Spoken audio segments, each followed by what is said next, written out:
united. Our culture, united. Our culture, united. Our culture, united. Connecting all over the world. Connecting all over the world. Connecting all over the world. Connecting all over the world. Word up, mic check, check. You're tuned in live, Culture United, every Wednesday, right here at the Company Man channel. 9-second applause.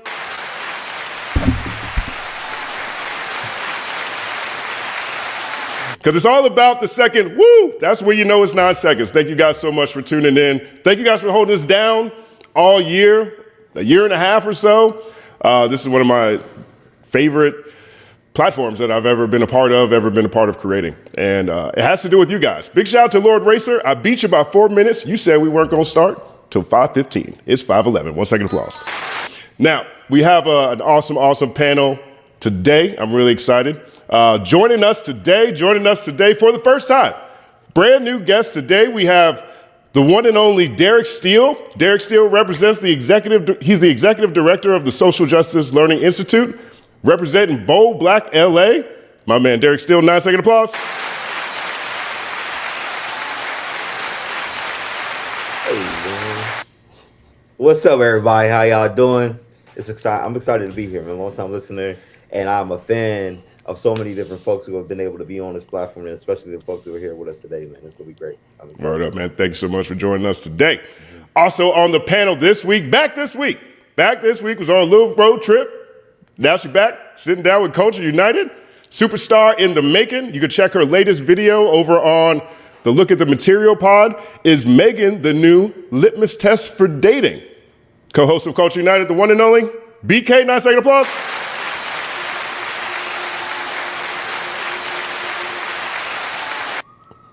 Hi, everyone. It's great to be back. My cat just decided to join me, so she might be popping in and out. Everybody say hey to Mel. Yeah, this is the best place to be on a Wednesday night, so I'm happy to be back, and it's good to see you guys. Word up. Welcome back. Also on the panel today, I feel like I see him every day. We got about 3 shows now. One of the most honest people you're ever going to find, an incredible music executive, one of the most fantastic writers in hip-hop history, one of the greatest MCs to ever come out of Atlanta, my brother, the one and only Stat Quo, 9-second applause.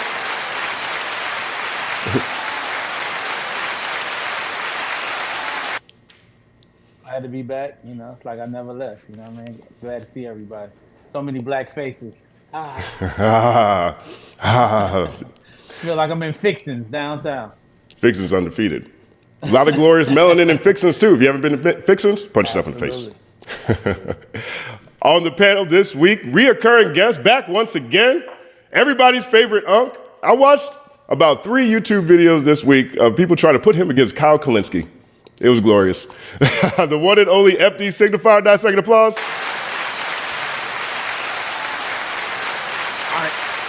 I am legit planning my exit out of serious YouTube. Like literally look out for my future sports culture podcast where I don't talk about nothing serious, so that whenever I say something, it's not 75 reaction videos picking apart the shit, because I can't take this shit anymore. The shit is killing me. That, and the chat said I was 3'5". Already. We already starting. So it's all good. Those sound like first world problems, FD. I'll be honest. I mean, all right. Man, all these reaction videos, man. Somebody needs to turn these down. All they do is create anti-fandom. This shit is stressful. Yeah, word up.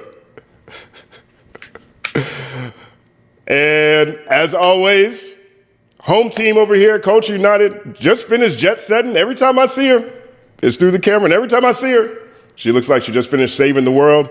The one and only Elle Janelle, 9-second applause.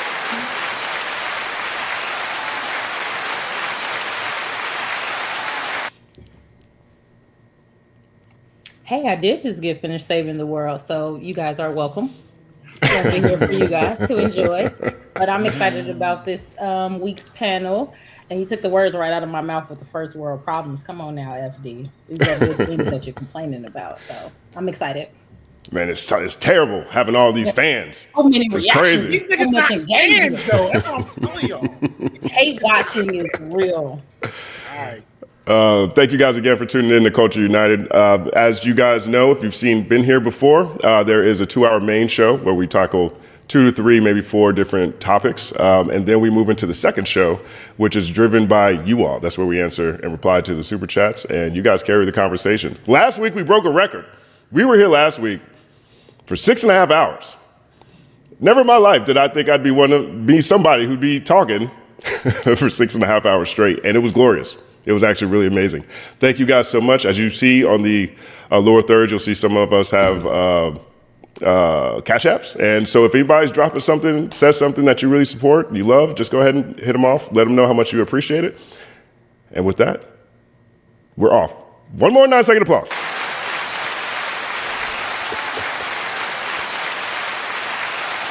There's so many people who tell me they get annoyed by that. So I just lean into it even more. This is the kind of guy I am. All right. Up first. This was a viral conversation that took place yesterday, and I really got a kick out of it. Lists are always something that I think people love or hate, and if they're done well, in my opinion, they drive a lot of discussion. And this one absolutely did. And so yesterday, Complex dropped the Hip Hop Media Power Rankings. And so we're just going to go through them real quick. And then I'm going to ask we're going to talk about the reactions to what this is. Now, what Complex did was they put together a list of 35 hip hop media figures. And in this list, power here means cultural influence, who can spark and steer viral rap debates. Everyone on the list was also asked to provide a temperature check on the genre, what they love about rap right now, and what they hate. So here's the list.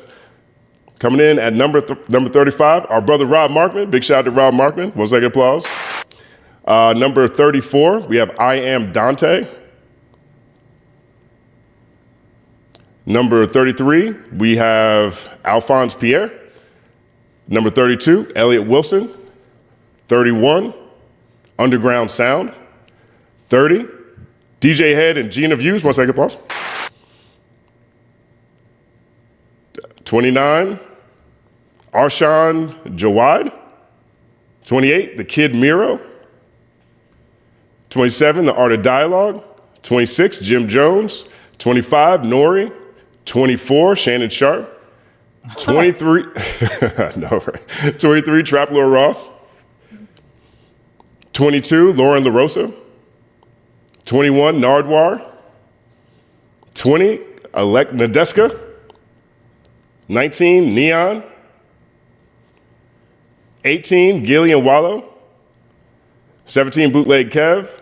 16, John Monica and Joe Casacorelli. I always say his name wrong.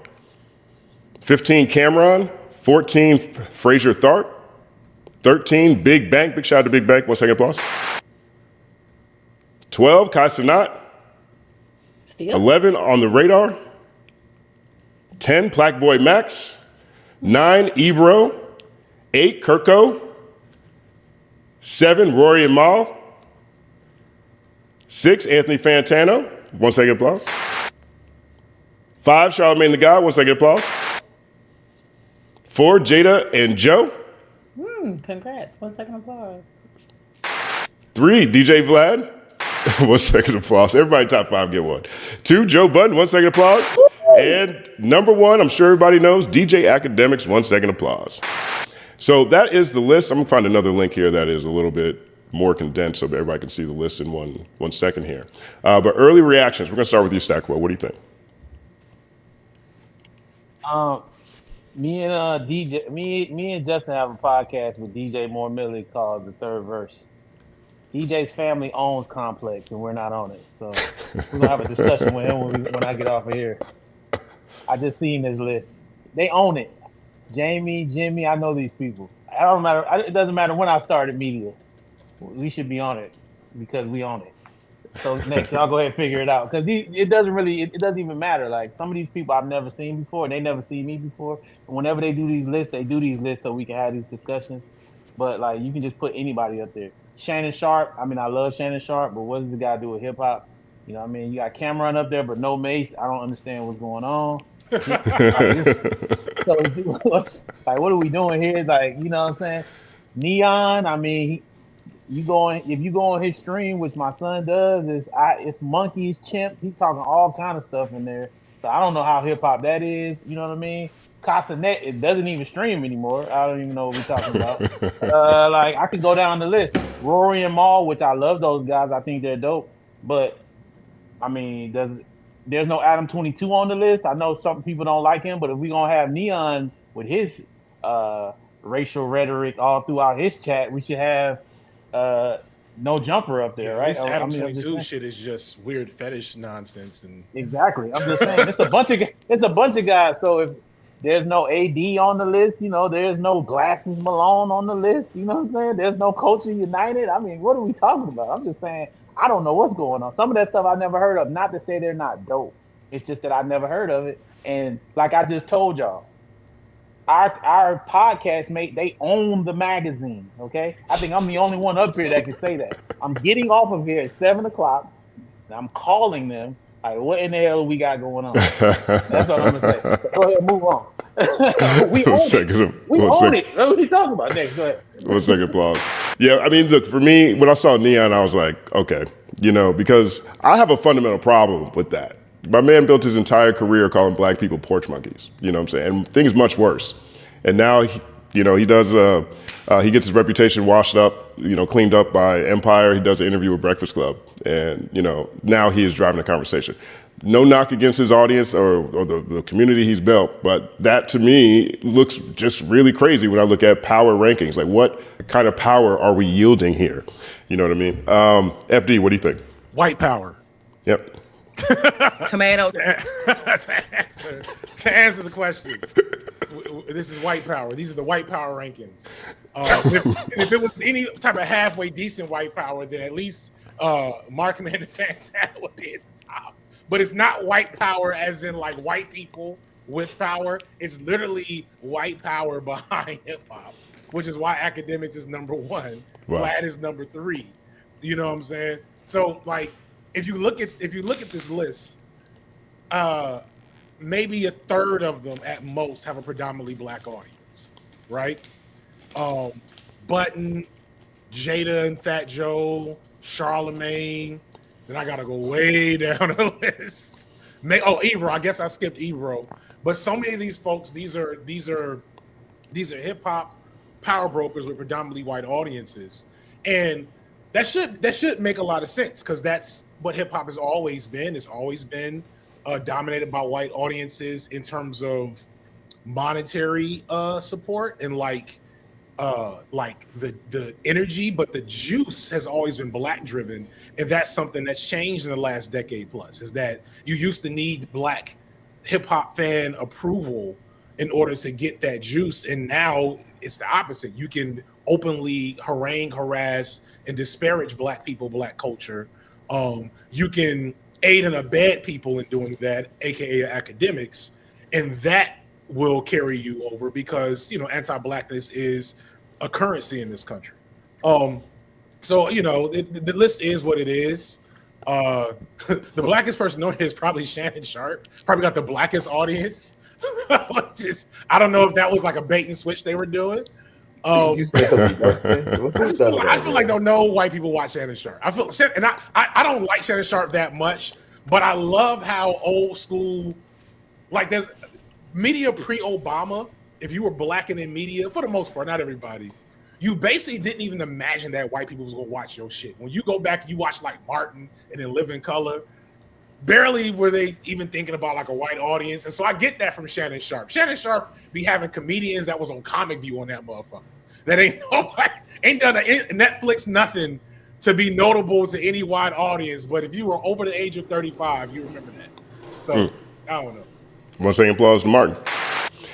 One thing I do like about this list, let me try the shortcut keys. I'm big on shortcut keys. Yep, they work. Okay, I just figured them out. One of the things I like about this list, is, there is a range of things that they try to capture. And I think that is actually where media is right now. You have a couple of not unknown, but like, we don't know who really runs a couple of these platforms, like Kirko. I don't think we know who the person is behind that, but they're more of a traditional platform in that sense.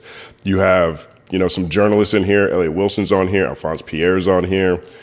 Big shout out to Fraser Tharp. To me, Fraser Tharp is, especially now that Andre G is no longer at Rolling Stone, I think Fraser Tharp is probably the best in the space, especially when it comes to interviewing big names. We just saw the Jay-Z interview there. He deserves a lot of credit for that one.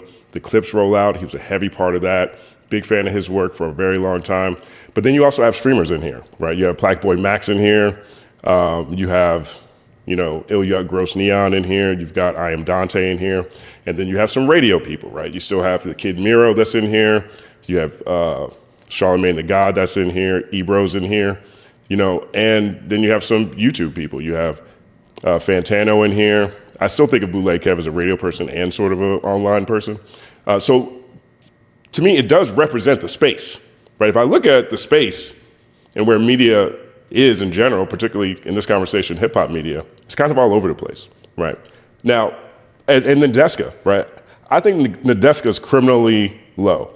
Right now, she's the only person on the planet who has interviewed 2 of the 3 formerly known big 3.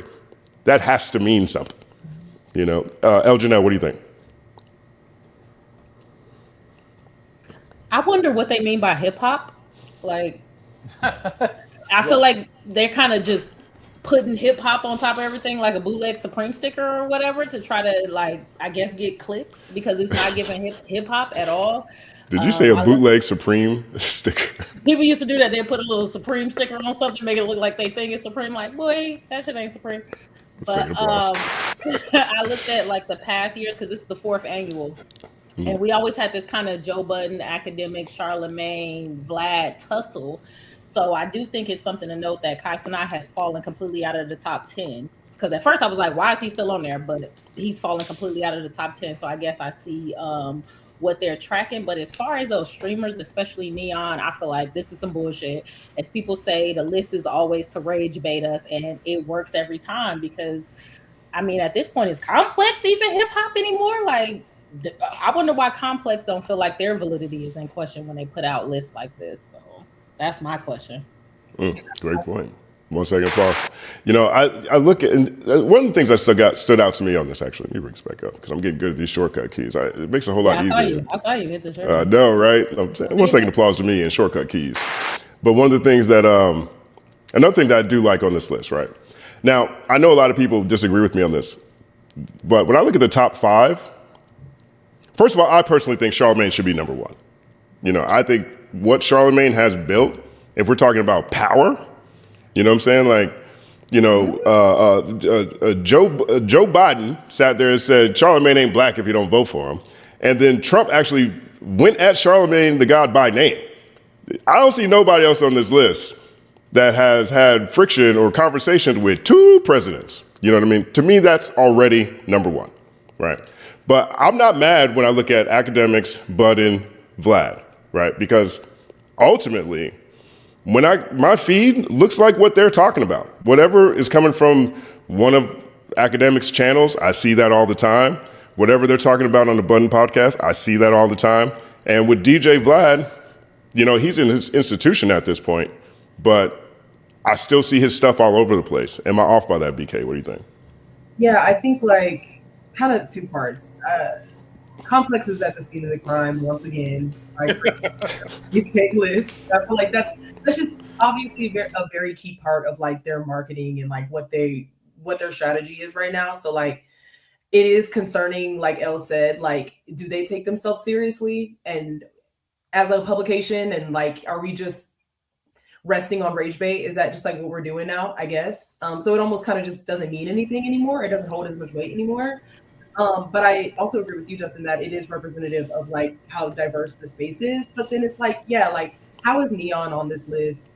I know they said that the power ranking is who drives the conversation, basically. Who stuff are you seeing on your feed the most? And I'm calling into question the measure of that, because DJ academic stuff is on your feed because it on X is astroturf, if it's misinformation or if it's right-wing slop. So, he's driving the conversation, but it is kind of boosted in a way because of his right-wing slant, in my opinion. And I guess the measure is traction, clicks, views, and not necessarily what they're contributing to hip hop media. I feel like there's people on that list that like contribute a great deal to like the quality of the space, and then there's others that just like use Black bodies for clicks and drama. And so I feel like it's a mix of that on this list too, which to me is a big reason as to why it can't be taken seriously. But I mean, it's hard to disagree with the names that they've chosen, except for Neon and a couple others. Like I don't like Trapler Ross being on there, like his whole channel just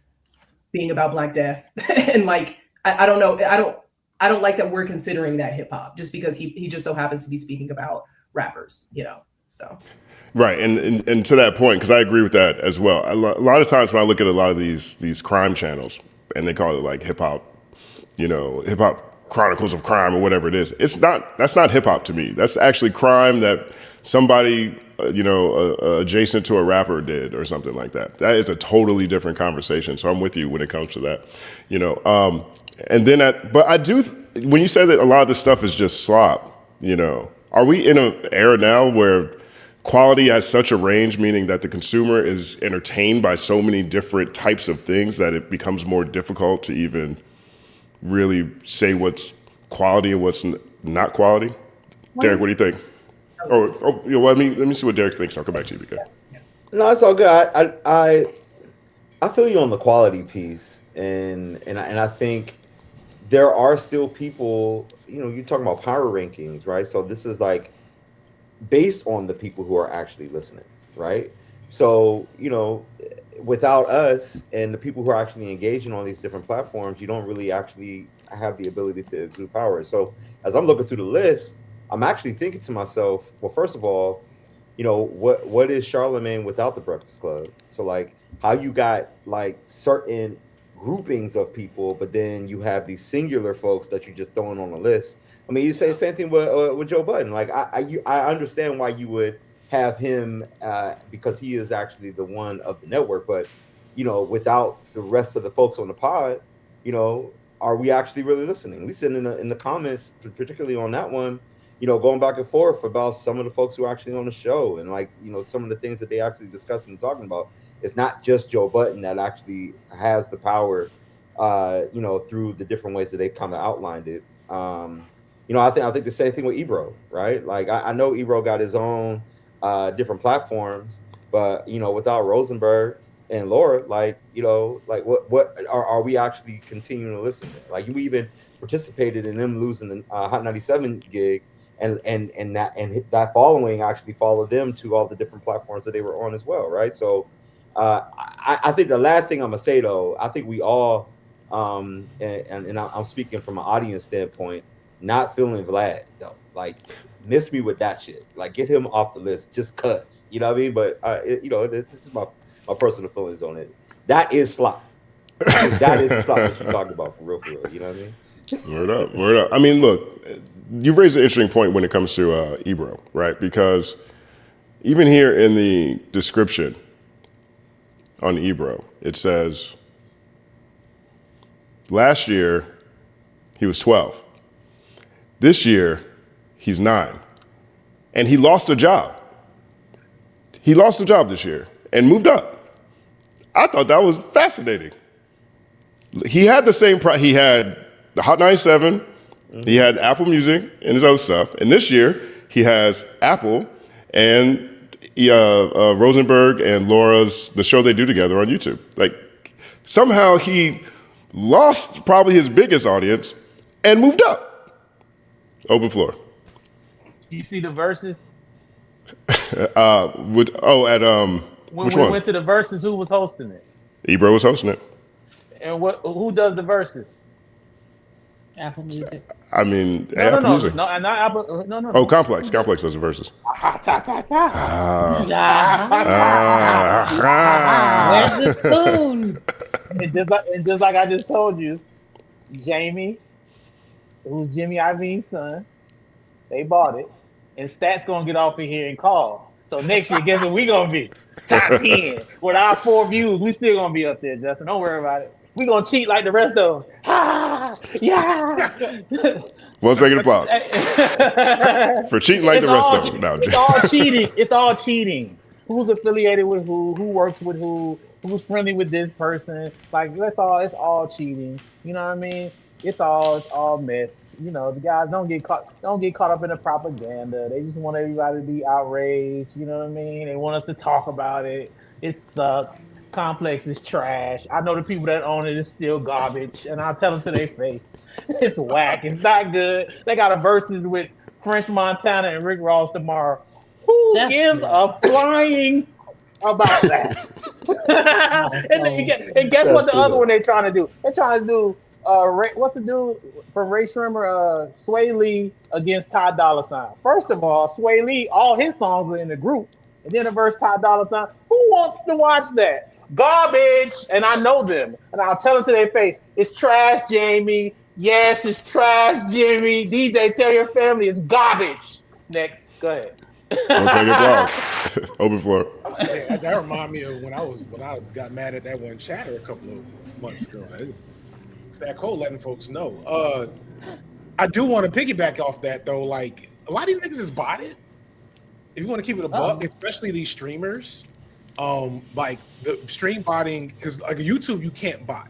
YouTube will kill your channel for botting, right? Which is why if you go to Academics' YouTube channel, he drop a video every day. Barely any of them get over 80,000 views, right? Now, that's good if you're dropping the video every day. Like, that's not bad. He can make good money off that via YouTube, but it doesn't speak to, like, there being an intense demand or a large audience that's always checking for you specifically. They may, the videos that get over that will have, I don't know, Trump's face on it or something along those lines, something very high interest across the board. So like the real question I think is that it's kind of in their description, but they didn't give any evidence in the list. They just gave you the list.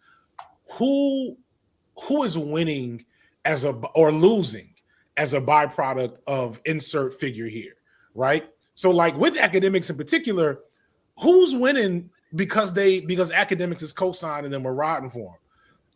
And who's losing? Like it's kind of fugazi to look at it, to look at what their rubric was in some parts of this list. Now it may be because I'm old, because I'm Unc, right? But are there rappers that have appeared? I feel like Black Boy Max should probably be higher. I feel like I've heard of people blowing and like getting boosts because of Black Boy Max, maybe. But like most of these figures, I don't see how they've actually demonstrated power within hip hop or even black culture. Like maybe you can give Shannon, like Cat Williams was a household name for a year. Like he hasn't been that like for a decade because of that Shannon Sharp interview, right? So that's an example, but he's not a rapper. So like who is winning based on the cosign from these different figures? And that should be the evidence that we should see, as opposed to just here's the list that we gave you to be rage baited by, That's a good point. That's a good point. I also think BK said something interesting about the mix, because there's some people who create conversation and then there's some people who jump on the back of that to react. Nothing against reactors, especially not in Culture United universe.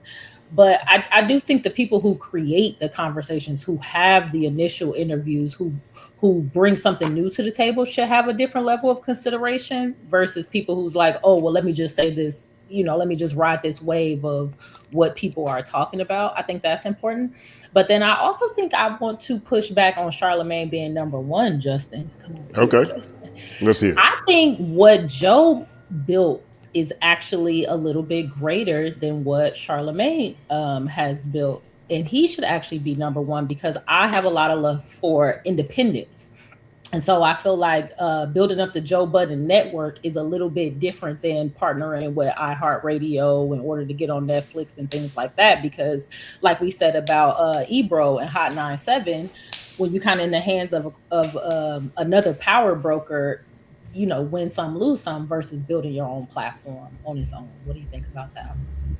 I had a question. What other podcasts are under the Joe Budden network besides his podcast? Well, he's and tried then the a one they few. do about the...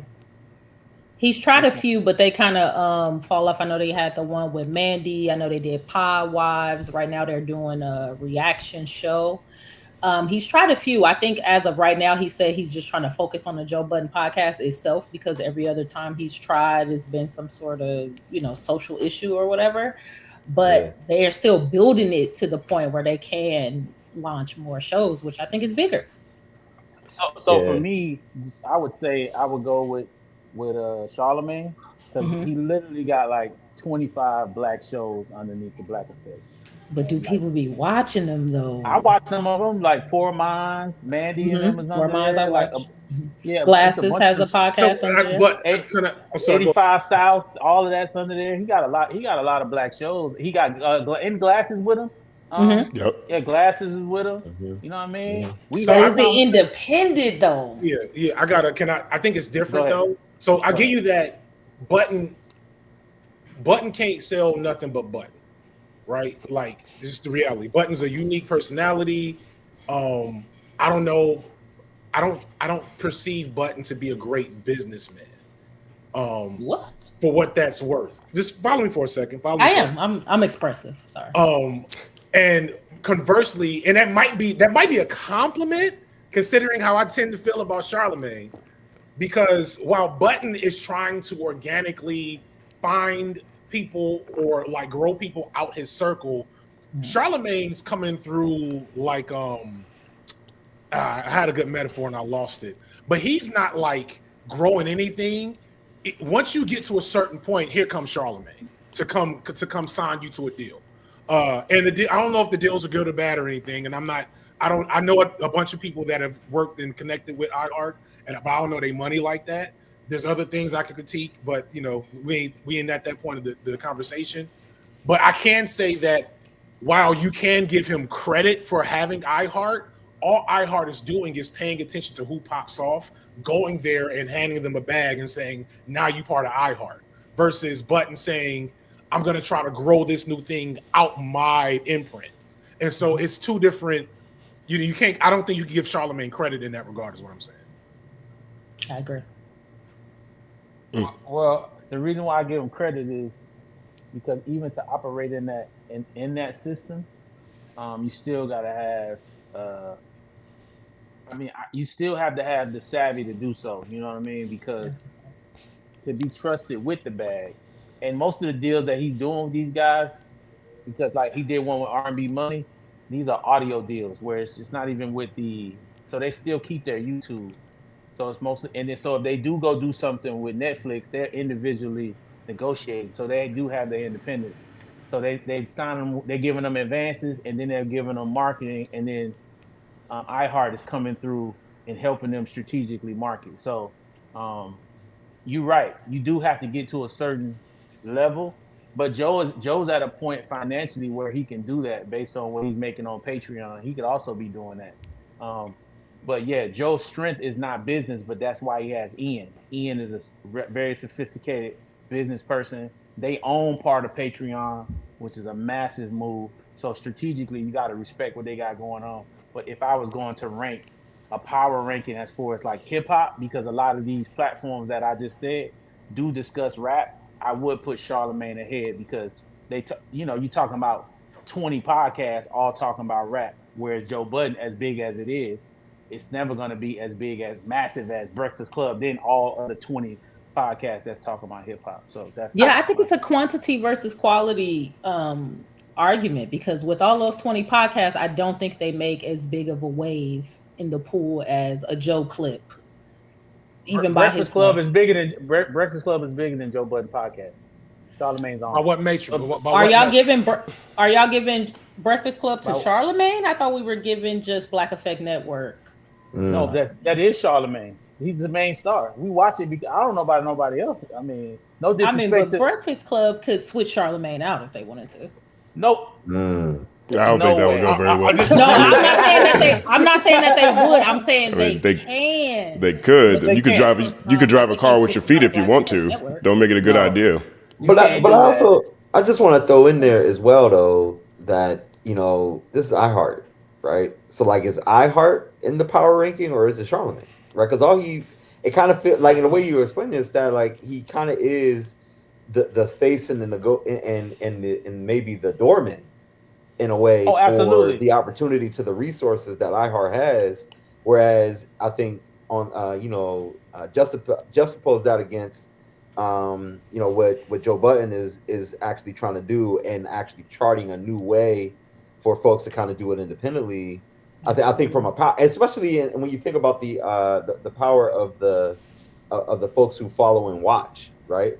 I think there is a stronger network of viewers that engage not only on Patreon and not only on YouTube, but also in Twitter and Spaces and the whole nine that sit with the Joe Budden podcast. And many, like you probably have to combine some of the other podcasts to even try to figure out how to combine that. I mean, compare that level of to impact. the other level of impact. And I'm definitely not Joe Budden dismissing podcast. what Charlamagne is doing. Charlamagne is doing an amazing thing. I'm just sure. saying I when agree with we're that. measuring power, impact, and all of that, I'm asking, do we put more influence or more points to this is an independent thing? And I know y'all saying he's bad at business, but I think even partnering with Ian and allowing Ian to handle what he handles is a good business decision from my point of view. Like he does the entertainment, Ian does the business, he gives his opinion. So I'm just asking, is building your own platform worth more points than having a good partnership with a huge corporation, which is still hard?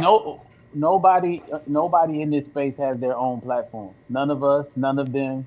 Leor Cohen is over YouTube Music. Have had plenty of conversations with him. He's a Jewish man. He's a Jewish brother.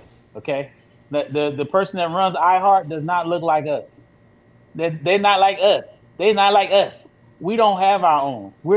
Nobody's independent. We are reliant on a Budden system. is independent. No, he's not, because all his stuff is on YouTube, Spotify, Apple. How do we consume it?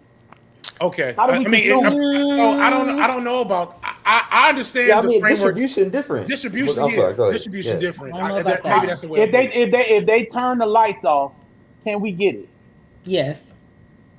So How y'all gonna get it? You can put But, that like, shit right that's on the everybody, website. though. He Like, owns all that Well, IP. if they listen, if they shut, this is what I'm trying to tell you. We don't own anything.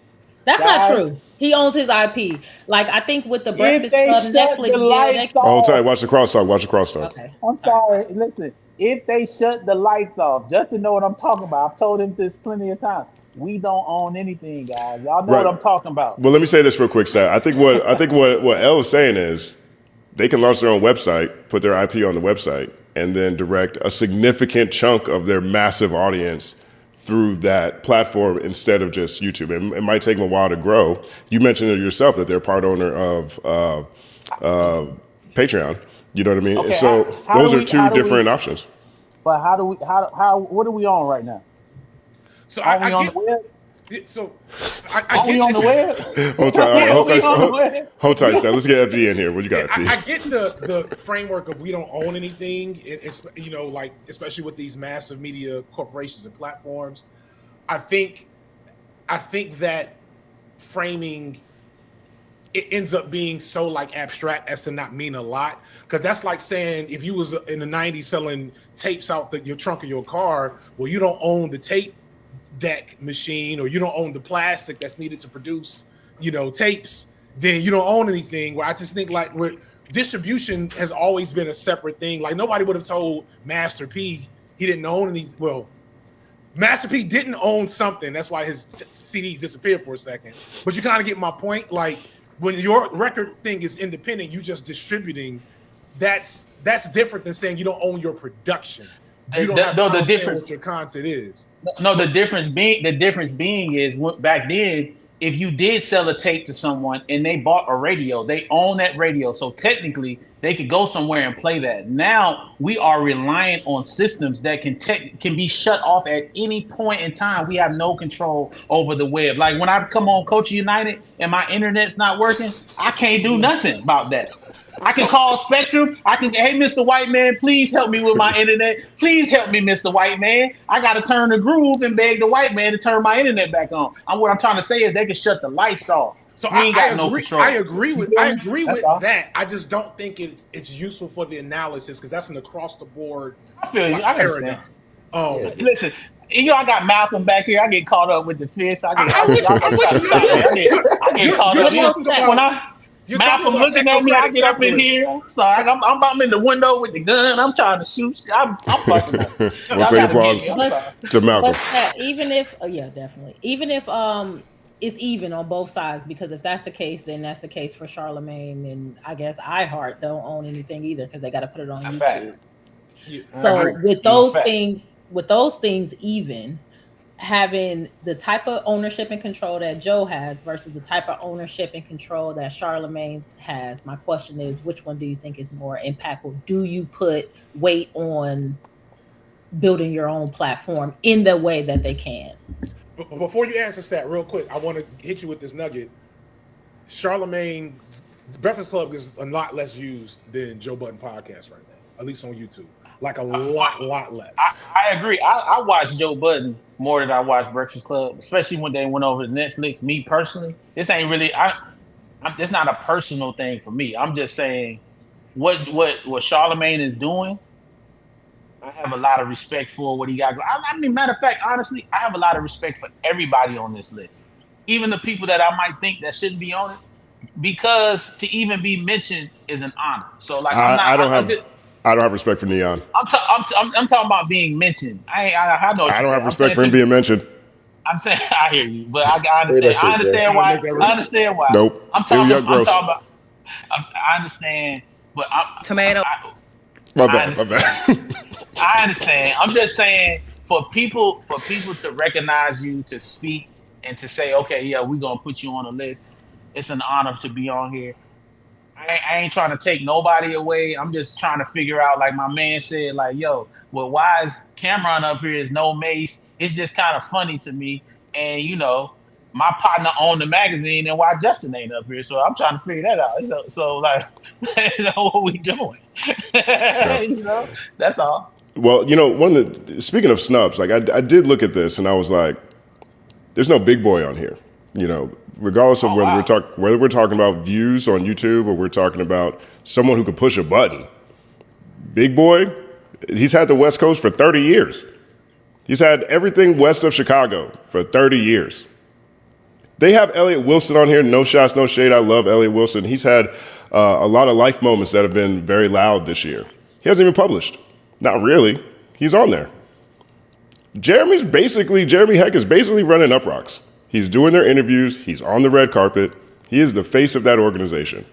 His own channel with his Passing the Crown series is growing at a rapid rate. There's room for him. I watch Wayno every day. Every time I turn on YouTube, Wayno's the first videos I see up there. In terms of velocity, from where he was last year to where he is he's probably speaking the loudest for one of the loudest communities in hip hop. That whole East Coast corridor, everything that's Rockefeller, everything, New York, everything, that whole area, every day.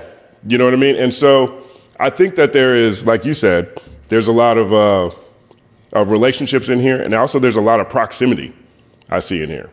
And one of the things I thought was funny was this viral clip of academics talking to, I guess, the guy from Complex about the list. And he was going off on Rory and Mal because in their description or in that conversation, they said that Rory and Mal made it to 7 because Mal talks to Drake. And so, you know, that's kind of thin, but ultimately when I look at broader media where we are now, that's kind of where we are. You know what I mean? Like, how close are you to someone who is famous? You know, what is your clout score? Because overall, the consistency I see between everybody on this list, that's what I see. I see a lot of people who get a lot of props from people that, you know, just really big artists.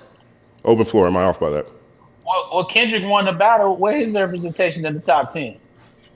Who talked to Kendrick? I talk to Top all the time. We ain't up there. Or at least all the people who did the DJ Head need to be number 8. DJ Head need to be number 8. Give me a second, Stat. I'm sorry. Derek, what'd you say? No, I say at least all the different people who did the recap videos and every time after there was a drop during the summertime, which is really dope because I think we just celebrating Not Like Us actually hitting the scene too. You know, shout out to that. 1 second, pause. But I would also add to this, going back to what we were saying about the Joe Budden versus Charlamagne piece. I think there's something to say about the paywalls too, right? Like, when you have all the different podcasts of the Black Effect, they all sit behind the media paywall for the app, right? Like if you get the app, then you can get access to all the different podcasts, right? But with the things with Joe Budden, there's a way to kind of like tap in. If you just a clips person, you can tap into the clips. If you actually look in long form, you can get them on YouTube. You can listen on Apple Music, you can listen on all the different platforms as well to get access to it. And then there's an attraction to even want to actually sign up for the Patreon as well, which is another platform. But I think, especially for regular folks who are just trying to figure out a way to continue to get their voice out there, I think also having a model that does give a level of independence, because all of us ain't gonna be able to qualify to be able to get with Charlamagne and them, over there at iHeart. You know what I'm saying? So I don't know, man. I just kind of feel a certain type of way for Black men just trying to chart their own path, because I feel like Black folks could be doing that anyway. That's just my point of view. And there's a brother on this panel right now who get bigger numbers than a lot of these people. He ain't on there. Pretty much everybody. Yeah, I was gonna ask, I'm looking right at him. I'm looking right at him. Listen, when we get off of here, we setting up a call. I got to talk to you. I need to know what you do. You know what I'm saying? I'm in a I mean, is it in the locks? Like, what's going on? This dude right here is killing. You ain't. I just looked at the list 3 times. I did not see your name. I'm trying to figure out what happened. That's a genre discrepancy thing in the way you manage your platform. If I posted on FD Signifier every day, I would not have millions of views every video. And even my other channels where I post more often, like my FD streaming channel, I post 10 times a month ish. And I average maybe around 80 to 100K. But that's still way better than most people on this list, sir. But that's also because of the FD. I mean, but it's also like my last video was about anime. Let him breathe. Go ahead, FT. My last No, Justin, because he's trying to downplay his greatness. I'm not gonna let the Black man do it.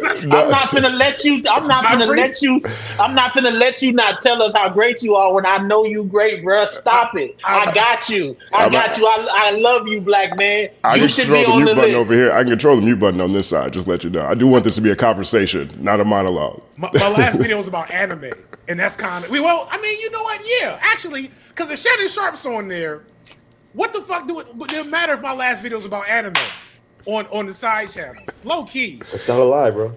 Yeah. You know what I'm saying? So I don't know. I may come to this meeting with Complex and be like, where's my spot on the list? Do y'all think this list was reactor friendly? Like maybe Complex is behind the curve. Like I do think hip hop media is a lot of reactors, YouTube, television shows, things like that. And I didn't see a lot of the people we watch every day on there. So maybe they just don't know what's going on. What do you think, BK? I mean, I would consider Playboy Max to be in the reactor category, especially with song wars and like people legitimately getting like a following from that. But there could be more. Oh, and I Am Dante, I would put him in the reactor category too. And he was lower at the bottom of the list. But like maybe Keem literally just sampled him and now uses him as a part of like his tour, his reaction to, and like the drop and uses his drop. So yeah, maybe we could see more of that. And I would consider those people that like push the quality of the conversation of hip hop forward. And I think like to the earlier slot point, it's just whether it's the most popular thing or whatever, it's just disheartening to see hip hop media like apparatus like Complex push people who specifically push like misinformation and disinformation and play into like that false flagification of like the Clips industrial complex and shit like that. I feel like Academics has gotten a lot of predictions wrong. I feel like post beef, a lot of his like takes and his integrity has a bunch of holes in it. So it was just like unfortunate to see that being promoted too. Same with Vlad, same with Trapper Ross, same with Neon. But yeah, maybe there could be more reactors on the list like in the future, considering how they push, the hip hop conversations forward. But I also think I tend to weight Joe Budden more, just from the independent space, but I think like the conversations that are had on his pod drive the conversation. Like this, like adding Mark alone added a whole new dynamic and a whole new layer of conversations that I feel like weren't even being had there. And so it's like we're gonna fuck around, we're gonna like sip and drink and whatever. We're gonna have some like counterbalance here. We're gonna have someone that can talk about Palestine. Also, shout out to white like, girl. I don't know her name. Oh, Mona. I actually love Mona more than Mark these days because Really? yeah, because Mona and Mark land in similar places. Yeah. But and I'm not saying I'm lumping pro, but Mona is. Yeah. And I love that the lumping pro voice is aligned with Mark because people of my background like to champion a Mark and disrespect a Mona in public and or like not in public, what's the word? Passively?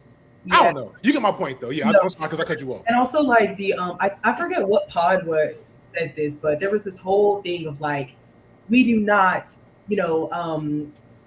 bother ourselves with these types of barbershop conversations and shit like that.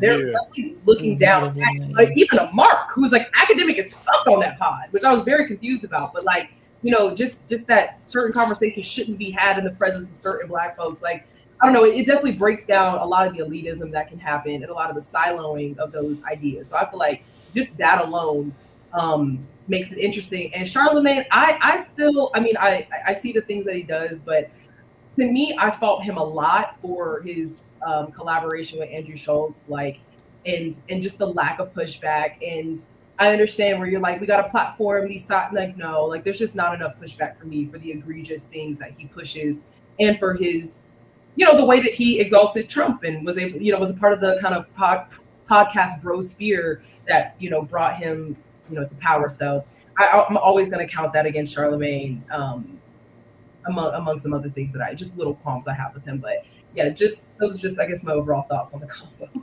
By the way, that Brilliant Idiots pod is the most successful thing that Charlamagne is doing from a numbers game sense. Not like, obviously iHeart and Netflix deals are big in their own way, but like in terms of like content creation view metrics, there's a reason why he has not left that alone, because without that, the number ain't numbering. There's a couple of things here I want to point out real fast that I do also appreciate. One, I with Fantano and Alphonse, I appreciate reviewers being on here. I know Alphonse does some other things, but we know him because he hates all our favorite albums over there at Pitchfork, right? That to me is a lost art in the whole media space. Reviews are the fastest way to short your money most of the time. You go out here, you're dissing an artist, you're dissing an album or whatever, and then now you're not going to get, sponsor dollars or ad dollars, right? Old school magazines and websites would get so much advertising revenue from record labels, and then they would have the review section be completely separate. It was the editorial is different from what's happening in news or the advertising section. People just stopped doing reviews altogether. And Fantano and Alphonse are probably the last two relevant reviews in 2026. And everybody does reaction to reviews or whatever all the time. Those two still matter. I think that's actually dope that they're both on here. And I want to point this out real fast. Man, these shortcut keys changing the game right here.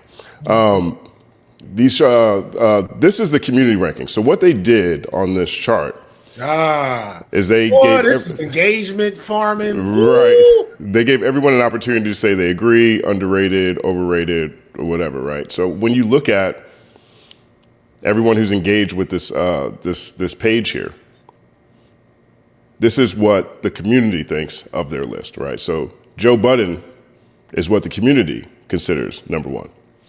Charlamagne is number two based on the engagement. Jada and Joe, 3. Academics, 4. Cameron, 5. Roy and Mal, 6. On the Radar, 7. Fantano, 8. Vlad, 9. Ebro, 10. Kirko, This is for the niggas, strictly for the niggas. I actually agree with this list. Will not even be on this list. Right. This is like get Vlad out of here, dog. It's more. This one to me feels like the culture more so to me. Yeah, this fills it with so much hope. enjoy. Right. I would not have thought that the internet. It must speak to who Complex this fan base and like actual viewers are. It must be older and blacker than I would have imagined, because all the young bucks are pushed toward the bottom. All the OGs and the black people are being pushed toward the top. Well, I think this is probably a product of everybody on this list sharing this list. So when you get to the people who follow this everyone that's on here, this is what they think. And, perhaps Complex is pivoting in a space where they're missing out on a lot of opportunities. I'm also really happy Big Bank is up here this high. I think there's room to move Bank up one or two, because to me, he's the most pivotal voice coming out of Atlanta right now. The run that he has been on with the 21 Savage interview, with the Young Thug interview, even the D1 interview that he did, I think he's doing a great job for really capturing that space. Blackboy Max 13, Nadeska 14, Frazier 15, Gillian Wallow 16, Bootleg Kev 17, no change there. Nardwar 18, legendary interviews. I think he definitely should be on here. I'm happy that he's higher than where Complex put him. Kai Cenat hasn't even posted. I rock with Kai. I think he's fantastic, but I mean, if I see Shannon Sharp on here, then I should see I Show Speed here, because either Shannon Sharp should be number one, or he shouldn't be or he should be top 5, 6, or he shouldn't be on the list, right? Because I don't think he's in the space, directly. More so, I think he's in the space, by proxy from a macro level more so. And Speed, to me, there's nobody streaming like Speed is, and Kai's not even streaming right now. Lauren LaRosa 20, 21 Popcast, another weird one, because this is kind of a pop podcast. Yeah, that's how it goes. Nori 22, Head and Gina 23. Look at Neon, Trap Lore, all at the bottom. Yeah. Look at all these guys. Neon dropped 8. Markman Rob is up 10. Art of Dialogue up 1. Trapler Ross down 6. Jim Jones down 4. I'm Dante up 3. Arshawn down 3. Underground Sound down 2. Elliot Wilson down 2. And Alphonse down 2. So these are, this is the rage bait section here. This is where the engagement came from this list. So any other thoughts? Anyone have anything else they want to share around this? Any other conversation? Is this an accurate representation of where hip hop media is right now in 2026? Open floor. Not without Culture United on it. 1 second, applause. I think if it's representative of it being all over the place, yeah, and there being like a lack of monoculture like we always talk about, then yeah. But I also think that it's a lot of relationships and a lot of bots up in this thing. Yeah. Well. What did Jim Jones did for hip hop this year? He got kicked out of his studio. Where I was about to say, like, something 50 Cent trolling him is all I could think of. Was it when he said he was more impactful than Nas? Is that what he on the list for? I'm just trying to figure out what's happening. I know Jim Jones. Does he have a pod? What does he do? He's got a podcast. He has a YouTube channel. He put up for I've never seen him pop up for nothing. Yeah, he did. Fabulous. Who else is on there? What's the dude name? Dave East and Mano. So why is Stephen A not up here? He just had Cameron on First Take today. He's just gonna throw niggas up there. I'm just saying, Shannon Sharp of it. It's the same. I don't understand the I don't understand the Shannon Sharp hate. Watch the crosstalk. I don't understand the Shannon Sharp hate. I mean, he interviews rappers. He interviews. I'm sorry. I know people are very sensitive when I say hate. I love him. He interviews rappers. He interviews. I would even argue Cat Williams is a hip hop culturally. Like, I love Shannon Sharp. He's just not it. But we have a brother here that did a whole breakdown of the Drake and Kendrick battle that's not on the list and got over 1 million views for it. Hey, Shannon Sharp did not do that. We have Justin sitting here who lives, eats, sleeps, breathes hip hop, and these brothers are not on the list. That's why he shouldn't be on the list. That's why Jim Jones shouldn't be on the list. I'm not saying Jim Jones. Somebody said in the comments, he a real nigga. That has nothing to do with anything. He is a real nigga. We're talking about journalism. We're talking about hip hop. And I'm saying there are some names that are not represented. It's the reason why Justin's phone lit up today. It's the reason why my brother FD right here phone lit up like, why aren't you on the list? It's the reason why when I get off this call at 7 o'clock, I'm calling Jamie. So that's what it is. This is not cool. It's not cool. I got a problem with it. Because if we're going to talk about people that are living in, like, BKL, you guys supposed to be up there more than Jim Jones. You know what I'm saying? It's not a. I don't see this as a popularity contest. I see this as people that are pushing it forward, that are on the essence of it, being fair and balanced, having real conversations regularly about it. And you know what I'm saying? This other stuff, I definitely agree. we're not talking about their rap careers and what they have done as MCs. Yo, kudos to Jim. Kudos to Shannon Sharp. I watch Nightcap every night. I watch it. I am a viewer. I watch the interviews he do, but he should not be on this list. Respectfully, and I love what he do because I take in the content. I'm just saying, you know. No, I definitely think Justin should be on. Oh, I'm sorry. Were you about the 1 second applause? Yes. I definitely think Justin should be on the list, but I also think it gives us an open space to know that Complex is not valid. Like maybe we need to do a Culture United hip hop media list about who we listen to and who we watch. Because if Complex wants to fumble the ball, wait, did I say that right? Yeah, if Complex wants to fumble the ball, then so be it. Let somebody else step into the place. Your name is L Boogie from now on because you just got off right there. That's L Boogie. Justin, set it up. We need to do our own list. Yeah. We gonna do our list. We gonna do that. That's dope. We L gotta do Boogie our just own got off. site. That We is come out with great. our own list, That's our dope. own playlist, I like our that. own everything. Yes. That's dope. I'm with that. We're gonna let the Culture United community participate too. We're gonna make a site, have them poll, so they'll get votes in there too. That's what's up. 1 second applause. I like L that. Boogie. L Boogie. Word up. That was a dope first segment. That actually went more nuanced. I can't say that. We're very nuanced over here at Culture United. And I enjoyed that media conversation. Second applause.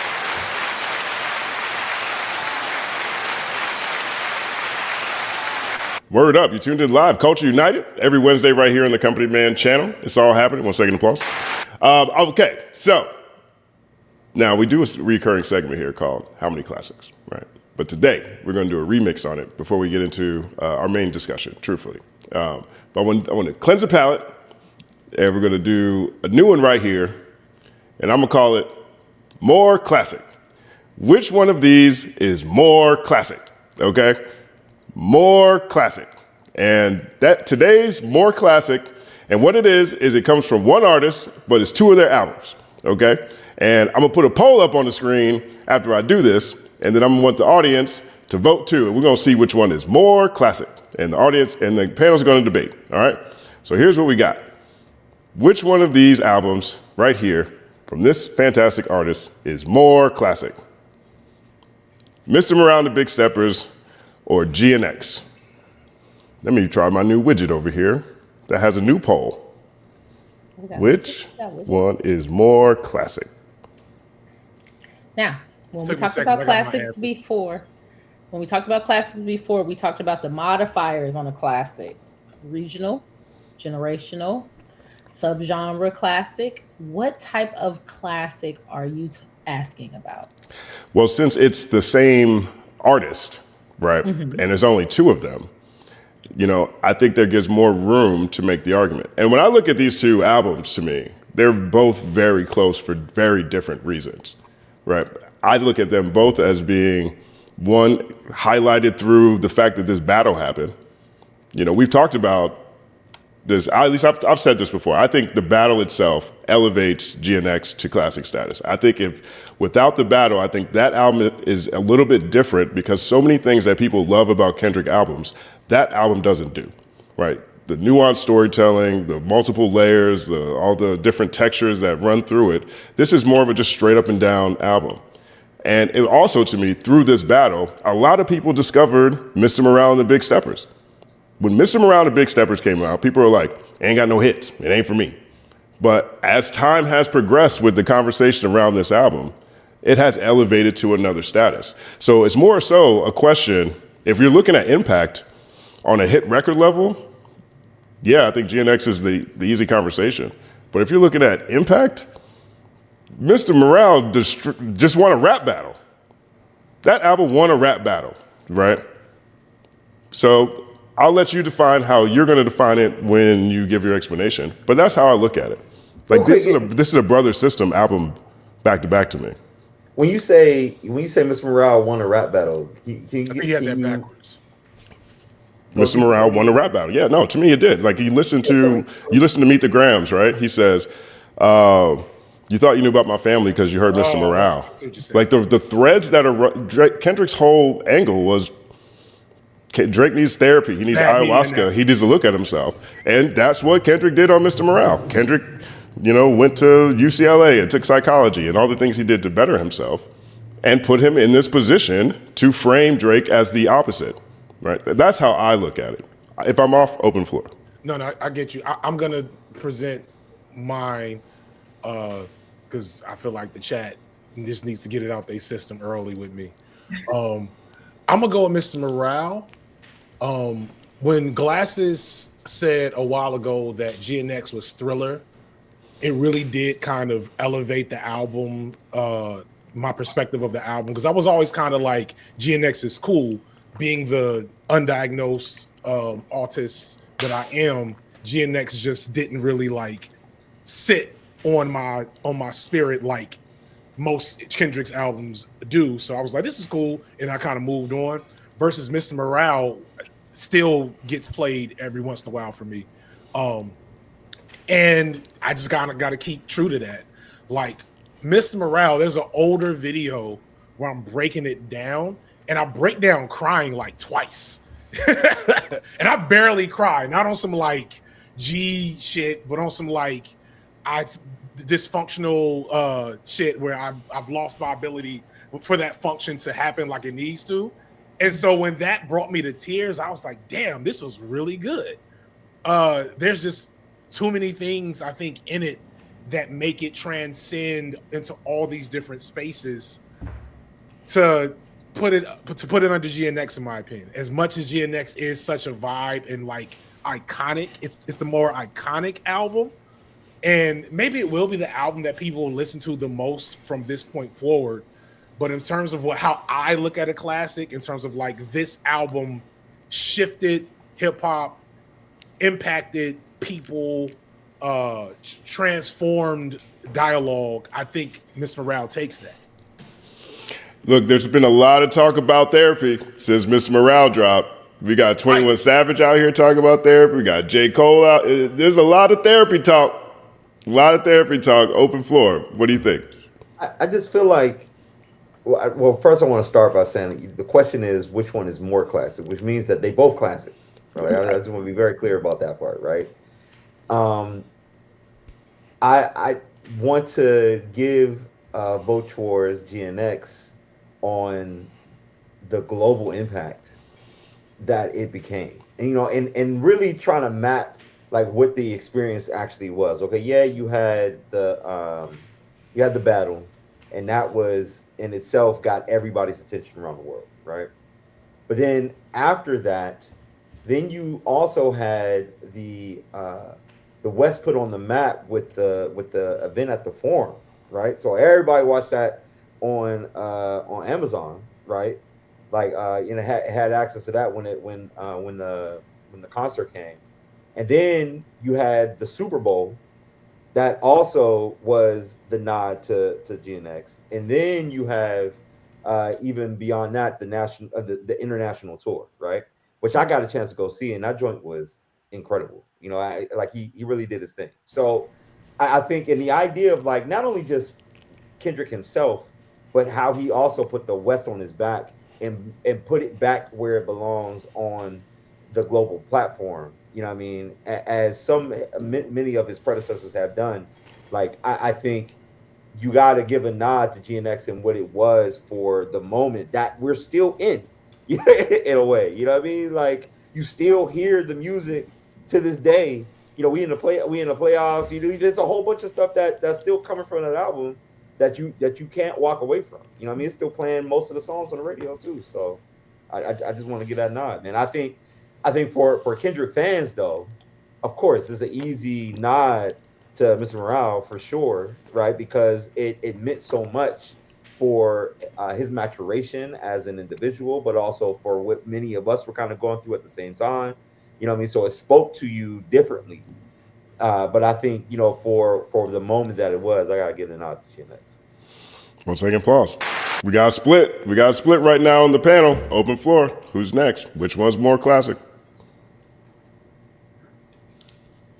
since you're letting us judge on our own, based on our own taste, and I don't have to represent the public, I would definitely say Mr. Morale is more of a classic. I really like fine art rap.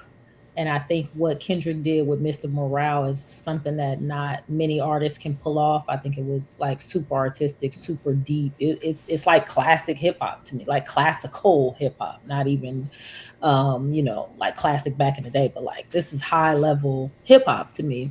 Some of the themes that he talked about, the musicality of it all, like Mr. Morale and the Big Steppers is a better album to me. But I do respect for LA what GNX did for LA, so I could see why regional classic would be GNX, but overall classic, none of that shit is touching Mr. Morale to me. Let's take applause. 2-1, 2-1. Who's up? Who's next? Who hasn't went? Me. Go ahead. Y'all too.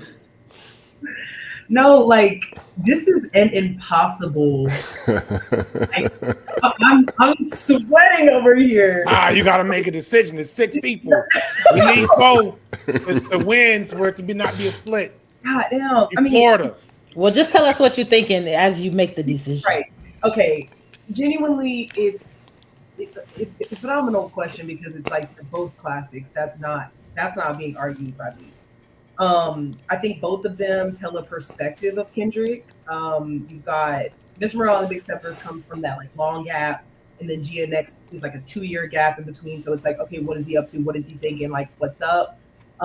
Everyone's waiting with bated breath in both instances. Like, what do you have to say post beef, or what do you have to say post pandemic, or whatever? So I feel like they both like meet that moment and kind of give us a peek into Kendrick's psyche and where he's at. I like one half of me is like, I want to give it to GNX off the strength of the battle. Like this, like whacked out murals, like calling out Snoop, calling out Wayne, like it just shook the ground underneath everybody, right? But then we get a reincarnated on there, like where he gets super conceptual, like devil and God. But then we get a Heart Part 6 where he's like telling, looking back and being like, man, like load up the Pro Tools and press 3, like man, Jack in the Box and Pepsi and all that. Like he puts you back in that place where it's like, I don't know that we ever got the story as to why Black Hippie never worked. He gives us that with GNX, and so there's just so much lore. And then of course you have Luther, which like ran the radio, like oh my god, so much like big production. He takes you to the Super Bowl, does the pop out. I also saw GNX live, and like I stood up for 2 hours straight.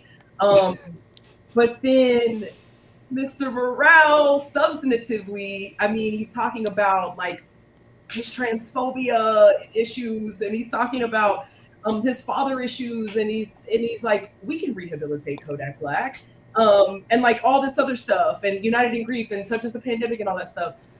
So I guess I'll have to give it to Mr. Morale and the Big Steppers. I thought that was one of the most phenomenal tours. I watched that. I didn't see it live, but I saw it, the production on Amazon, which was phenomenal.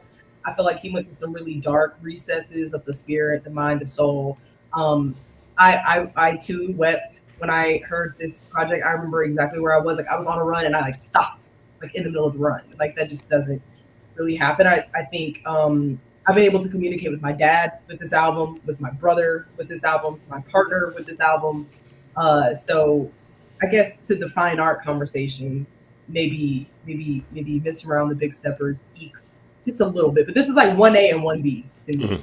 So wow. 1 second applause. Y'all remember that chat. Mr. Morale is smoking GNX in the chat, by the way. Stat, what you got? Oh damn. I think I'm gonna make some people mad, but that's just what it is. I think these are 2 of the weakest albums he's done, and I would tell him that to his face. Matter of fact, I think I am. But yeah, these 2 of the weakest albums out of his collection. Not to saying they're not good. I'm just saying out of his collection to me. So they're at the bottom. I probably would go with GNX, because what he did on Mr. Morale is easy for him. That's like second nature, like being complex and doing what he did on GNX. That's difficult for him. Making them type of records, and like he's being pushed in a direction to do that. So I love when artists are being stretched. So I feel like he was stretched more on GNX because that's not something that he's typically he's a complex person by nature. So that's just the things that we celebrate, the intricacies, the complexities of the rhymes and all that type of stuff. He does that in his sleep. But trying to be transparent and doing a hook, what you talking about? What you talking about? Nothing, all that simple. That's something that's stretching him out. So I probably would go GNX. 1 second applause. Really interesting explanation too. Very interesting explanation. A lot of times it's more difficult to be simpler than it is to extrapolate. BK, we gonna say. I agree. When he was making, I'll give y'all some insight. When he when he was coming off of what's the second album? The one I can't hear y'all. To Pimp a Butterfly? To Pimp a Butterfly. When he was coming off To Pimp a Butterfly, Powers That Be told him, hey, you can't make that same type of album again. You know what I mean? And then, he came with Damn and just blew it out the water. I feel like Damn is his best project besides the first one. So, because he actually went in there to make certain type of records that would cut to push him to a broader audience, but also he brought the complexities that that's who he is, and he added that in there. It was like a gumbo of everything. So GNX to me is closer to that. Mr. Morale is all the way is more closer to Pimp a Butterfly, which was an incredible album. But he does that in his sleep. You know what I'm saying? Like that's just him. So. But you don't give any kudos to being able to do something so expansive in your sleep. So it's like, no, I do give kudos. 10 flips in a row after I do them 5 times, you're gonna be like, that ain't shit. I done seen you do 10 flips in a row all the time. No, I do give kudos, but it's for instance, LeBron James is an incredible. He came into the NBA being an incredible athlete, being able to get to the hole whenever he wanted to. But what was more impressive, he couldn't shoot a jump shot to save his life. So the fact that he developed a 3-point shot and developed an outside shot, I respect that. So somebody like Kendrick, if he's just relying on something that he can do in his sleep the whole time, that you don't grow that way. The growth is being uncomfortable. That's where the growth comes. So I appreciate him being uncomfortable, and I know for a fact moments in GNX he was uncomfortable. That because some of that stuff is just really just like basic. That's not who he is as a writer. Period. You want to say good boss? I did want to add an addendum to what I said. Yo, you were stressed out over there, BK. I see you. You're like, this is your official vote. This is your official vote. Mr. Brown and Big Steppers has more classic, but I don't want it to get lost. That I think that GNX was thematic, maybe not as conceptually heavy, but I think we get a lot of past, present, future on GNX where there's a lot of let's go back and tell that story, and then this is where I am right now. Like I used to bump the Carter 3, but whatever though, and then also kind of a state of the union as to where the game is now and what we want it to be in the future. And there's a love and loss, and it's not just a regional hit that goes crazy at Super Bowl and in the car. There was a lot of depth and texture to GNX that I feel was brushed over, and a lot of themes of past, present, and future. So I'm the only one who feel like he did GNX in a week, over a weekend, just fun. He looks. It sounds like he did. That's exactly what he did. Yeah, it seemed like a celebration parade, and he just did it real fast and got it out the way. I did think that. I don't look at GNX like a labor, it was so laborious to try to get this album out. It was a struggle. I don't look at GNX like that. I looked at it like he was fuck it, what if I didn't try to do all of that and I just rep for the hood? I can see that too. I just thought Wave after the Grammys kind of was this was us in 2022 working on the potentials of it. But I don't know. Maybe some of them do sound like Yesterday Somebody Whacked Out My Mural was definitely very, very much present, but I thought some of the soundscapes were there.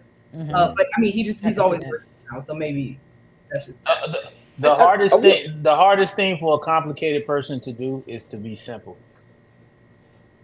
Yeah, y'all ever seen my TikToks? They were trash. My TikToks were ass cheeks. I was so frustrated. I was it's easy. It's 30 seconds. Mumble mouth, nonsensical tangents, whatever. Derek, what you want to say? I'll also add that both of them are like you go through it's an experience, right? I think GNX is an external experience vibe. So I totally agree with you. Like it was a party, you know what I mean? And there was a vibe that kind of went with it. But a lot of the things he was talking about were things that you kind of experienced outside. I think, Miss Morale was also an experience, but it was an introspective experience. You know what I mean? Where you got a chance to kind of sit down and really think about, what types of connections to your own personal experience to the things that were being brought up. You know what I mean? The John, we use the argument back and forth that like we all been in that type of situation, going back and forth with your significant other or your girl or your guy, however you want to go about it. But I think it's just a different way of kind of experiencing the music and connecting to it.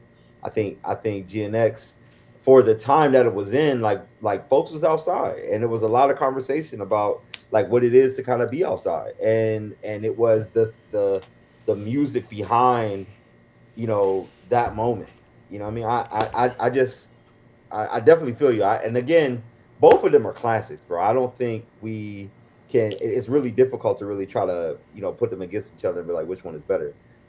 Which is not the question. No, that's not what we said. More classic. More classic. More classic. Mr. Morale is more. Oh, go ahead.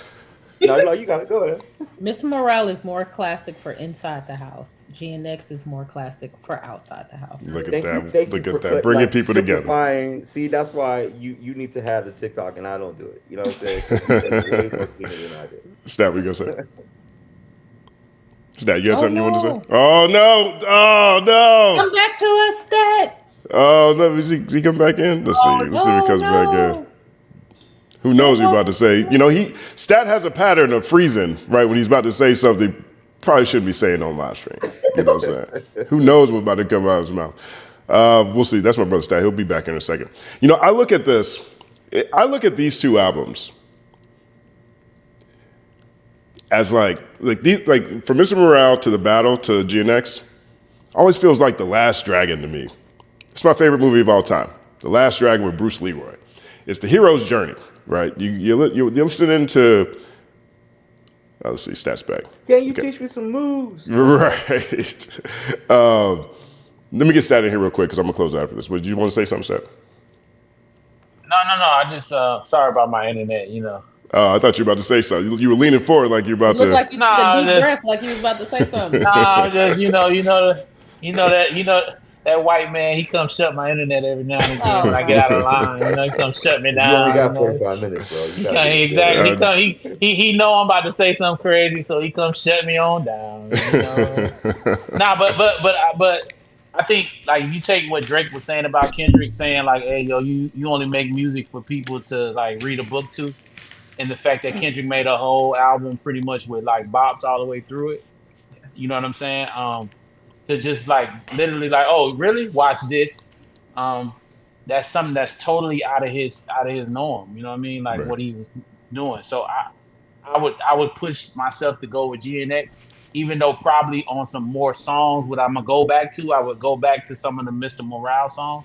But just me having experience of just watching MCs in my life and then being experience of him, I really was very proud of GNX because I know that was, even though he did it fast, he's just great like that when he's inspired.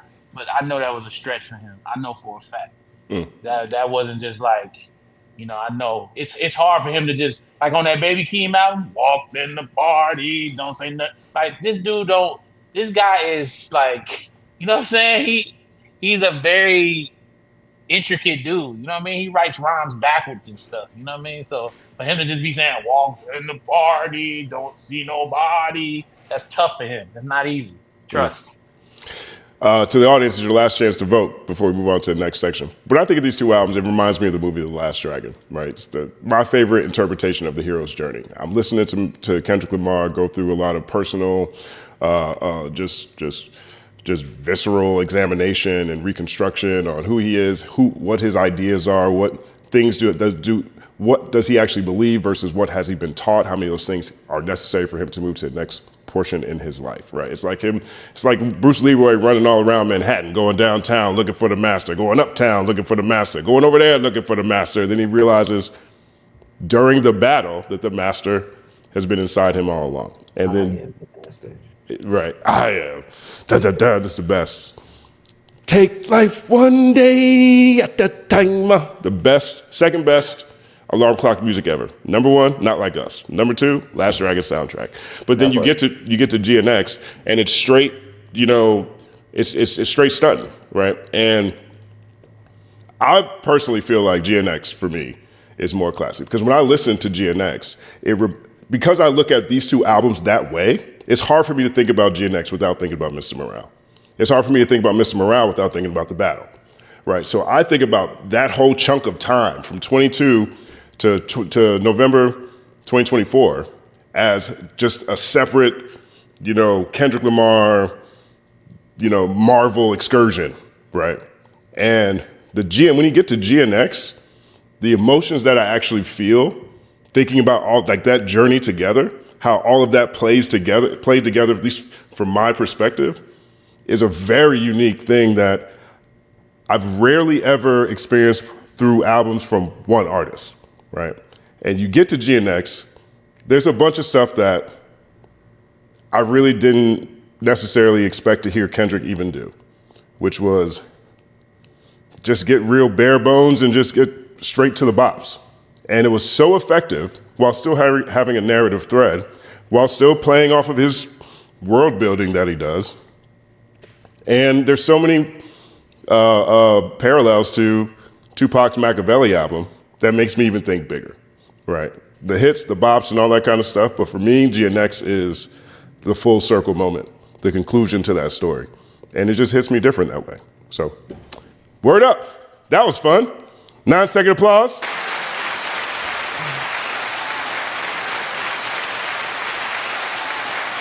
And so the actual winner, since we have the chat, is Mr. Morale and the Big Steppers. They were the tipping point.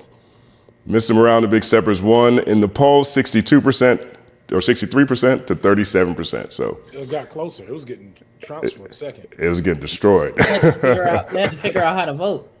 Right. We're going to come back to that Machiavelli comment one day. But moving on, we already did 9-second applause. Yeah, we did. We got the second show. We can talk about it there. Okay. All right, so let's hide this. All right, boom. All right, word up. You guys still, you start, yeah. Ficky. That's the remix. You guys still with us? You're still rocking with us? It's all happening right here. Culture United every Wednesday. Hashtag CU Wednesdays right here on the Company Man channel.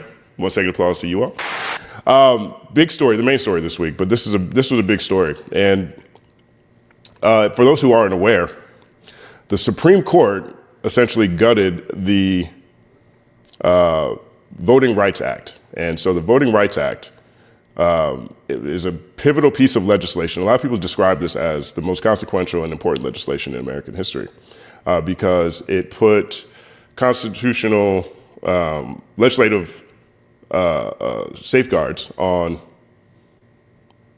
minority communities, black communities' ability to vote, particularly in the Confederacy.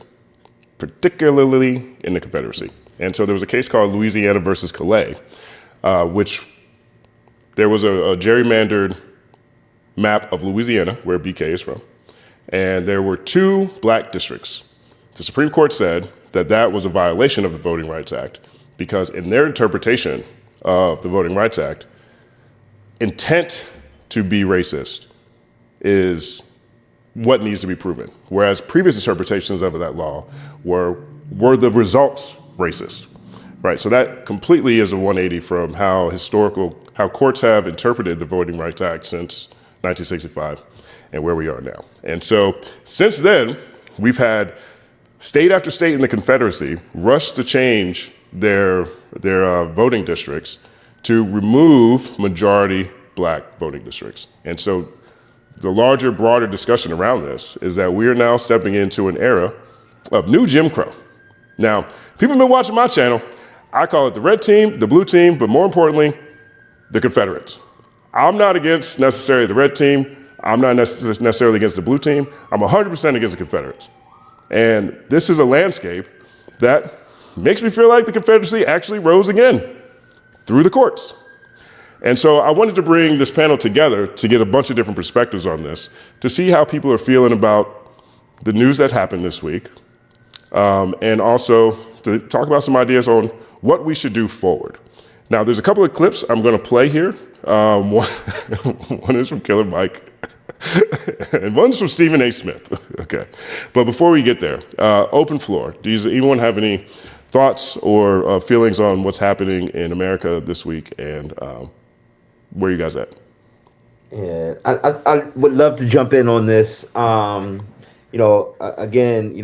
one of the platforms that I am also here kind of representing is Bob Like LA, where we're using arts and culture to also connect the dots on 75 plus Black-led organizations that are doing work in our communities, on behalf of Black people, because it's for Black people anyway, right? And I think, one of the biggest mistakes that I think we do today when treating civic engagement like an emergency response, in Bob Like LA, that's the main through line, right? We're using arts and culture to connect people to civic engagement, but we look at it like an emergency response these days. Like every 4 years, everybody wake up panicking. Meanwhile, the right and mostly the white folks have spent decades building infrastructure, and they build infrastructure around the courts, around media, legal organizations. They got a significant donor network. We got our nonprofits, but we struggle to try to just get 1 year or 2 year funding. Like they got donor networks that provide the nonprofits that do that work on 501c3s or 501c4s, that do that work 10 years, 15 years at a time, right? They got candidate pipelines at the same time. So in this last election, we can kind of put it there, but MAGA didn't just win elections, they built infrastructure around it. So when it comes to the Voting Rights Act, and I think we have to make sure we understand that the Voting Rights Act wasn't some random moral awakening by America when it actually got passed, right? Back then, Black folks organized, they marched. Many of them were beaten. Some of them were jailed. They even used jail as a strategy, having young people fill up the jails. When you think about like what was going on in Birmingham, many folks were killed, and it was basically to force the country to expand democracy, right? The white folks didn't just wake up and be like, oh yeah, we should probably just do this. Now they made the case for it. So when we hear voting rights, I know many people think about paperwork and elections, but really this is about representation and it's about power. Right? We were talking about the power rankings earlier, and what is in people power, but we got to be thinking about the resources and who gets them. We got to think about who gets heard, right? When you think about the amount of people and representation that we had before the Voting Rights Act, there literally were, a little bit more than 100 folks across the nation in state seats, elected officials in general. Like there wasn't a lot of people who were just in seats, and you fast forward that, like we've had representation a lot more just because we have the right to vote, right? So I think what is happening right now is not just a singular attack on voting rights, it's actually a continuation. And now this, with this new Supreme Court ruling, which I should say Justice John Roberts, like he been working on this John since like the Shelby versus Holder case years ago, right? He started off as working as a clerk in many of the different offices, and has been studying how to actually get to this point to continue to weaken the Voting Rights Act, right? So the legal protections that help Black people challenge racial voter suppression, we have now gotten to a point where that's diluted. So we have to start thinking about how we do this different, right? I don't actually think we're going to be able to go back to what it was, but I think what is really important, and I'll end by saying these last 2 points. We have to go back to understanding what happened, and many of us, our grandparents were alive to tell that story. Our parents were alive. They might have been young, but they could tell us what life was like before the Voter Rights Act and what steps were actually taken, so we could think about what we need to do to think differently. But I think, this whole idea of like, voting don't matter, all that type of stuff, we need to dead that. And that whole idea about us not being a monolith, we need to dead that too. Like, we need to actually be in lockstep. When the work that we do, people ask me, what position do you stand on? What camp are you in? And I think Joshua Dawes, Dawes Discourse said it best. Man, I'm Black. You know what I mean? Like, I stand on all the things that are going to help make sure the progress of Black people can actually take place. And I think our culture has a lot to do with that, and we're standing on business, not only just in hip hop, but I think Black folks kind of standing on business together, we can actually make sure that people are educated and know what they need to do, and we can actually move together as well. Hold up, 1 second, applause. I look at this, and that looks like Dukes of Hazzard, right? It wasn't all that multicolored in the first place. Right, that the 2004 map where we've been basically since the Civil Rights Act is on the left. On the right, that is what the Confederacy is plotting. Right. For me, I'm just against the Confederacy. They be changing shirts all the time. You never know whose shirt maybe they're gonna be blue this season. Maybe they're gonna be red. I'm not sure which color is in season. Right. But the Confederacy, that's what it looks like on the right, and this is where we're going back to. Open floor. Yeah, this is a gutting decision. I think there's so many things in what Dee just said. I think it's important to always pay attention to the South. The South. I always talk about how I'm from Louisiana. I always talk about how I'm from the South, and I love being a Southerner, and that's like a key part of my identity. A lot of the organizing efforts that we're talking about have passed come from the South. A lot of these movements are coming through the South. There's just a lot of, I think, discarding of people who live here. Like, why do you vote like that? And like, well, why do you have these like Republican strongholds? And there's not a large conversation about gerrymandering, about voter suppression, about voter intimidation and things like that. I think like the most charitable view of this, because you have to prove intent now, right, is that this ruling assumes that we're living in a post-racial society, that because we had Obama, that ruling was appropriate then in the 60s, but it's not appropriate now because racism is dead or some bogus thing. And that's just not the case. I was like a lowly messenger in the Louisiana State Capitol when I was in college. This was like between 2016 and 2020.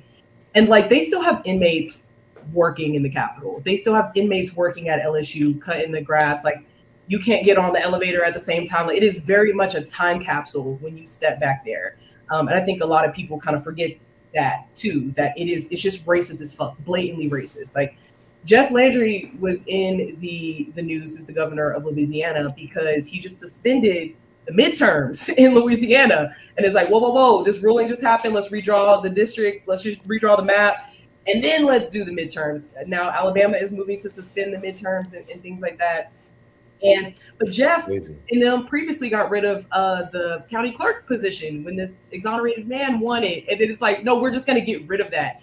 So we have to contend with like this history of like, the indigenous genocide and of course chattel slavery and like Reconstruction, like the undermining of Reconstruction and the Confederacy and how we didn't properly deal with that. But I think what you're doing in LA is really interesting, bringing culture and civic engagement together, because I think there's a lot of nihilism and a lot of apathy when it comes to electoral politics, especially among Gen Z. It's like, when people feel like, because of the corporate capture or whatever the case may be, people feel like, oh, my vote doesn't really matter.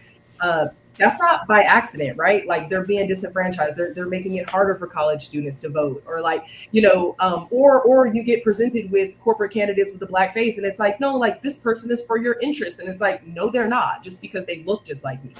So I think that there's something to say about that. There's something to say about there's a lack of inspiring Gen Z to get out the vote and actually giving them something to vote for and not just vote against. So these conversations are really important to have, especially like, I'm a Black leftist. And so I feel like a lot of the conversations around electoralism are like dominated by the Black liberals, which is, whatever, this is fine. And a lot of the systems and the machinery has been like built by like Black liberalism, I feel like a lot. And like, so I'm not going to discard that.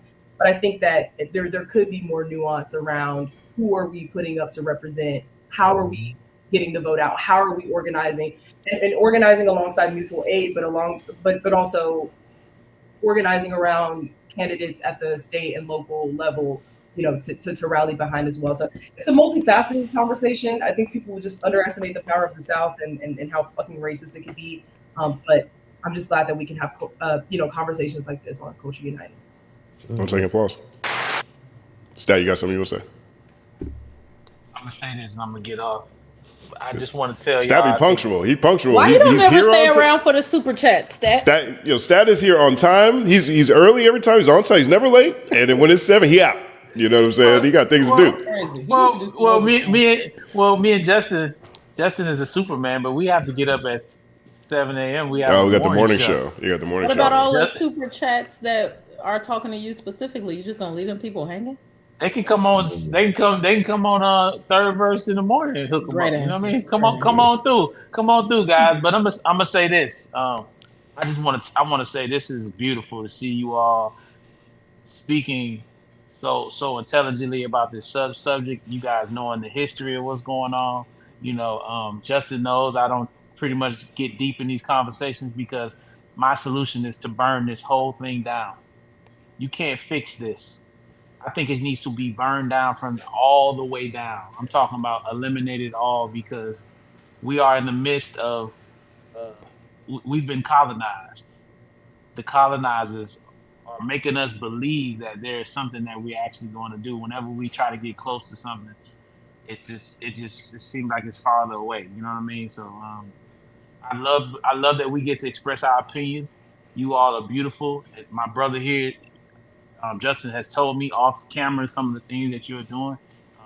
That's beautiful. Salute to you, and I appreciate you because if it was me, I wouldn't be doing that. You know what I'm saying? But we need you. You know what I'm saying? Yeah. We need you because my son's gonna be here, and he's gonna need that. My boys need somebody like you representing, and I salute all y'all for having these conversations. But honestly, man, I'm gonna say this with all due respect. Fuck these crackers. You know what I'm saying? Like all the way around. That's which way I'm at. You know what I mean? I'm on that. I'm on the Malcolm. I'm at the door with him. I get money with him. Justin knows Derek this. got the Malcolm on too. Yeah. I get money with him. Shout out to him. You know what I mean? But the ones that ain't rocking with me, y'all know how I feel. Get your chin strap on. You know what I mean? So that's where we at with that. And the only solution is revolution. Burn it down to the ground. Period. They all got to go. You know what I'm saying? All of them. Left, right, up, down, sideways. The blacks that's with them, the Spanish that's with them, the Asians that's with them, all the people that's with them, they all got to go if they with that program. So, Justin, I love y'all. The chat, we love y'all. Super chat it up for my guy.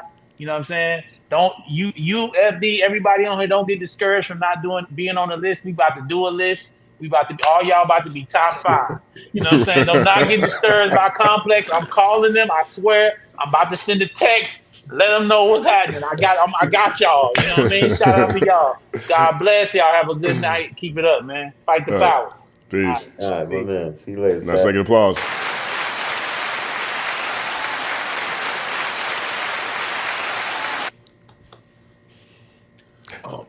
Excuse me. So Stat kind of took part of what I would believe, but I wasn't going to get too much into the whole burn it all down rhetoric myself, just because, everybody's not there. We're not France. France, they be out in the streets every 6 to 18 months breaking shit about stuff, and it's probably because they're not colonizing like they used to, like low key. That colonizing game ain't been what it's been in a couple of years. Nah, they got it. Shout out to the Sahel states, all flaws notwithstanding, but shout out to how that Liberatory Act can literally change the world. That part. So with that in mind, whether your goal is to send a bunch of people in shiesty masks with bricks and Molotov cocktails to the state building to do illegal things that I would never condone on Culture United and on this Google platform, or if it's to get those people together to build dual power systems to amplify certain politicians who have certain platforms, to pressure politicians that are in power or put them out, to watchdog the people, and more importantly, to organize. Like, people forget that only like 6% of us vote, and us, like Americans, period, right? But that's also been consistent throughout time. So somewhat you might say, oh, well, that's just what it is. But also you've seen what happens with certain when certain candidates and certain, like, what wins most big elections is the grassroots movements of those places. It's not just commercials. It's not debate. Definitely not like public debates. It's what is your ground game looking like in a particular area. And so whether your organization is like my brother D on the West Coast, or Black Man Bill, which has a couple of spots that I'm connected to, or whatever the organization is, it needs to start finding ways to interact directly with people, to organize those people into action. And that's the only way we're going to do this, whether that action is throwing bricks or, building community farms, teaching people how to garden, and getting everybody to show up and vote on this day, and making sure people have the resource to do that. Because the good thing, not the good thing, what's the word I want to use? The next, like, realistic step to this is the fact that this is a federal law that has to be locally enforced or like fleshed out, which means, like, they struck down abortion a couple of years ago.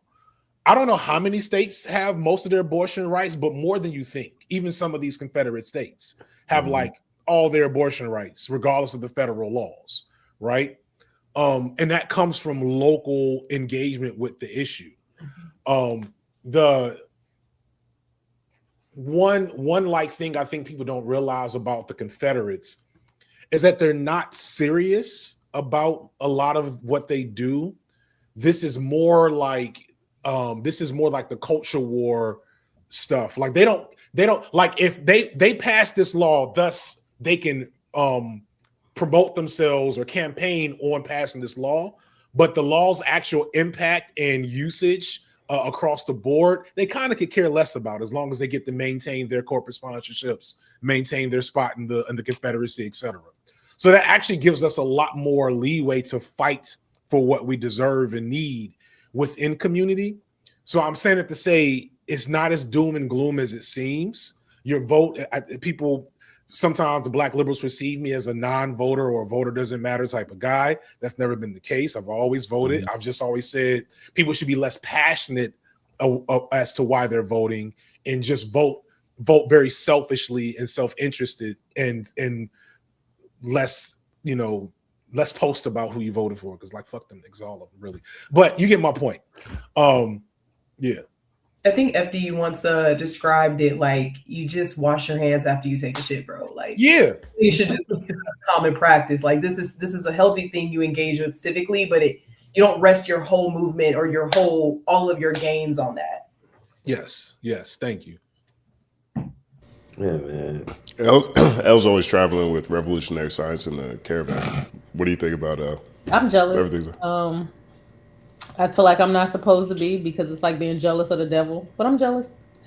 I've been saying for years, let's just be savage, rip all the plugs out, do whatever we have to do in order to get what we want. Everybody says we can't do it. We have to follow the rules. We have to be respectable. And it has been fascinating to watch, how we were denied identity politics, and the red team picked up all of the identity politics. Man. It's been fascinating to see how one issue, like small issues that affect like 1,000 people in the whole country, become like the center of how we decide who we're going to vote for. But it really wasn't much about the Voters' Right Act. It really wasn't much about all of these levers that they're pulling to disenfranchise us. And if I'm honest, I am jealous. Like, if I'm just being super honest with my thoughts, it's like, wow, these people were able to utilize clickbait, rage bait, random streamers, lies, the idea of fake news, and they literally just snatched back gains that have taken us 50 to 100 years to get. Not even just this. So to me, this is just like another shirt on top of a pile of dirty clothes that they just, well, maybe it's a blanket this time, California clean blanket on top of a pile of other dirty clothes that they just been snatching. And so I just would like for people who have kind of the same interests as me to play dirty. And I know I'm not supposed to say that because it's like, oh no, make sure you do everything the right way. But I think doing everything the right way in some ways is part of the trick, where it's like, well, you follow the rules and I'm a cheat. And if you don't win, then you just didn't win. But you can't cheat. That's what we need more Ric Flairs in the yeah. Right.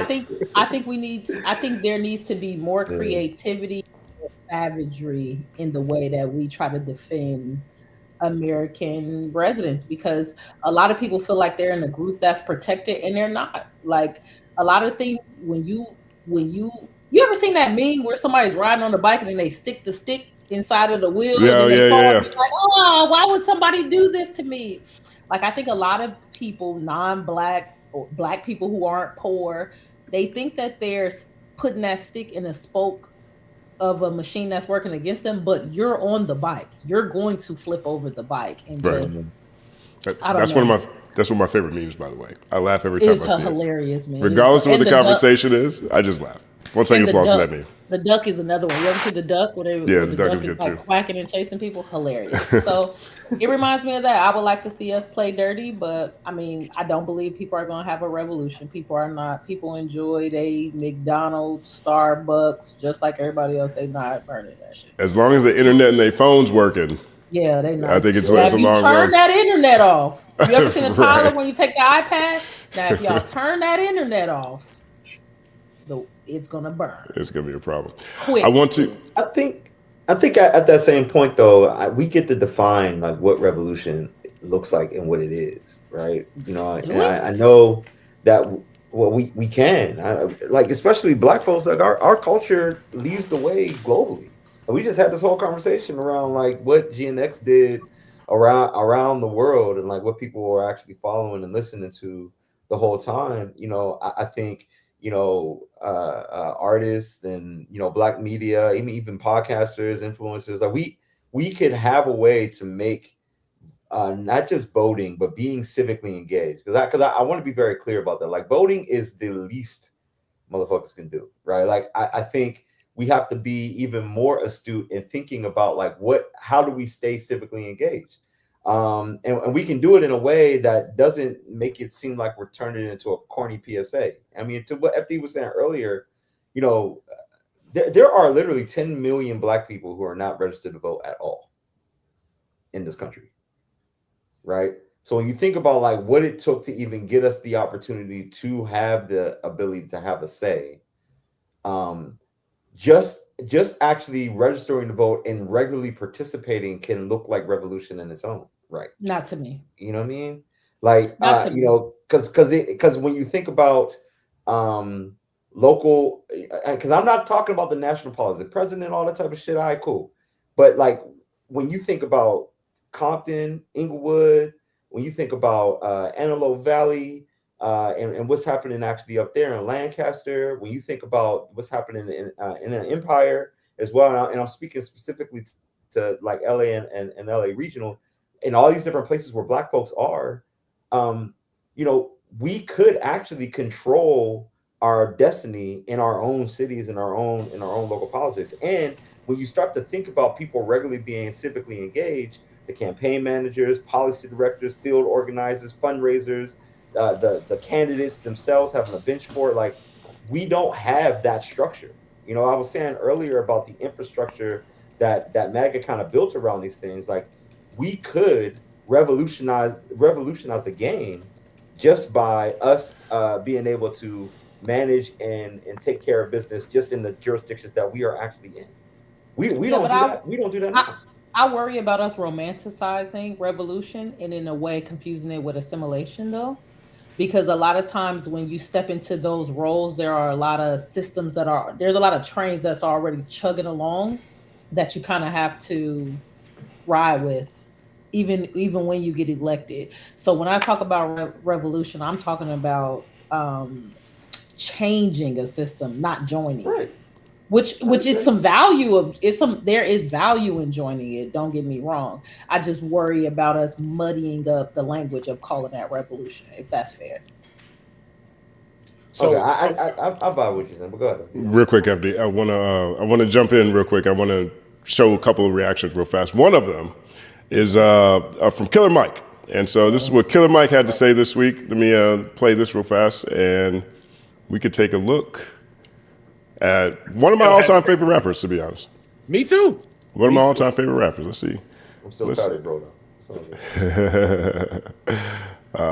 Love this. I love this. I love these shortcut keys. All right, here we go.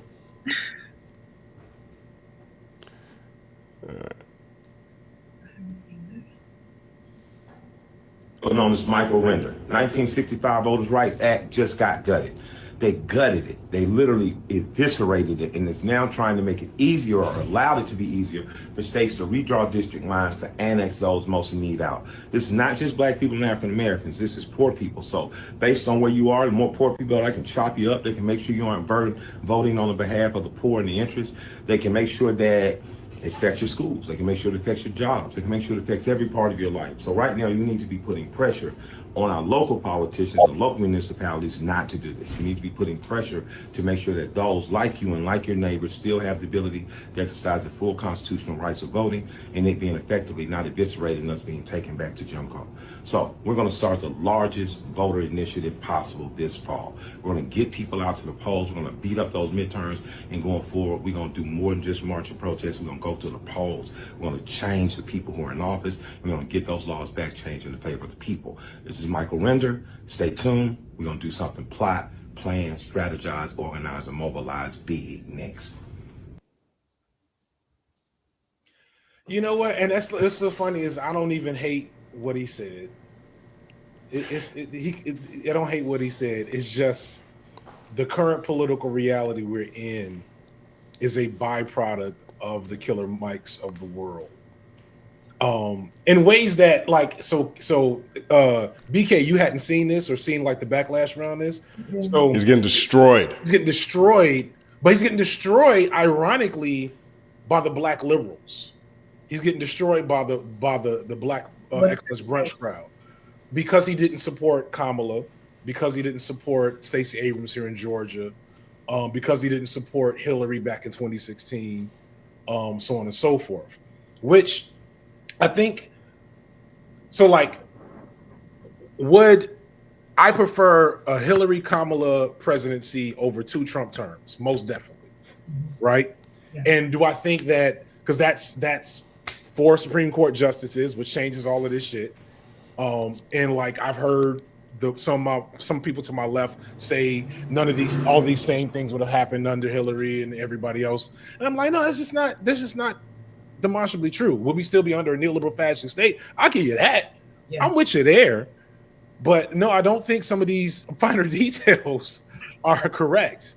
So they're mad at him for that, which is valid enough for me not to be like out here being the leftist being like, no, you guys are but the thing that Killer Mike has done for the better part of a decade since he became a political actor on the main stage is kind of like present himself as the radical, the most radical you can be as a black political interlocutor, while also holding off and like shielding and creating barriers for real principled black progressive. I'm just saying progressive. I ain't gonna say left. I'm gonna just speak just for real principled black progressive thoughts and movements. He has held that off for the sake of maintaining for him a middle management position in empire. And so now, while if he can get a lot of people to the polls and do stuff to help erode some of the damage that he's been a part of, I'm all with that. I'm not that petty, but there will be some call outs around his fundamental role in the current political environment, and how by trying to play both sides of the fence, and none of this, and specifically with the sides of the fence that are the most dangerous, because he wants to represent his people at the table. Mm-hmm. You know, it's just I appreciate that so many people came and gave him side eye after that statement, even though the statement wasn't even that bad. You know? Yeah, I think the broader point that people have who've been destroying Killer Mike this week is right message, wrong messenger, right? And here's an example. I'll put this on the screen real fast. And so some of it, you know, is like, for example, here is someone who posted about Killer Mike. It says, Killer Mike, with all due respect, you had a lot of smoke for Kamala Harris and Stacey Abrams, but I don't see the same energy for Trump. Now, yes, you described his 2016 campaign rhetoric as crazy and stated that a Trump presidency would be horrible, but that was 10 years ago. Now your criticism is framed within a broader critique of the American political establishment, but not Trump directly, even after he destroyed our voting rights. Why is that, sir? Yes, And well, real fast, I want to get his response. Sorry. So Killer Mike responds with, old Southern saying applies here. A lie don't care who tells it. Old liar as Don here lying. Us at the gathering spot in Atlanta when I told AUC students to vote for Kamala, right? So he's been fighting back, but this ain't the worst of it, right? If you look at this one here, for example. Ooh. Let me see, where's that? So you look at, sorry, this was funny. Please. So someone says, Eastside Shawty says, no, fuck nigga, this was you during Miss Abrams' campaign. Where are the programs for the black boys that you said you did this for? Why did you go talk to your friend about black voting rights? No, fuck, nigga. This was you during Miss Abrams' campaign. Where are the programs for the black boys that you said you did this for? Why didn't you go talk to your friend about black voting rights being taken away? Where's the fucking lie? Try somebody else, motherfucker. Okay, go ahead. And I'll be Killer Mike. The governor race was in 2018. I supported Abrams. My meeting with Governor Kemp about jobs, trades, and more was 2020. You're an incredible liar and a fuck nigga too. Stop lying, fuck nigga. There's a lot of these. Wait. Can I please? Yeah. Hold on, wait. We got one more page on our script. Wait, go back. Wait, hold on. That was that right there. Hold on, I gotta go back here. Okay. So no, fuck, boy. You fucked things up going back to Hillary Clinton and Bernie Sanders in 2015. You stood with whiteness because it was cool. You present yourself as an educator for the people, and your ego got the best of you, and you lost the sight of the mission. You didn't keep it real. Right. And then, is it so? Here comes Killer Mike. See a fuck boy slap one pussy ass nigga. Right. So now everybody got a sense of what's actually happening in this conversation. Killer Mike is wrong. Yo, he's dead ass wrong. Yo, go back to the Kamala joint. Oh my fucking god! And please release this as a separate thing. So oh my fucking god! Okay, let me. Because I didn't see this shit. Oh, so let me go find. There she go right here. We're gonna pull it up. So scroll down. So first off, again, I voted for Kamala Harris. I did not support Kamala Harris because of all the things that everybody already knows, right? I just want to be clear about that. Say that again, FD. This cannot be 2024. The COVID mask kind of give it away, because like who was wearing masks like that inside in 2024? Right. And like a lot of this is minutia, right? I don't know. I don't remember him supporting Abrams that much. I remember him kind of like side arming Abrams. He did an interview where he basically said he tried to talk to Abrams, and Abrams didn't give him the love and essentially she kind of was like, all right, maybe, and he got in his ego and went elsewhere, just didn't do much else. You know, he said that publicly. But he brought up the gathering spot. And if there's not a better illustration of the fuck shit Killer Mike be on that people don't even be knowing about, it's the gathering spot. The gathering spot was a black-owned, black-developed, co-working, incubator, yada, yada, yada. All the black excellence shit you know Atlanta to be, the gathering spot was emblematic of that. The gathering spot, for what, behind the scenes, I don't know all the details, and I don't know how, but somehow the gathering spot went on sale and was bought by the same holding company that also owns Killer Mike's bank that he's been peddling to us for the last 3-4 years, right? If you watch me, you already know this. That whole Greenwood Bank thing that Killer Mike was promoting hard, like 21, 22, was never. It was a banking app. It was not an actual bank. No money was actually held by a black bank in that entity. It even says on the website at the bottom, Greenwood is not a bank. It is fintech or financial technology. The bank was a white-owned bank that Greenwood was basically a window to. So all this talk about black-owned, black buying power, whatever, was Mike literally using his celebrity to funnel black dollars into a white institution and then convince this other black entity to sell themselves into a white institution. And as soon as that white holding company got a hold of the gathering spot here in Florida, they removed their black leadership. Now, I'm sorry, Florida. But immediately removed the black leadership that was there. Now, the gathering spot, I don't know. I'm not associated with it. And the people I know that were associated aren't there anymore. I can imagine that is all that worse or different. But if the whole ideology Mike likes to present is some Booker T. Washington conservative shit, which is we need to own our own, pull ourselves up for the bootstraps. Don't be waving your finger at those crackers too much, whatever, and we'll be fine. But people don't forget, we ain't got nearly enough smoke for the type of shit that Booker T. Washington did, because it's the same type of shit that Mike is doing now. It's promoting this idea of self-governance and self-sufficiency, while at the same time funneling in the resources that we amass to these white institutions to make sure that they always will have power. So it's wild that he tweeted that out.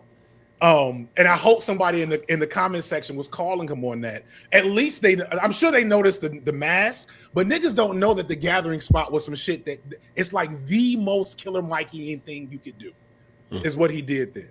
So it's just wild shit. Tomato. And then he always goes to say something like then he switched to I'm a tough. He switched to some tough guy talk, right? This is my thing. I think a lot of people in this camp are gonna have to show and prove. Because I'm gonna be honest, this was the argument that was made. You niggas keep voting for Democrats, they not doing nothing for us. This time we're gonna starve them out. They keep telling us it's gonna be the end of the world if the Democrats don't win. Fuck them. They don't have nothing for us. Let the Republicans win. And when the Republicans win, the world is going to get so bad that they're going to come crying, running to us to try to give us everything we want. It's time to show and prove, niggas. Because we asked you not to do that. We said we didn't want to do that. We said we didn't want to take that risk. But it is a political strategy. Y'all have forced us to go this way. Mm-hmm. I would like to see all of those same people make them give us something. Wasn't that the plan? We're gonna put them in a position of desperation, and then all of a sudden they're gonna need black folks again. Where is it at? Because we're definitely in a position of death. Well, maybe not desperation, but we're on our way. I don't know if people can hear the violin still playing as the Titanic goes down, but we're on our way sinking down. Just in case you didn't notice, because you still have steak on your slanted table in the ballroom. So I think that those people who pushed that, because there was a lot of people, it was a very loud minority. The people who pushed that idea, we don't need the Democrats, let's flatten their tires. I need them to get out loud and proud and be like, okay, so they took the Voting Rights Act, they took abortion, they redraw, because they were about to lose this midterm. Let's start with that. That's another thing that people are not talking about. The Republicans have been getting their ass kicked in every special election all around the country. They was about to get snatched out of Congress this midterm. And what they did is they rigged the game. So now they rigging the game. What are y'all going to do about it? All you people who said that the Republicans was the same, like, That's been my issue. I don't see that same crowd standing up and saying, "Oh hell no, y'all cheating," or "Oh hell no, we supposed to be doing something for niggas." It seems like they like, well, we don't expect nothing out of them. What we expecting is for the Democrats to come back and beg us, and I don't see that. I see the Dems kind of really switching to Latinos more so than asking us anything. Right. I think you on point, G. And like I think I'm not relying on them to be the ones to kind of lead the way here. You know what I mean? Because that's how we got to where we are. And I think going back to what I was saying, that's why we have to strategize on our own. Like, you know, we leave it to them. Most of them are cowtelling it or like, you know, hat in hand, like Killer Mike was in the clip that was shared.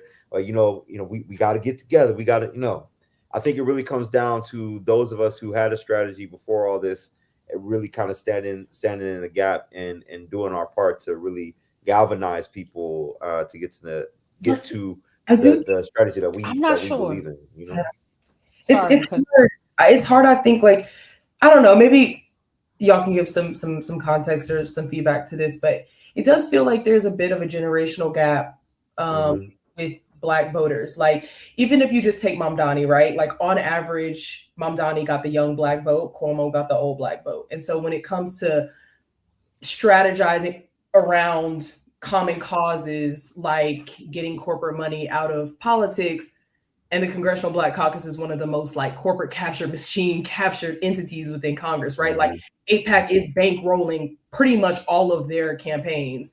And so it's like, I wonder, and I know that's different than like what's on the ground, but even when I'm having conversations with my Gen X parents or with my Boomer grandparents, it's like there's common ground, but there's sometimes where it's like y'all are getting caught up on Palestine, y'all are getting caught up on corporate interests or whatever, and like we just need to like hold our nose and vote for D and vote for this Black person, and there's no real interest to going a little bit deeper. I think like that, like even Joyanne Reed, when she addressed the Congressional Black Caucus, she was like, y'all are going to have to divorce from AIPAC, and she damn near got booed. She was like, I did not receive any love for that message. But from a long-term strategy perspective, it feels like those type of hangups are going to have to be fleshed out, or a conversation needs to be had among Black liberals, Black leftists, or if it's just young Black people and older Black people. Like there does seem to be some sort of old niggas got to die. Yeah, because it's like, wait, I like some old niggas. It's not the Black. I like a lot. I'm sorry, I cut you off. No, go ahead. No, but me too. Sorry. I think, and it's not throwing baby out with bathwater. It's not leaning into purity. Overall, like I'm still a pragmatist. Like, absolutely hated Kamala's campaign, and I think Biden rat fucked her and all that shit. But like, I voted for her. I'm a pragmatist, right? And so like, I'm gonna do the thing. But that's just because I'm a college educated Negro and I understand, like, you know what I mean? Like, there's certain like levers that I'm clearing, I feel like, to participate despite the apathy, despite the nihilism, despite being served the same shit. So I don't know if y'all have any general thoughts about those kind of divides or breakdowns. I'm gonna tell you why the old niggas got to die. And I love the old niggas too, right? I'm talking about my parents, my uncles, I love them to death. But until they no longer have political power among Black people, they will hold Black progressivism and the Black left, whatever term you want to call those of us around early 40s and under that said, I probably would vote for a Mamdani over or whatever, just because like who they try to run wasn't just before Cuomo. It was Eric Adams was trying to represent himself as a black leader type guy. And it's like, nigga, tomato. Thank you. But I'm gonna tell you the deep lore. The deep lore is that after the Civil Rights Bill, we're in the Warren Court era. We get all this. They win some shit. But there's a schism because even King, people don't remember this part. King got the Civil Rights Bill happens in 65. King don't die for 3 years. In between like 66 and 68, King was like, yo, this is some bullshit. What is this? This is not what this is literally, I feel like I have led my flock into a burning house, was something he said a couple of months before he was murdered, right? He was on his way back to Washington. He was talking about reparations. He was talking about anti-American imperialism. He was coming into that communist bag that he had been trying to hide from the world for most of his career because he knew that would have got him shut down immediately. Mm-hmm. And once King is murdered, and there are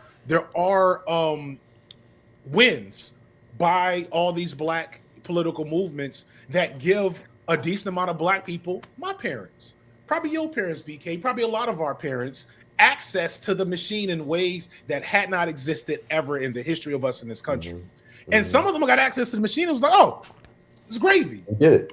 We did it. Right. Y'all niggas get like me. You know what I'm saying? Like, and literally, y'all niggas get like me has been the policy of has been the leading like sentiment of black political thought in this country probably since the 70s. Now, of course, there's COINTELPRO and Hoover and all that shit that helps like massage and like make sure that congeals. But when we're talking about these elders, these are the elders that gave us a talented 10th and Booker T. Washington and did not give us Du Bois's later years. Right. These are the talented 10th that said, we're going to do Kwanzaa, but we're not going to do revolutionary Pan-Africanism, you know, and that has gotten them to this position where they are middle management over the niggas. And that's a great spot to have. Being black and being middle management over the niggas is a great spot because what we gonna do without them is this philosophy that we've had for the last 40 years.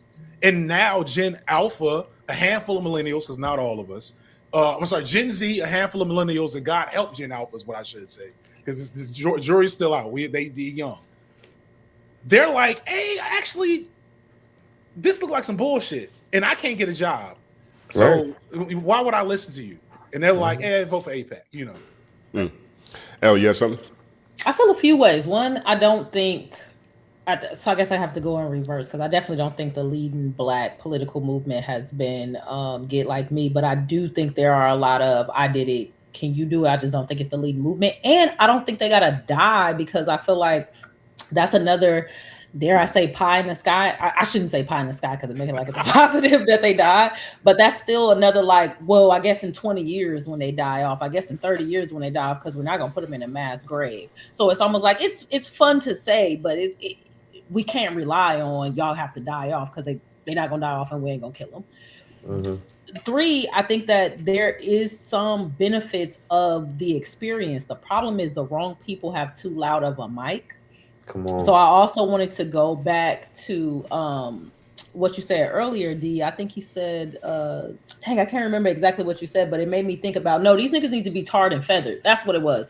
You were like, well, we can't really listen to what they have to say. Us well-minded individuals have to take over. No, I think they should be publicly tarred and feathered because I'm going to tell you what I've learned a lot about the American people. We're not the most studious bunch. We are very used to being entertained and being communicated to through commercial consumerist mechanisms. So a lot of times you have to put an image in front of people and let them think that they thought it themselves. And a lot of times it's knee-jerk, not necessarily accurate things that they think. But if you line up the right images in a way, they'll be like, oh, I got the fucking answer. We shouldn't vote Trump in because he's going to ruin America. And I think that the other side did a very poor job of lining up those images in a row where people discovered by themselves, hey, we probably would be better off without Donald Trump in office. But the other side did line it up like, hey, all these people over there are some weirdos and they're saying we're criminals, but they're criminals too because we do crime with them. And it was interesting because it's not even like they said we weren't criminals. They were like, no, they're criminals like us. Like, might as well go with us. We're bigger gangsters. Criminals. Yeah, that kind of was their argument. We're bigger gangsters than them. As a matter of fact, watch us punk them. And people was like, good point. Let's go with the gangsters. And then the gangsters robbed you. So, like I said, we're not the most studious bunch.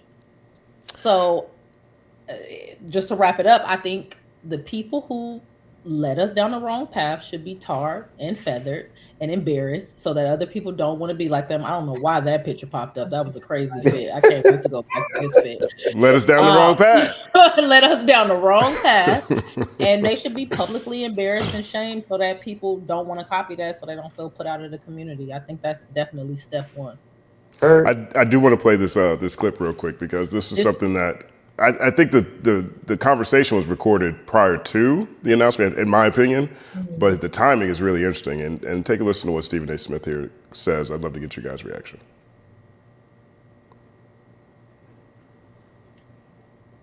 For one election, that every black person would vote Republican. They're like, what?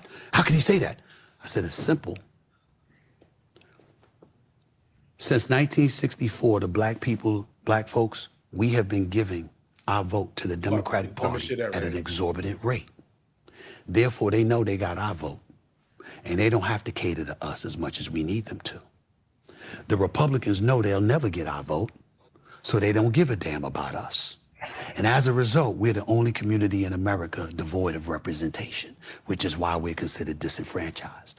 I'm tired of that. What I want is to put ourselves as a community in a position where both parties have to work to get our vote. Can I ask you this?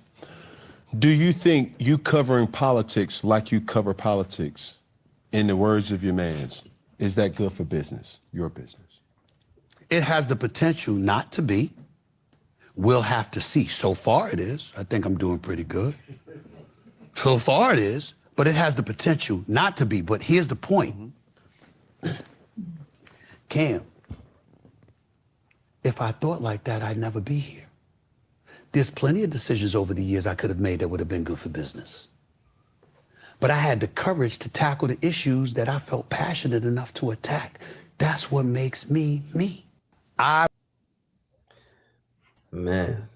Self-aggrandizing ass, strawberry kiwi looking ass, sweatsuit on the leather couch ass dummies. They some sweatsuit on the leather couch ass dummies. 1 second, pause. They some fucking idiots.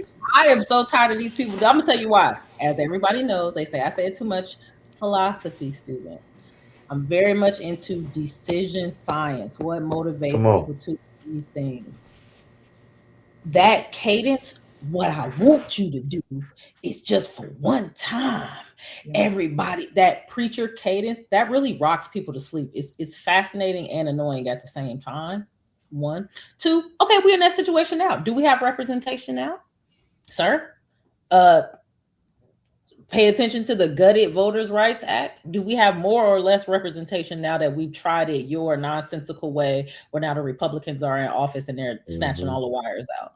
Like that's kind of what I mean by you get in front of a mic and you present things in a simplistic enough way where it sounds like what you're saying is making sense. I think they say you sound smart to somebody that's stupid. And I don't want to call people stupid because that also didn't work well at all. They're just not, I like to say it in a way that makes it seem like you're cool. You just haven't taken the time to learn the details of this because you're mastering other things. That's how I like to work. And for those people, wait, BK said I was doing the wrong thing. I gotta do the middle finger. Yes, you mastering other things, so you haven't taken the time to deep dive into this. And we need people who have that time and also have the charisma, the competency, and the cojones to lead people down a better path. And I don't know, it's just frustrating. That outfit was frustrating. That see-through afro was frustrating. See-through afro, undefeated. 1 second, applause. Well, sorry, Derek. I wanted to actually go come back to you because we had cut away to Stephen A. Smith. Well, no, I think to that point, I think you're completely got your finger on the pulse, because going back to what I was saying before, Stephen A. makes it corny, bro. Like, you trying to make a point, and like I can't really get with you because I can't even get past the corniness of the whole stature and how you even bringing it up in the first place, And I think when you think about where culture is right now, like how people are trying to find outlets to just try to just get by and to live, right? I think we have to reframe where the conversation is happening, when the conversations are happening, and really get everybody back on board to actually have a solid understanding of what direction we're trying to go in. Because I think there isn't a universal. Well, I can't say that. there are some things that we stand on business with together, right? Like we were talking about the classic albums. Like we all believe that both of those albums are classic, right? But I think we can come in the same space and have a nuanced conversation around, okay, well, what are the things we actually need to make sure that we can be able to live whole, free, thriving lives as Black people, right? And I think when you think about where we are in our communities, we got to snatch the mic from some of these folks, man. We ain't got to kill them off, FD. I don't think that's what it's got to be. But I think we do need to snatch. Just let them. Just let them. Right. I'll take 50 years. But I think. I mean, you use some Tupac language there, FD. Though it sounds like some Tupac language. They gotta die. That sounds like all eyes on me. No, I was more so saying they're not gonna be changed. No, yeah, I got it. I understand. Yeah. Understand. And we got to change the conversation, though. That's what I'm saying. Like we got to snatch the mic and have a different type of conversation, and actually become the high propensity voters, because that's the main thing here. We keep falling in the trap of the things that our elders want to have and what they want to see, because they are the ones who show up. I was talking about the 10 million. When you start to look at the 10 million Black voters who are not registered, I'm not talking about older folks. That's mainly us and younger, right? So if we want to change the conversation, we want to change the direction, we have to actually stand on business when it comes to the least of things we can do, right? You know, voting is the least of what it is. It's like just getting registered in itself, you know, is the first step in that. And so I think we can change the game and change the conversation and change the narrative just by us being able to show up the way we show up. That actually snatches the mic out of their hand. Right. I want to pose a question to the panel, and you know, one of my favorite Boondocks quotes is, "What's done is done. Let's be solution oriented." Right, and that's what I appreciate about this conversation. What other things are out there that people could do? You know, for example, what does the world look like if we're going back to the Confederacy, if we're going back to multiple states that really just have one party representation, which is definitely at stake.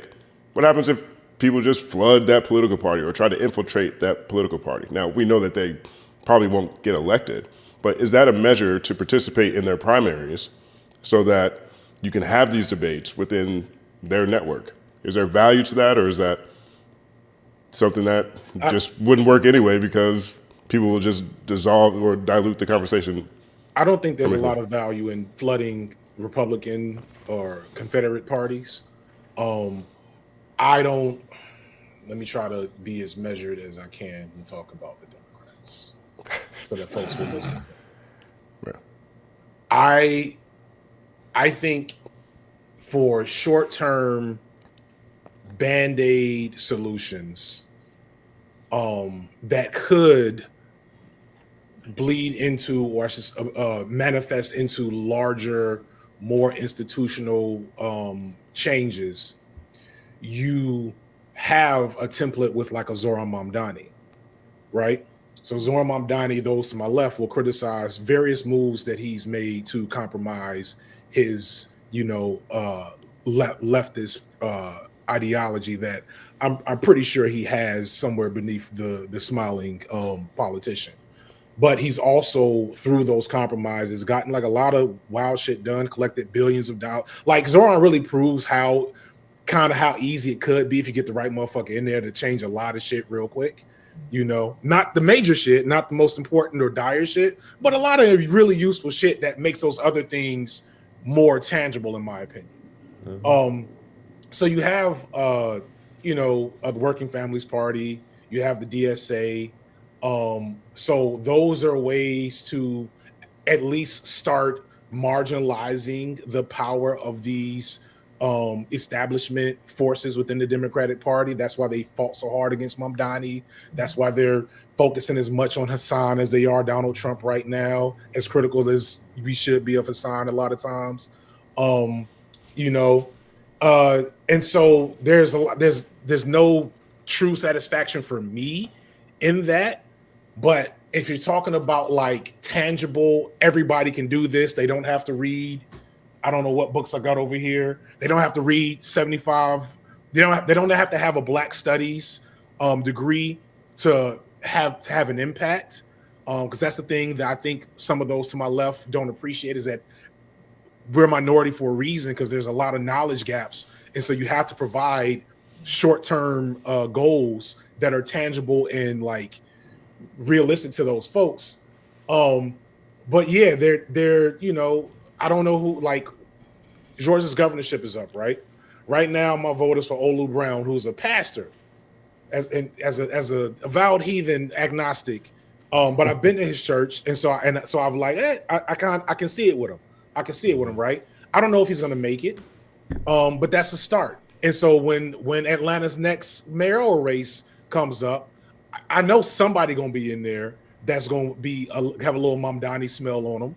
They might be black, they may not be. I don't care, because I ain't voting for niggas just because they look like me. Because I've seen what these niggas do at the gathering spot here in Atlanta, Georgia.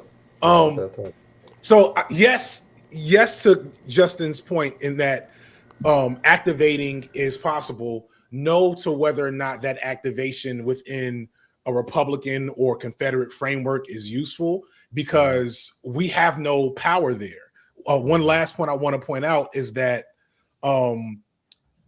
the Republicans have not lost the white vote since the 60s.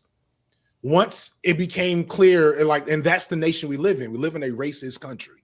Yeah. The Republicans have not lost the white vote since the 60s because the Republicans represent white supremacy. And so I don't care how, what manipulation you think you're going to do. If you're not willing to commit to white supremacy, a la Stephen A. Smith or these other coons and these, cut that out, my bad.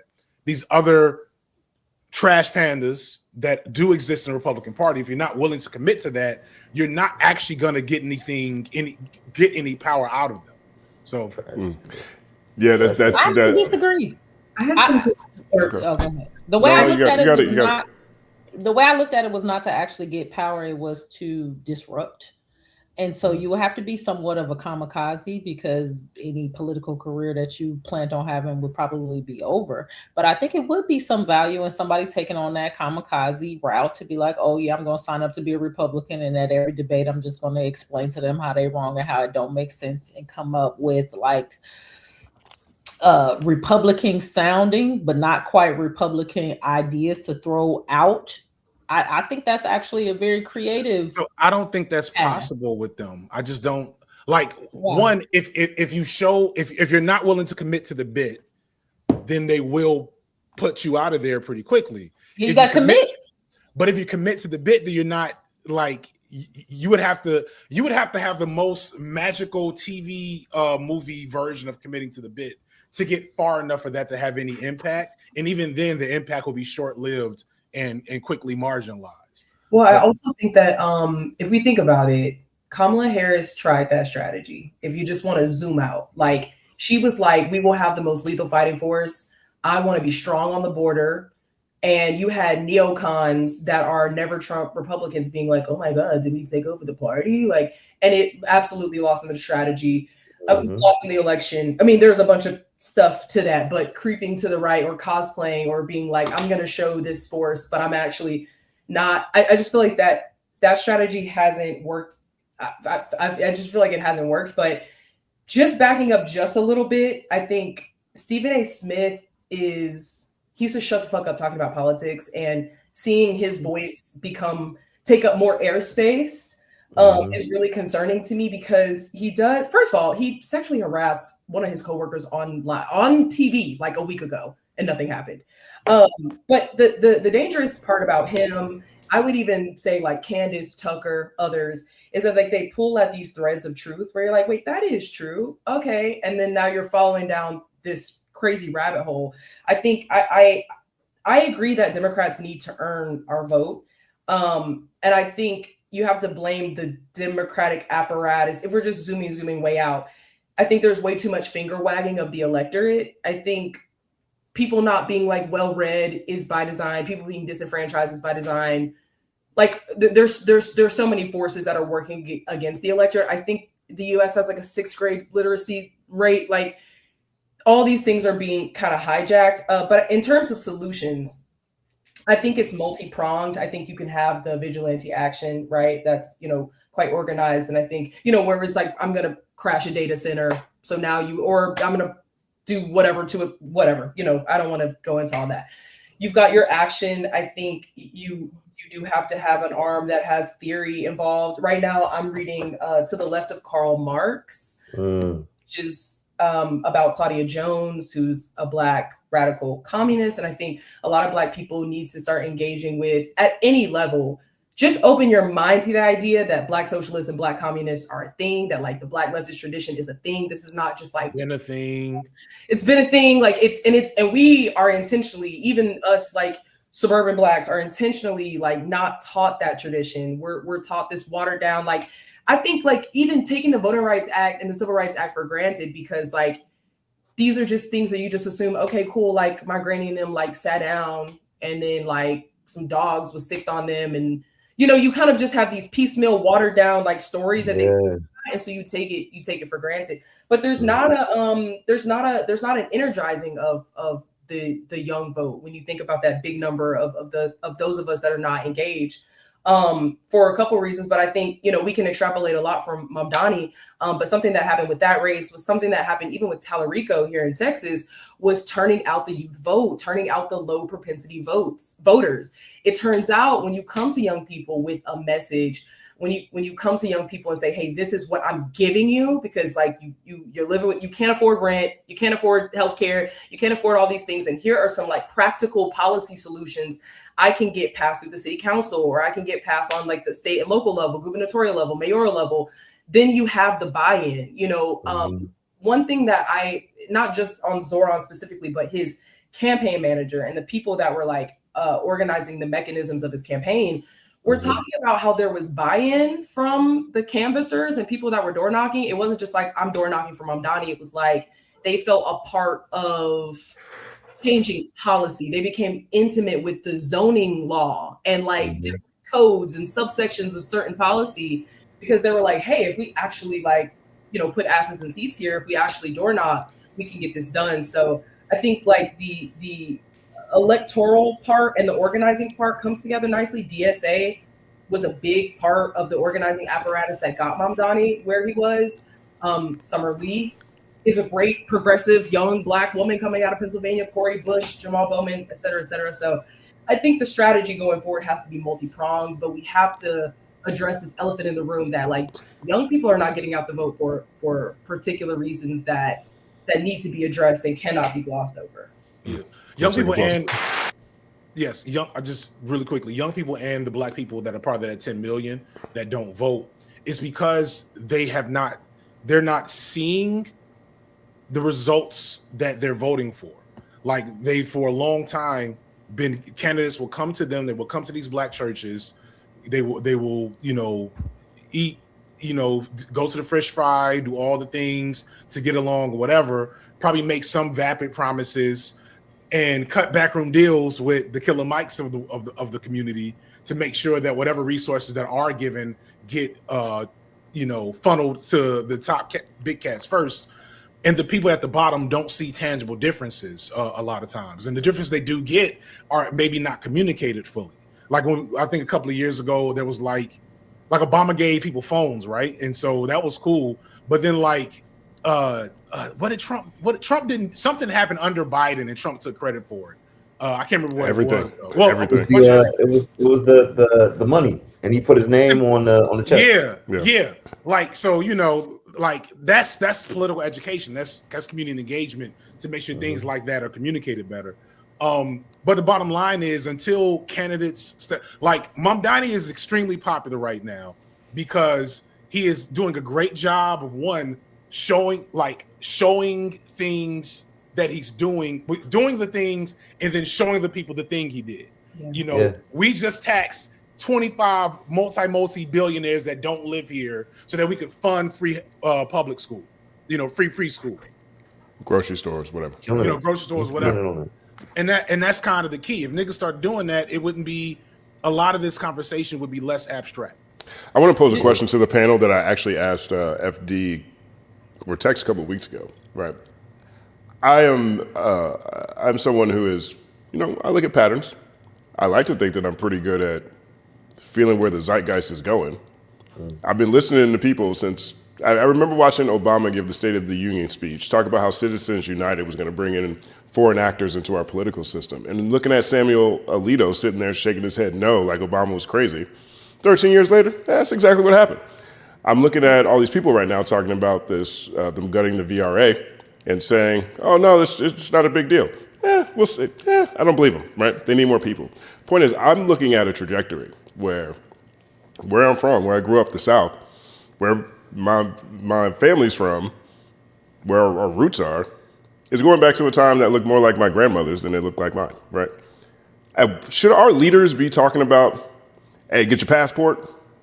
Should our leaders be talking about, hey, there's other options in case you want to start preparing to relocate to someplace else before you find yourself in 1947? You know what I'm saying? 60 years after Jim Crow. Is that a conversation should we be having? Is that paranoid thinking? Because every time someone told me I'm paranoid, I feel pretty accurate. It's not paranoid, but I wouldn't present that as the solution. Just because getting passports and leaving is just going to be so hard for so many people. Right. But they should be prepared in as many other ways as possible. Yeah, and I think, to that question, there's also the question that has to be asked about what is home, right? And I'm not trying to bring the difference between Black folks who've been here historically and also those who have ties to other countries and stuff like that. Like, but for a lot of Black folks, where they going? You know what I mean? Like what is the place that we would be moving toward or moving to, right? That has become, even in the reparations conversation, about how we take care of each other as Black people in our communities, how we connect the dots amongst the diaspora itself.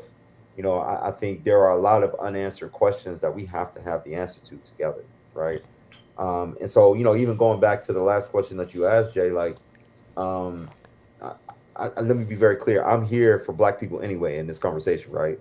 So when I'm asking about like what should we do, I'm thinking about it from the Black perspective of like what are the things that are gaps that we can actually begin to fill the gaps in for. And for me, it breaks down to four main things. Like, and it's stuff that I kind of been saying the whole time. Like, we got to build civic infrastructure, right?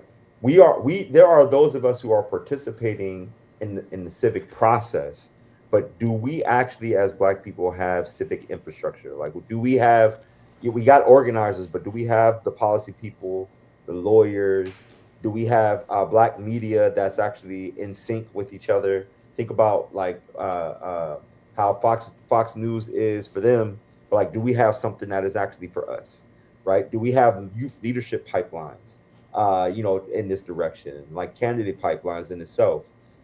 We got our neighborhood councils, and depending on what city you in, like it could be neighborhood councils, or you got your aldermen and the spaces that they create. But like, how are we actually connecting the dots around Black data infrastructure? I said before, the right built infrastructure in the last 40 years. We got to stop thinking one election cycle at a time and actually think about the macro picture, right? The second thing I said earlier, and I just want to underscore this, we got to become high propensity voters. Like, we got to normalize voting in primaries, but also school boards, with the judges, city council races, county races. Most people don't know, LA County for the first time in 100 years is updating its governance, right? And there's a governance reform task force. I'm on that, John. And we are making recommendations about how they change things. Most people don't know they're moving from 5 supervisors for the Board of Supervisors in LA County to 9 in a couple years. There's now going to be a county CEO that is voted in instead of actually being appointed by the board, right? So like, we have to be paying attention to these things and actually being in all the different spaces, thinking about the judges and the DA, right? Making sure that the supervisors, school board, city council, like, we are not just voting every 4 years, but we're also thinking about how politicians respect us every single year and every single cycle. The third thing, and I'm almost done, we gotta have a need for governing power, not just for symbolic representation. I think gone are the days just having a black seat. I think FD just said that, right? Like, I'm not just voting for you because you're black, right? Like, you actually got to stand on business when it comes to the budget, when it comes to the policies that actually make sense and make impact on my life, when it comes to the different commissions and the people actually standing in those different spaces to be able to advocate for the things that matter to me. If you feel like you're not a type of person who want to run for office and be a part of that, you can still participate in the civics process by being on a commission, by being in, just coming up to the land use meetings and actually speaking on like how you want to make sure land in our communities are actually utilized in the right way. Many different spaces are talking about housing and how we need to make sure there's more created spaces for people to get off the street and actually get into homes. Like, there's a lot of different ways you can pull up on meetings and actually participate. We need to actually make sure that we're part of the governing structure for the implementation of the things that we may fight for, to actually get on the ballot and to vote for. Like, once it gets on the ballot and they win, we got to actually participate in implementation. And I think the last thing that I just want to drive home, particularly in this space, like, culture has to become civic again, Like, hip hop has always been political, whether people admit it or not, right? Yeah, you got Public Enemy, and yeah, you could talk Pac. You can also talk Nip and what he was doing, and we were talking about Kendrick earlier. But most people don't even know. Like, did you know Megan Good and Jonathan Majors are major supporters and come to like all the meetings for Black Lives Matter grassroots here in LA, right? Which is different than the national thing. Like, actually on the ground advocating for people who lose people to the police violence. Brian Bostic here in LA, in Inglewood, was killed about a couple months ago, and Black Lives Matter grassroots, along with the family, pushed, and now in the last city council meeting, Inglewood, the mayor and the city council will finally have video cameras, because to this day they didn't have it. You know what I'm saying? So, like, people participating in the civic process, like, culture has a way to kind of manifest this in a way where people can get the easy conversations in different spaces that we may be in, that may not just be the natural, like, coming in and I got to sit down and learn, or getting up and picking up a book. Sometimes just having a space where these types of conversations could take place, just the same way we move culture around music and fashion and language and trends, we can do the same thing on civic and civic engagement. You know what I'm saying? So I feel like culture can move people before politics ever does. And I think we can do these four things by kind of collate. That's what I mean about becoming a monolith. It's doing this. And as long as we stay on the same page there, man, like, I'm not really thinking about red or blue, when it comes to, the Dems or the Republicans. Like, what are we doing for Black folks? And what type of business, like, when we are standing in unison on that front and making that case, they got to come to us. We don't have to go to them. Yeah. We need a, you about to. What do you imagine? Definitely. My bad, FD. I want to get to Elle real quick. I know she has something to say. What do you imagine is a reasonable path to get there? Because I think sometimes we use our imagination instead of our strategy. Because I agree that that's where we need to be, but I think, like I asked, what do you think is a reasonable path to get us there? It's a great question. So with Bob Like LA here in LA, what we're doing is a focus on money, housing, and health, right? So I'll talk about the health pillar, right? We partner with this organization called Why Good LA. They got a movement around wellness that has Black folks running. Like, they have something called Run Good. They got another space that's called Breathe Good. They have another space, and I'm talking about at the Breathe Good event, there's like 200, 300 Black folks at the park doing yoga and breath work, right? Many of them are Gen X, right? Just out there. The sound bathing is going on the whole time. And so what we did was actually partner with them to sponsor the events, but then have a tent and also space on the mic to kind of talk about some of the things that are actually going on, to create, to work with them to come up with a strategy about how does your community actually engage, and how can we talk about some of the stuff that we got going on, engage in that space without it feeling overbearing. You know what I'm saying? Like, we got t-shirts that look good. Like, people just come to the tent just because they want to buy a t-shirt, and then I hand them, a Bold Black book so they can actually tag into the 75 plus black-led organizations that are doing What stuff is in their it? communities. So the Bold Black Book is tied to the Green Book, right? So what we created is a resource guide of all the different things that different organizations are doing that you can tap into by way of money, housing, and health, right? And we do an edition every quarter, and there's narrative that's in here as well, so that people can actually learn what's happening in LA. And if they need resources or support on our website, they can go and sign up, and we actually tag them up with the different organizations to set them up for it. Like we have to do the work.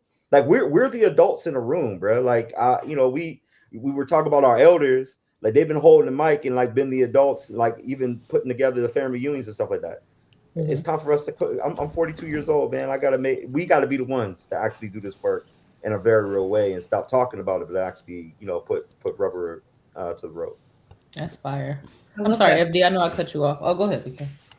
I just love the culture angle. Something that I'm practicing as a Black leftist is just not being weird and like just being more normal, and like how that goes a really long way.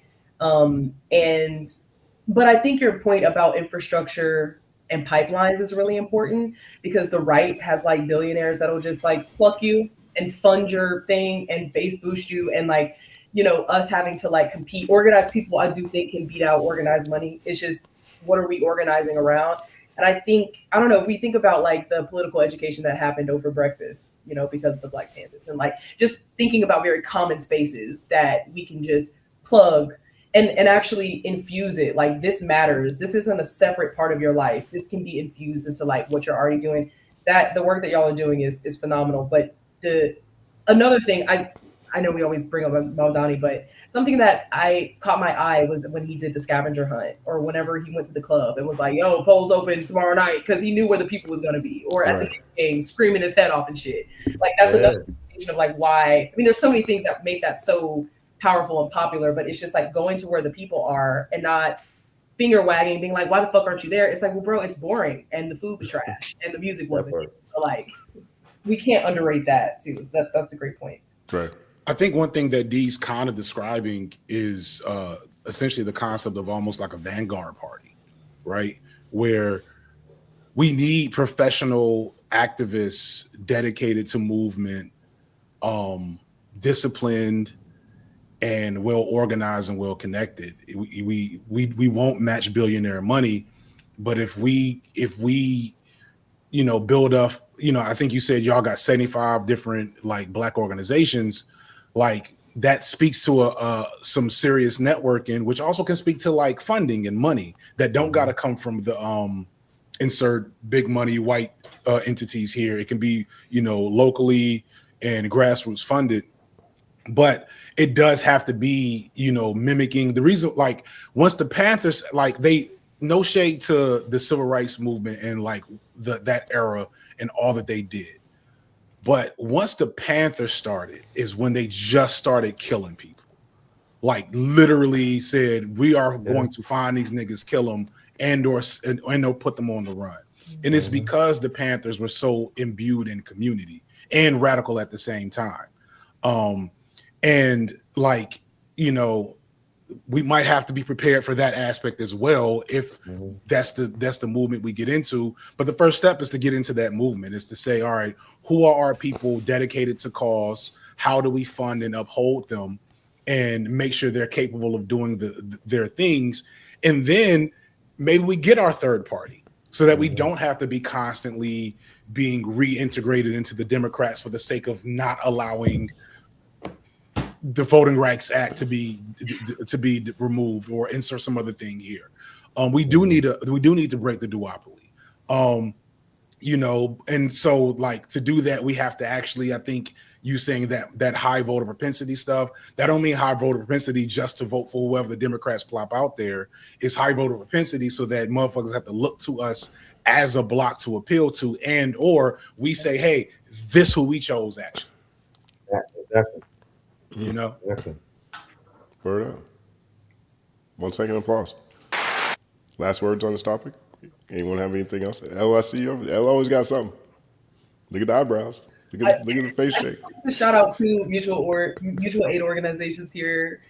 Say It With Your Chest, DTX. They do care package parties. They're really big on harm reduction, so they're gonna be putting, alcohol pads and things like that, but also food and essentials. And then also, I'm a part of DSA North Texas too, so look at your local DSA chapter, maybe, possibly. And then also, Take it over. And then also Dallas Sandwich Sundays, any like food not bombs kind of like conglomerate that we have in them in Dallas and in Houston and all throughout, putting together care packages, but also feeding the people with or without a permit. So It's beautiful. 1 second applause. Word up. Yo, 9 second applause, man. That was a great, very important segment.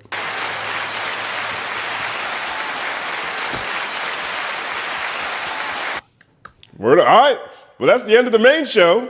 The main show went 3 hours today. 1 second applause for 3. Hey. I didn't even feel that way. I can see how you got to 6 the last time. You know what I mean? Crazy. You know, that's right. Yeah, it goes fast. It goes, and we haven't even got to the community conversation. Right. It's 11 o'clock here, so I got about 30 more minutes. I was about to say, here go FD trying to run away. I'm getting in shape. Y'all see, I haven't been doing this. I just started doing this in the last 15 minutes. You're looking svelte. You're looking svelte. Trying. I got a big chair. So, Derek, I mean, you've seen the show, Derek. This is the part where we start the super chat conversation. People have been generous and they've blessed us and they've dropped incredible insight. And so this is the second show. And so I'm going to find the FD quotes over here, or questions rather. And we'll start with FD. So this one is from Star Trek Ambassador. I love Star Trek Ambassador. Always on time, always dope. I'm with FD. Get rid of the boomers and some Gen X's who still follow boomer values. I mean, a lot of them in the files. 1 second applause. Well, no, not us. We ain't in the files. Epstein was very like clear about who he wanted. Like we're in the files in ways that folks in there was moving us around like chess pieces, but not actually in the room where it happens. So I got to give them at least that. Awesome. Where it happens. They probably had a satellite version. Shout to Toy on Track. Says, Justin, please clip FD's part regarding Killer Mike and the gathering spot so folks who are not from Atlanta yet speak on Atlanta like they can know the truth. I didn't even realize that. I had no idea what the gathering spot was. Atlanta's like, people call it Wakanda, and it's like, what if Wakanda was evil? God. Like what? Hey. Oh God. Like the only thing Wakandan about Atlanta is the fact that the Wakandans didn't do shit to save the rest of the niggas across the diaspora while they was sitting on that money. That's the only thing Wakandan about Atlanta. Okay, let's see what we got. Hold on a second. We think that's a crazy image, man. I'd rather not even think about it. That is, I guess maybe that's what it looks like if Killmonger took over. Killmonger gets such a bad rap. Low key, I don't know. Actually, y'all can't down talk Killmonger when FD just said kill everybody off. Y'all pro Killmonger. I gotta say this. I was with Killmonger all the way until he destroyed all the purple orbs. I was like, man, you trying to make yourself the last Black Panther? Now that's wrong. Don't do that. Yeah, but I kind of was following what he was saying because he's like, if other people are able to get the power, then they'll be able to stop me from doing what I'm doing. But I was like, damn, you doing all of it? Right, that's the part that made him evil. Killmonger was purposefully presented in a way to make you feel weird about really truthful issues around Black liberation. That's a fact. Yeah. It's like, how can we take all this actual real shit but make it uncomfortable? Yeah. How can we make the person angry? Like, how you gonna choke the auntie, Killmonger? Right. Yeah. So that was the only way they was gonna let Ryan do it. I knew they wasn't gonna do right by us. That's why Ryan murdered all them niggas at the end of Sinners. He was like, yeah. I love that part. It's my favorite part. All clarity now. 1 second applause to Toy on Track. We got another one here right here. It says, this is from Jan Viernes 6642. Is that Jan Friday? Okay, Jan Friday. FD, what video are you working on now? Will you ever talk about Afro-pessimism? I wrote my thesis on Afro-pessimism through Fanon, Invisible Man, and Lacan. I am working on 2 projects at the same time right now. I have a special thing coming out on Nebula that is about sex work and pornography and mostly men's relationship to it. Because you can't do that on YouTube. It's just not gonna happen. This is my first real Nebula thing. And then I'm working on something It's kind of this meta thing. I'm not quite sure what it's going to be yet, but it starts with Candace Owens and ends probably somewhere very different. So we'll see. I'm probably not. I don't see myself making something explicitly about Afro pessimism, but I mean, you can read Afro pessimism in a lot of my work.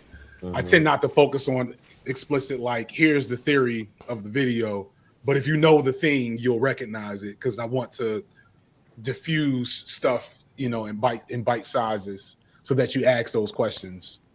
Yeah. Thank you. I'm actually listening Fanon now. You know, please get that Fanon in as y'all build that Vanguard party. For sure. We'll take applause and jam fairness. We got Star Trek Ambassador again. Request for FD if he reads this in the super chat segment. Can we get a doc on the Black church Christianity and its connections to slavery? BK, you say you were doing something like that? Did you say you're doing that? Somebody said they were doing something. It's probably me, no, you got NBA YoungBoy. That's what I'm waiting on. Yeah. Okay. I meditate on that shit though. My hope is to do a Black church video for Christmas. The Christmas video is always trying to be like the big one of the year. So that's the hope. But, you know, we'll see. Now, I don't know so much about slavery, actually. I mean, like, yeah, I'm more interested in how we went from liberation theology in the 60s to prosperity preaching by the 80s. That's the real, I mean, the slavery part is important, but, you know, other things, yeah. That was Reagan. Reagan brainwashed us. Reagan and Hoover and Nixon. And Nino Brown. That part. Brown Girl L says, imagine if all those wealthy Black celebrities that paid $75,000 to attend Jeff Bezos's, I love how that's in quote, Met Gala, would pour into the underserved Black communities and champion Black people to vote, support grassroots organizations. Tickets was $100,000. Bruh. Crazy. You know, the other thing I was thinking about with that is, what if everybody just took a whole bunch of money and bought a whole bunch of land in Wyoming or North Dakota, all these empty states, and we say, you know what, let's just go ahead and get those 2 Senate. Let's just take them 2 Senate seats real quick. You know what I'm saying? Let's go ahead and let's take a whole bunch of House stuff. Let's rebalance this tyranny by the minority that we're living in by just moving to another state. Move from Chicago, Atlanta, DC. So it kind of would still even out, depending on how, you know, maps are drawn and shit. Well, if we move from Mississippi, Louisiana, South Carolina, I think it's a different situation. Probably a net positive. It's a net positive if we do that. If we it wouldn't be no Trail of Tears. We can get on a bus, plane. You know what I'm saying? we could get over there. Now we got 2 senators. These are the solutions I think about. Migration of Blacks from the South. Yeah, I was going to say, I think, I'm sorry, my bad. A second great migration. Right. Like, as much as, but you talking about giving, you know, it reminds me of this Lupe quote or question he had with Ebro and them once about, like, would you give up all of the horrible things that created hip hop, but also give up hip hop in the process? And so, like, you know, you telling me we gonna give up? Do y'all know how it is? You know how it is in the South, Justin. BK, I know you know. There's a reason why I ain't went back to Chicago, because it's the South. You know, I mean, we're talking about Wyoming has less than 500,000 people. It wouldn't take that many of us. The South. It's cold up there, though, bro. It wouldn't take. It's cold in Chicago. Cold as shit in Chicago. It's cold in Pittsburgh. Hell yeah. That's why I ain't been back. But it's one of those things. It wouldn't even take that many of us. You know what I mean? It'd take, like, you know, throw 1 million over there, we won. I think the writer Charles Blow, he did a Netflix joint on the question of what if folks move back to the South, though, to what I was saying, you know, as well. Like, what does it look like if all folks who in the Great Migration moved to different places actually came back to the South and actually took it over? Back to the Confederacy? I mean, it seemed like that's the conditions they left under. Is it that if we actually, you know, unite forces and take it over? If they get to gerrymander however they want. They're drawing the lines however they want to. Where they're packing or cracking.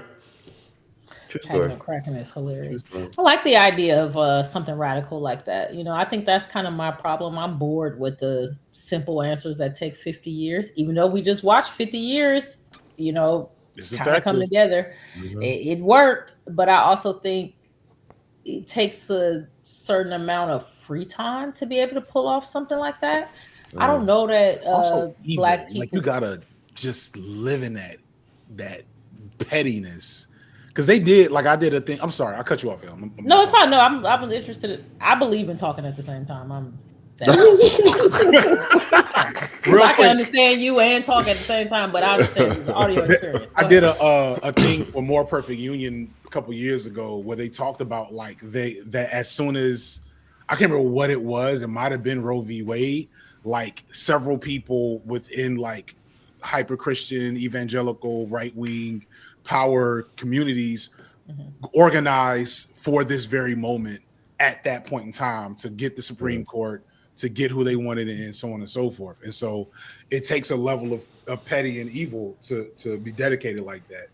And, you know, that's the one thing the left is bad at. We got too much joy in our hearts to be dedicated. I don't know about that, but what I was really trying to highlight is the free time. I think like I don't know, like if you go to meetings like this and you just start looking around and asking people, what do you do? A lot of the meetings that I think are impactful and have low attendance, those people in there don't have anything else to do. They're retirees. They're put up. Their husbands work, or they live on in a family house. They have a lot of free time to become nosy enough, to be interested enough to make changes. And I think that's another issue on the left. We don't have as much free time like that. One, I don't think that we're stable in a way where we're able to just go out and willy-nilly. You know, when we have free time, we want to chill. We want to, you know, watch some TV. We want to find some enjoyment. I don't think a lot of us take our free time and say, well, let me give myself another job in a way to go and do something that's going to be challenging, stressful, things like that. So I think that's a big part of it. Like, how can we create a class of people who have enough time where maybe it's their job to do that? Like you have enough time where you can really study the local politics, what's going on, how this mechanism works. How can we create that class of people to do that? Because we don't have that. Yeah, I think that's what I was trying to allude to earlier when I was like, we can define what revolution can look like, because I think there was this whole thing about the importance of rest and sleep, right? And how folks are trying to make that a movement and revolutionize rest into the movements and stuff like that. But I think the point I'm making is that we rest and we take our time. Like, I was just saying the same thing about the Breathe Good event. Like, people pull up to the stuff that they want to pull up to. We just have to make sure that the types of things that we're trying to bring to the table, to invite them to be a part of what we define as the new movement building, that we're going to where they are, rather than trying to bring them into the fray of all this other stuff. Sometimes all it is just finding out what people want to see, or finding out what people need, so that those things can be advocated for in the right way, and then invite them to be a part of the different spaces once those movements have actually been created. So I think it's doable to find that medium, but we just have to have enough people who are trying to find it. You don't worry that that's too slow of a process? Like, when I think about what we fighting against, I feel like it's like these century-old organizations that have these think tanks and this real estate. You ever went to one of their meetings? Like, nigga, who let y'all rent out this beautiful building? They have all of these different connections and long-term goals that they've been passing down. You don't think that we need something a little more radical that'll put fire under people's asses faster? Like, it seemed like I like your plan. Don't get me wrong. I don't want to make it like, and I'm not doing the work you're doing, so I'm definitely not trying to down it at all. Just when I start to calculate it in my mind, it's like, that just feels like in 20 years, will have a significant portion activated enough to join in. And I'm just wondering, like, how do we speed that up to 18 months? Can I venture to try to speak for D real quick? Because he's a professional in his realm. I think. Yeah, do it the thug way. I think the slow way that D is describing is legal and legit and has proven results. Facts. And the way that would be more efficient and effective is maybe not appropriate for the Google platform and for a man in his realm to endorse too tough. On this channel. This problematic too. On Justin's channel. This is problematic too. Hold on, fuck it. Let's go He here. get to leave. Yeah, that's right. That's true. This is problematic too. Fuck it. While we getting there, you know, I'm starting to get late, so I'm about to start getting loose. Not like that. It's the second show. That's what happens at the second show. 1 second, pause. The idea that it's slow drips of water or off with the heads of our oppressors is a false dichotomy to me. I don't. What was you about to? No, I don't. Okay, do you mind explaining? I want to make sure everybody in the conversation understands where it seems like we understand what's the right, appropriate, legal thing to do. Kind of like what we were hearing about the amazing things that Bold Black LA. Is it Black Bold LA or Bold Black? Bold Black LA. Bold Black LA. Imagine things that Bold Black LA are doing. Boom. But it seems like when we're like, okay, but what else? Something that could be faster, we go immediately to, well, you know what would be faster if we dug a hole and threw everybody in it. It's like, okay, I feel you. But I worry that sometimes we're only doing those two when it's like, to me, I feel like Mamdani is more of a middle where it's like, he didn't do the I'm trying to think of another word besides slower because I feel like that's disrespectful. But you guys get what I mean, where it's like, if we keep collecting water in this bucket will fill. Methodical in a positive way.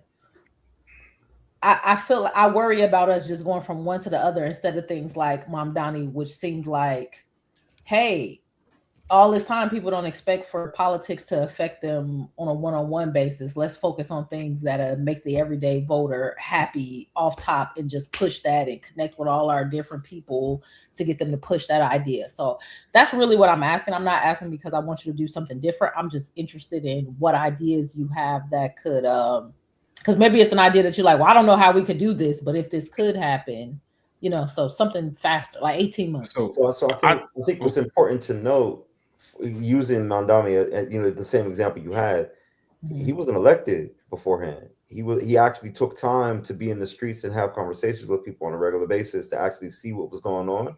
So the mayor race seemed like it was like that, but that was years of work to be able to get to a moment where you could actually take over the moment, right? Yeah. And I also would say that, yeah, you come to these different spaces and these things, like that's where the those types of conversations around like, well, what else can we actually be doing? Like that's where they pop up. That's where they come out, and you start having offshoots that are doing their own thing, you know, that is also connected to the movement because we actually had the conversation about how we should probably approach this and how we can support each other. You see what I'm saying? And building off of that, Mamdani is actually, if we just continue with the Mamdani conversation, he actually established our time alongside of the mayoral win, which is an organizing apparatus, like a grassroots apparatus. I think it's where they funnel those like 100,000 door knockers and like volunteers.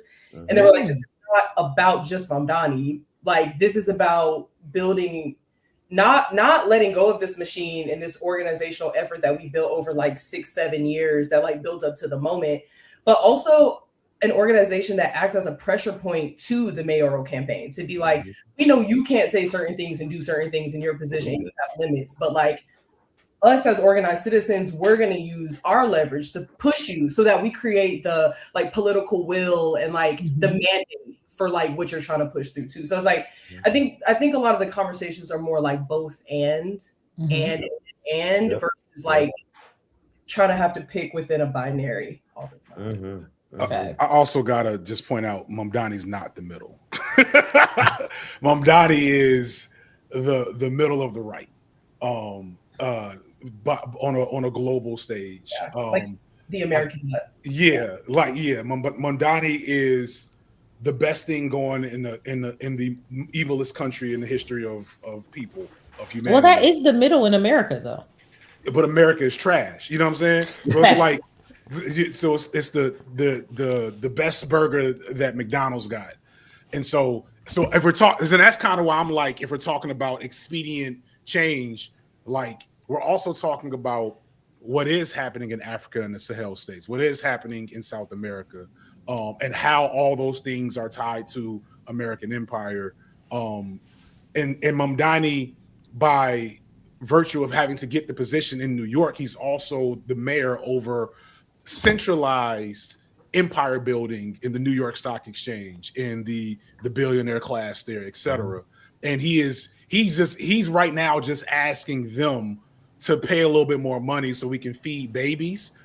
But if he were the middle, he'd be telling them, I'm taking all y'all shit and I'm giving it to the people. I'm also and like that the middle is Bane. Right. Bane is the middle. Jesus. So that's kind of thing. And what did Bane come out doing? Blowing shit up and putting niggas in caves. For the people. For the people.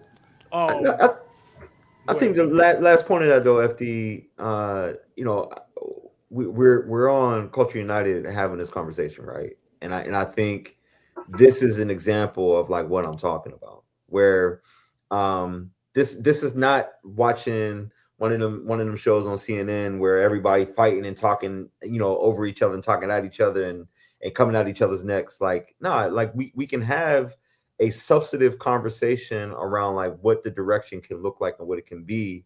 And we're also being able to create a space where the voices that are on this platform can take it to the different platforms that you're in, these ideas, and let them grow, right? These are all, we just planting seeds right now, right? You know, and when we think about the 10 million people, 10 million Black people, again, I'm here for everything Black right now, like 10 million Black people who are not voting. We got to go where they are. We have to start where they're coming from to be able to plant that seed for it to actually grow into the trees that are needed. And those 10 million actually can get connected to the forest of what is happening for the needs of Black people. And we can all eat, man. I really believe in that. And I feel like I have to also stand in that as well, for the you know, we're all part of this whole continuum of movement for Black folks in this country, right? And I think, you know, these types of conversations help to actually keep the continuum moving forward. 1 second applause.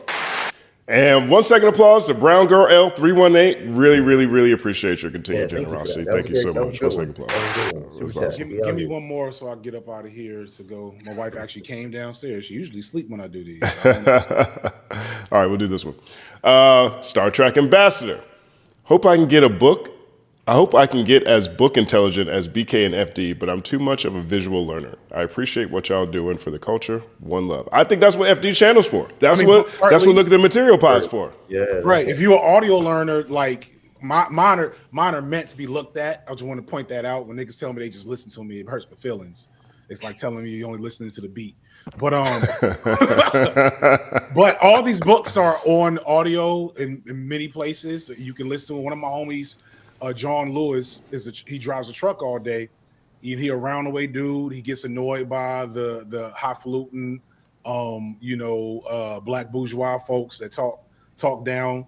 But he's read everything more than me. In fact, in the last couple of years, because he has audio books that he just has on repeat as he moves around the city. So it's other ways. I don't like reading either. I got books. You know, this Afro pessimism book, you can look at this shit and tell this shit ain't been open up too much. No, I was about to say that. Like, it's the fact that, like, like, this shit is so dense. And I think if we could just start there, then maybe we could just unclench and be like, okay, I'm gonna be like annotating with pencil, and I'm gonna have to read that a couple times, and I'm gonna have to Google that and Google that and Google that. Then I gotta talk to somebody that already read it. Yeah, that's like works, and they've read the critique of the works, and like it's just it's you know, it's I don't know. It's just understand if you're doing all that, it's for your own enrichment and fun. It's not for explicitly liberation. You can contribute to liberation without being without your Black Studies degree. I promise you. That's all, man. Exactly. We got this last one real quick for you, FD. Here it's from K-Way for real, the most hilarious man on the internet. FD, bring back HBO's Real Sex. I do talk about that in the video. Hey, K-Way. I'm probably dropping a trailer for it next week. Okay. I got a homie working on a song for it and everything. I'm really excited, but I'm also nervous because it's like kind of gross. Like I'm not doing a fun porn sex work thingy. It's kind of like how weird. Like the Diddy video? It's not that bad. It's not that bad.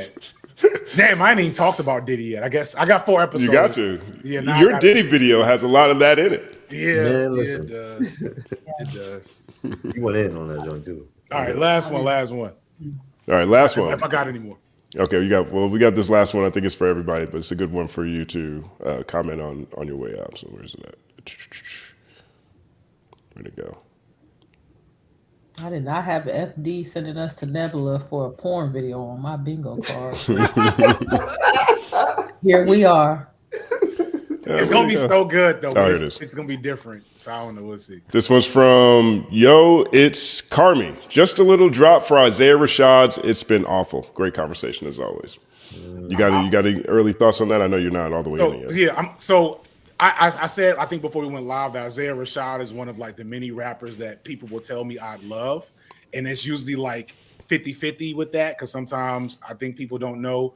I was in Atlanta between 2000 and 2004, so I don't want to hear nothing but 666, Lil Jon, and like old school trap music half the time. But no, I did love this shit. I'm only about a third of the way in, but like this third I'm in is like, oh, this is amazing. It's amazing. So, It really is. All right, I'm gonna get up out FD here. singing 5-9-second applause. Peace. He's out my Dirksen alumni. Shout out to the Senators. It's all happening. Word up. Yeah, so I'll take you on stage. No, I got buttons. Yo, you know what? I think this is a good pivot because we did say we're going to talk about Isaiah Rashad's It's Been Awful. Derek, did you hear it by chance? Did you get a chance to listen to it? Man, I ain't gonna lie to you. I was at we had a budget rally at LA County today, and I was trying to listen to it on the way home to be able to be on the joint. I have not. I ain't gonna lie to you, bro. But you're about to hear a bunch of praise. At least me and BK. I'm not sure where L is. I'm here for it. I'm here all the way for it. Absolutely. That shit was trash. You think I'm listening to that? I'm kidding. Everybody take a breath. It's really good. It's really good. It's really good. It's really good. Yeah, BK, what do you think? I've only made it about halfway through, but so far it's like sonically, I really like it. I find myself like kind of drifting and daydreaming and then coming back to the point of what he's talking about, which I think is a positive thing. Right. What do you think, BK? Yeah, ditto. The whole daydreaming and sending you to another world and bringing you back to this very sobering lyrics is something that he does all over this project. Yeah, I will say I listened to it for the first time in the car on the way back from New Orleans. So, you know, I did kind of have like just, I think, media fatigue. And I was hearing a lot of similar patterns with production and like similar themes. And I was like, oh, he could have cut like a couple songs off. But listening to it again, like recently, I liked way more songs on the second listen through. And I also heard it on my JBL speaker. I feel like it is different when you have, you know, on different speakers and shit like that. So I think I did enjoy like what was going on with the production way more with that. Just not being on the road and stuff. But I liked pretty much, I liked majority of this album in terms of what I actually saved to like my playlist. I thought thematically and like the sequentially, the sequencing was great. And every time that I've listened to it, I don't realize that I'm listening to the first song again. Like it's almost like a perfect loop. I don't know how, because the songs are not bleeding together, but no, it's just like a perfect circle. obviously SZA did an incredible job with the feature on Boy in Red. And I liked the whole superficial scared to look down happy hour run. Happy hour is like gonna be my new bar song. My new It's amazing. like it's and the hooks on this project are really good. He's really good at hooks. I feel like the hook on Happy Hour, where you're just like, I want some more drink. Like it's a deep song, and it's, you know, obviously throughout the project he's talking about addiction and struggling with that, and just the behaviors that come with that and the world that comes with that. And so, like, if you're casually listening to Happy Hour, you're like, oh yeah, let's go get some drinks or whatever. But you listen to the song and you're like, wow, okay. This whole conversation about having to go away, having to separate yourself from the work, exploring fatherhood, trauma, addiction, like just speaking so openly about addiction to me is like cannot be understated in my opinion. And the fact that that was the pronounced theme on this album. And like, of course he touched a little bit on like just speaking from his experience as a bisexual man. But that wasn't as pronounced as you would think it would be, considering like the scandal that happened before the long break. So I don't know. I appreciated it more on the second go round. And when I first listened to it, I was like, there's no bad song on here. I think it just needs to grow on me a little bit more.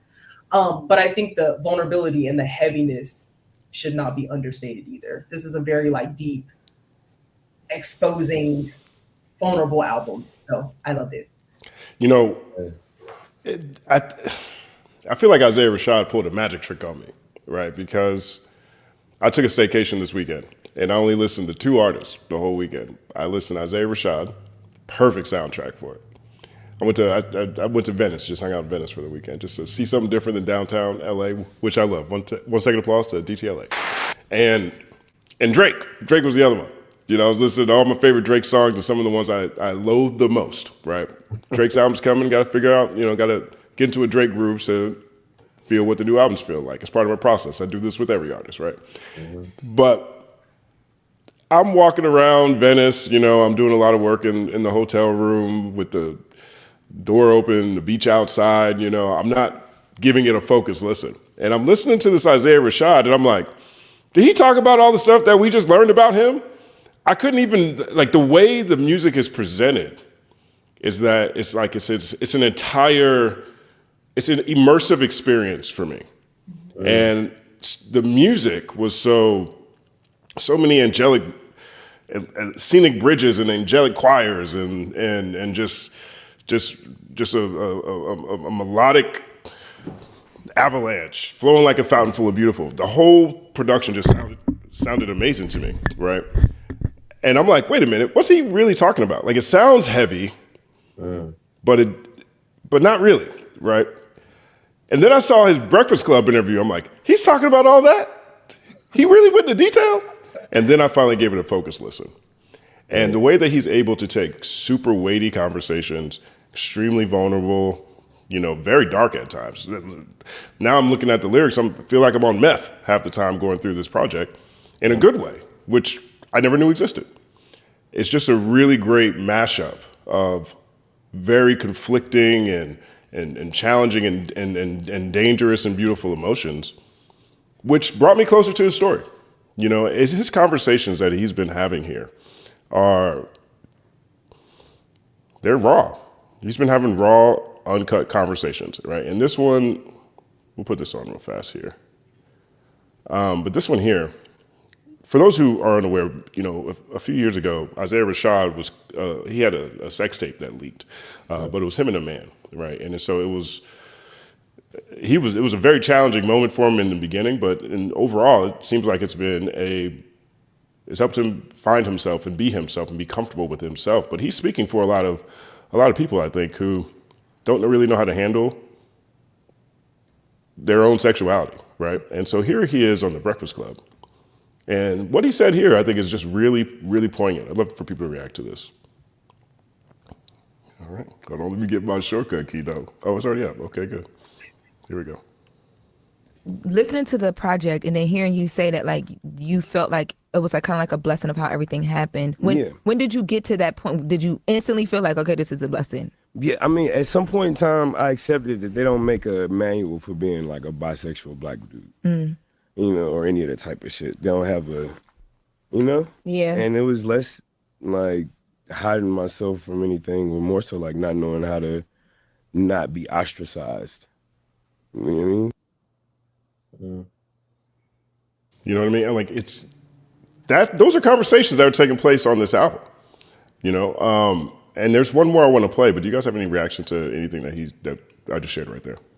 You're being honest. Look, I heard the Breakfast Club interview first, you know, and I think that was like put me in a posture of like, you know, I need to take a moment to actually fully engage and listen to it. Like, I don't want to just like have it in passing just because I'm trying to rush through, because it did sound as though, you know, just from the way he was kind of framing some of his answers and some of the questions, which it was a really good interview, by the way. You know what I mean? We were talking about Charlamagne and them earlier, you know, the way he kind of started it off. And then I think both of them, him and Lauren were both on the list, right? So, but yeah, I feel like the subject matter that he was kind of bringing to the forefront, you know, it already put me in the posture of like, this is probably going to be really good the way it's kind of set up, you know. But he's spot on though. Like, there is not just a manual about being a bisexual black man, but like, you know, being a black man, period, and this whole reframing of like what masculinity even is. You know, now that the full picture and the well-rounded, 360-degree view of what it is to be human is another part of the conversation that is kind of, you know, showing up in many different spaces too. Like we're reframing these things as the world around us are actually shifting. You know, the younger generation is even questioning a lot of things that we thought were like no-brainers. You know, the whole idea around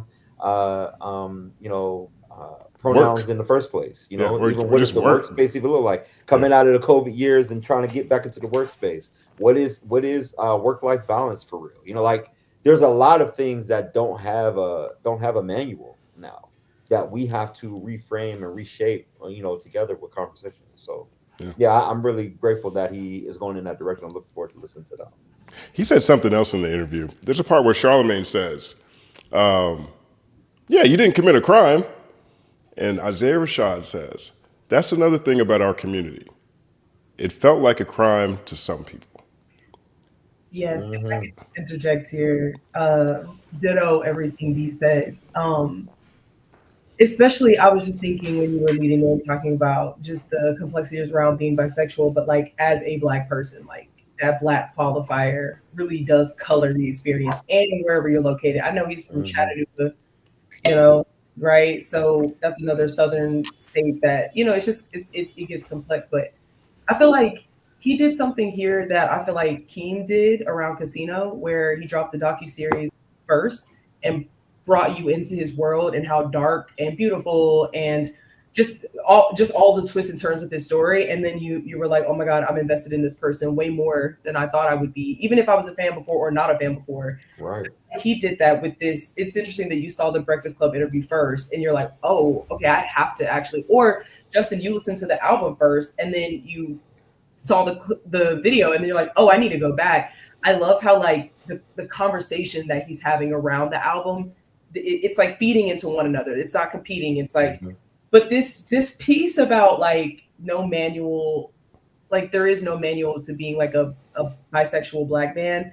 Like I'm a bisexual Black woman and it's similar to like the biphobia, like people just being like, oh, you're a lesbian or you're gay, like, or you're promiscuous or whatever type of like isms and stigmas that they try to put on you. And so I loved how honest he was about that, where he was just like, you know how it is. Like, it's not a walk in the park. I can't just come out and just say I'm bi and I'm Black and I'm a man and not have just all these things pinned on me. So I just love how he's waking up the very real conversations that we kind of, it's like, you know, did you always view it as a blessing? It's like, no, bro. Like that's the worst thing you could be. Like niggas is like old as fuck saying pause right now. So you don't even think that they're like in the vicinity of being gay, you know? So like, I don't know. I loved how not even just on the album, but in these conversations, like he's bringing up points about Blackness and sexuality and masculinity and like Shout out Lil Nas X, shout out Skywater, shout out like all the Gen Z Black men that are like, yeah, I'm fluid, or yeah, like I don't have to be in these confines that patriarchy puts me in. So I love all this. There's another moment here that I really like. This is from a separate conversation. I think he's over there on Hot 97 in this one. And this, I felt like, was another really matured evolution of him as a person, but also him as a songwriter. And so, we'll put this back up. Shortcut key, there it be. All right, so here's what he says here. Take a listen. The actual album compared to the other ones, like, I leaned on being okay with expressing my personal experiences versus leaning on misogyny. Ooh. You know, we quick to make a song about hoes and all this type of stuff when really you just hurting, bro. So instead of that, I just made romance. I made a whole bunch of I love you, miss you songs instead of I hate you, regret you songs. Yeah. The actual album. I loved hearing that too. Do you think this energy also lives in the continuum that Frank Ocean started? You know what I'm saying? Like, remember when Frank, like, when it was found out like what was good, and like it made you re-listen to the Orange album in a totally different way, or you know what I'm saying? So I'm wondering like how that kind of sits. Again, I haven't listened to the album yet, so I don't really know, but you know.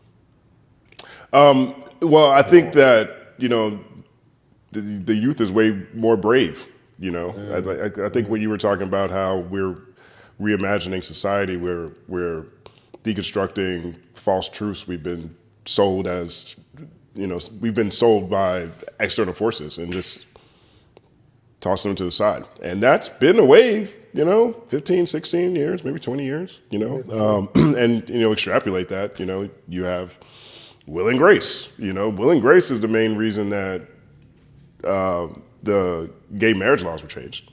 That show was on TV for 15 years, and by the end of its run, at the beginning of the run, America was like, you know, 90% against it. By the time the law changes in 2010, I think, by the time you get to 2008, 9, most of the country is for it, right? So, you know, I think you have certain aspects of media that really do play a major role in the makeup of this country and what we deem acceptable or unacceptable. That's why you always have these extremely fascistic runs where they're trying to burn books and they're trying to take certain shows off TV. They took off Love and Hip Hop. What we gonna do? You know what I mean? Now, you trying to connect that to the? Now, hold on. Now, go ahead. It was a joke. It was a joke. It was Maybe funny. it didn't land. It was funny. But, it was funny. It was hilarious. But I was like, hold on now. You know, so I think I would say that if that's not the nexus, it's definitely on the trend line. You know, and you know, and I think all that's awesome. I don't think anybody should be out here living scared to be themselves. Right now. After I went in and watched these conversations and took another listen at what he's talking about, amazing album. Fantastic album, top to bottom. Vulnerable, the bars are really good, the melodies are great. You got 2 songs to listen to. You pretty much can just go like this and just pick 2 and you'll be fine. My favorite songs on there are Cameras, and I love Happy Hour, but it's been on repeat for the past 3 or 4 days. So big shout out to Isaiah Rashad. 8.2 second applause. Okay, that's a rating. Make sure we didn't get. I had to make sure we didn't get the second woo, or I was going to have to. No, we didn't get it. I'm good at that. You're really good. I got reps with the applause button. So yeah, big shout out to you. Oh, go ahead. I'm sorry. That was my go first ahead. time here. I didn't hear that part about usually we lean into the misogyny. I don't know how I felt about that. I was like, So I'm processing that in real time. I wonder how many people. So I guess what I thought was interesting was not so much about him being a bisexual male, just him being honest about, I didn't want to be exiled from the community.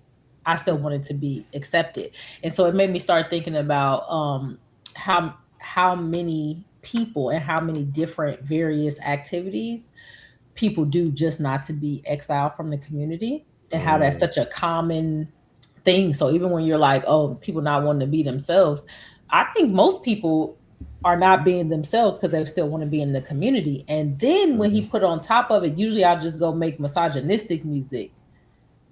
I was like, oh shit, so that don't get you exiled from the community. So I started thinking about how, you know, in what ways are we communicating, saying fuck these hoes is something that'll pull you into the community. It's something that makes you more accepted, more included in the community if you know to start with disrespecting women. So I'm kind of somewhere stuck in that space. Go ahead, BK. Go ahead, BK. I know. Go ahead and rub the hands together. That was kind of crazy. No, you're pulling at the perfect thread because it isn't just our culture, it's society and the way we're all groomed in society under a patriarchal system, right? So like, you know, fuck these hoes, it equals female subjugation under like a male dominated society, right? Like it's like you get high fives all around the club. Like exactly. Misogyny in this way is a bonding practice. It is a ritualistic bonding practice. It's like if you see how niggas go from corny to cool, from out group to in group, before and after abuse, or before and after dogging these hoes out, or whatever the case may be. Where you're not gonna get as now. I have a theory that especially in this era, that artists are gonna benefit from leaning into heavy interpersonal storytelling and like letting us bear witness to them be like vulnerable. I think that's especially right now is like that's what's gonna do good for you. So I felt like he was leaning into that because that's just kind of the era right now where it's like I'm gonna tell you this deeply interpersonal thing and like even clips telling us about like their parents passing or like him taking us into the they were smoking crack rock and shit, and then him being like it was methamphetamines, like I was up for 3 days, nigga. Like those types of, you know, introspective stories are like in right now. But it was nice to hear him juxtapose that and say I could do the easy thing, yes, as like a part to get into the community, but I could do the easy thing, shut my emotions down like patriarchy tells me, because it's a cage for men. It says be inhuman. Cry, don't emote, don't laugh too hard, nigga, you gay? Like what? Do not step outside of this box, or like you're gonna be marred in this way. Or I could do the hard thing and lean into the vulnerability and be like, I'm hurt. Like underneath this anger, this rage, this pimping these hoes out is like a deep insecurity or vacancy or something. And so you need to be accepted. Yeah, I love that he's just putting that on display, because how uncomfortable must it feel to be like, okay, now that I've recognized that like this is the game, I'm gonna just turn the other way and choose myself and like choose my truth, you know? I also wonder, does he feel a level of relief? Because some of these things, sometimes we are the ones that uphold these our own cage. Yeah. So I wonder if some ways is it like this secret he was trying to hide, and then when it comes out, it's like, oh wait, people still love me. Like, yes, people still. That's what he said in the Breakfast Club interview. I will say in the Breakfast Club interview, he had a levity to him where he was just like, "This was very uncomfortable, but like now I get to just be my full human self, and all Black people have the right to that." Right. Yeah, that's man. I think two thoughts to that. Well, the first one is like, what does the Black experience even look like when we all can play full out, right, and like be our full selves? You know, I wonder about that world, but at the same time, the second thought to that, you know, as far as what you're saying, Elle, about like the cage that we keep ourselves in, is mainly because, you know, we as human beings, we are all the most creative people in the world. Like we have the ability to create whole worlds in our heads, and then even live in those worlds, not even in real life, but in our heads. You know what I'm saying? So like the freedom is not just like the allowability from being a part of the culture, and actually like how the culture can release some of those things that keep us bound, but also, you know, how we can eliminate the boundaries that we create in our own minds, man. I think, you know, there's a whole other world to live, you know, and we can actually get to that point. So, word up. Anything else? Yes. Well, just that I feel like it's all white supremacist brainwashing. Like it's not. I was about to say down with patriarchy, down with white supremacy. It's white Jesus. It's white Jesus. Elitism comes from that. Yeah. It's not our own doing. I just want Black people to realize that. Like a lot of people be like, Black people so fucked up. No, we don't. I don't think so. Like, I think like we've been groomed in such a way that's really hard to undo. So, anyway. Big shout out to Yo, it's Carmi. Thank you for that. 1 second applause. Let's see what we got next. Let's see what we got here. Big shout out to Will Thompson Fargo. 1 second applause to Will Thompson Fargo. Will Thompson got a lot of good ideas. Wells Fargo. Yo, you guys should have. Wells Fargo. That's what Stat rapped about him. That's his rap name, or at least that's Stat's rap for him. Yo, Wells Fargo. But okay, whatever. You gotta tune into the Third Verse Morning Show on Thursdays, and so Will was in there last week, and he played a track. And Stat gave him some of the best feedback that I've ever heard from an artist. You know, I mean, I've been on a lot of panels. I've given a lot of advice. I've worked at labels. I've, been, commissioned to review things, right? I've been around other people give people feedback. Stat gave him some of the best feedback I'd ever heard because he explained how to, if you're an artist or you're an MC and you have a difficulty finding the pocket, Stat told Will how to do that. And I never knew how to do that before. I just think about rhythm and being natural, Stat was like, one thing you can do is sit down and listen to a song and then, snap on beat the whole time. And if you want to get better at that, then, you can jump rope. Listen to music and jump rope. And that'll help you find different pockets or find your pocket on the song. I thought that was really dope. But Will Fargo's song sounded dope too. It sounded like something from the Kill Bill soundtrack. So 1 second applause to him already. He says, I would encourage you to look into Georgia State Rep Ruwa Romman for Georgia governor. I'm not familiar. Yes. But I will look into her. She actually was shout out to her, by the way, and shout out to Will for shouting her out.